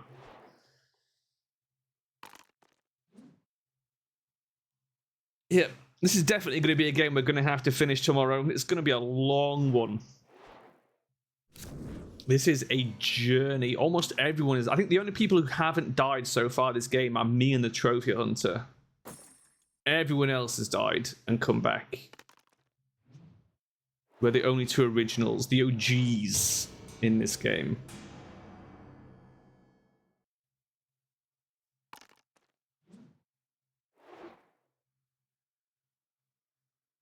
Conjurer slurping the sorcerer over to the other side of the board. Interesting. That does ruin the Laywalker's little game he was doing over there. Can't just keep TPing to the same spot now, which is nice. The range is just following her though. He's coming in for another stab. No, he's not. He's visiting the sorcerer. I thought he was going to attack her again, but he didn't. The Reaper on the move. Oh, man. Like, when I want to be rolling lower numbers, I'm rolling 6s all the time for my movement. I'm just stuck between these same 3 squares. It's fine. We'll deal with it. An Earth Elemental. Luckily, well within my capabilities to kill. Blam. Take that, Earth Elemental. We will trade you in. What have we got? 5, 9, 6, 10. No, we can't get anything good out of that. We'll save them. We need multiples of 7.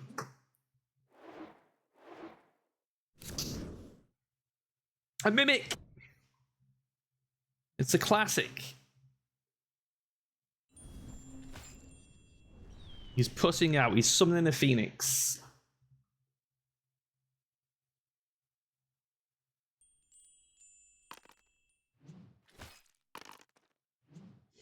The phoenix has been destroyed by a mimic.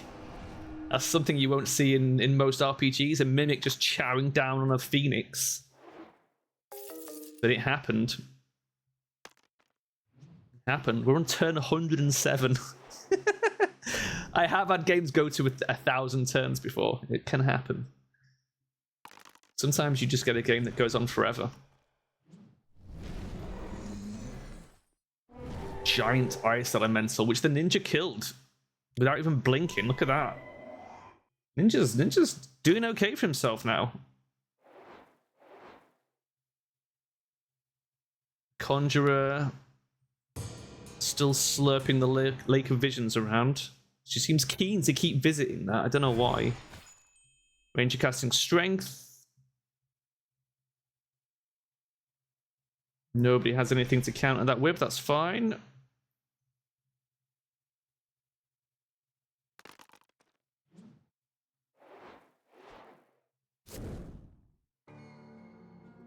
Spellweaver is active. Okay, I wouldn't mind visiting the Spellweaver. That's a bad set of squares. None of this is of any use to me. I don't have anything to alchemize. So I think we have to go forest. Wait, does the Sister of Fate replenish or gain? Replenish, yeah, so that's no good. We don't gain anything from going there. Fine, to the forest then.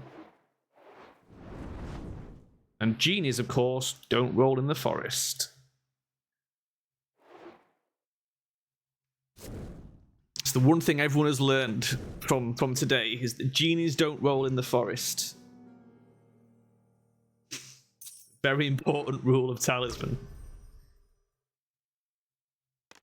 Trophy Hunter teleported all the way to the castle. I mean, I don't understand that play at all.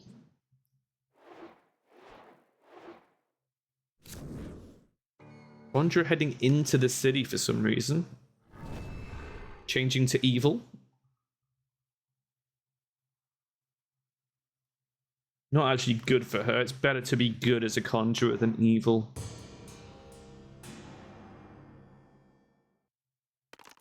You're going to go to the shops when I go for food. I'm going for food in like 3 minutes, my dude. We are almost at time, unfortunately. I do not want to visit that goddamn leper. I'm still bouncing around these same squares. I can't get out. I could go grab the Goblin Slayer. Let's do that. Let's go pick up the Goblin Slayer. So 1 to strength during battle, 3 to strength against any enemies that are either goblins or hobgoblins. Fine.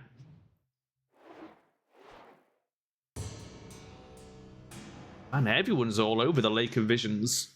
I guess it's a nice safe square.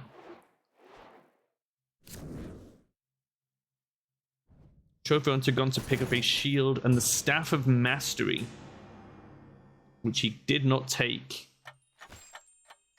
Probably because he's carrying so much stuff. Lady Walkie casting slow motion on the ninja. Pretty sure he's just doing that for spell feed. There's no other real reason to have cast that.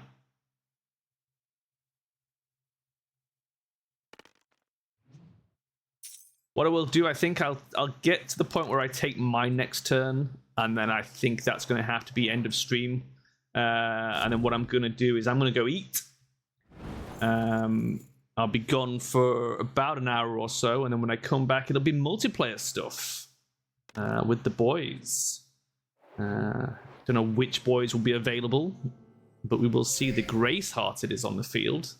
That's pretty good. She heal lives for free or fate for free? Either. Oh, that's pretty good.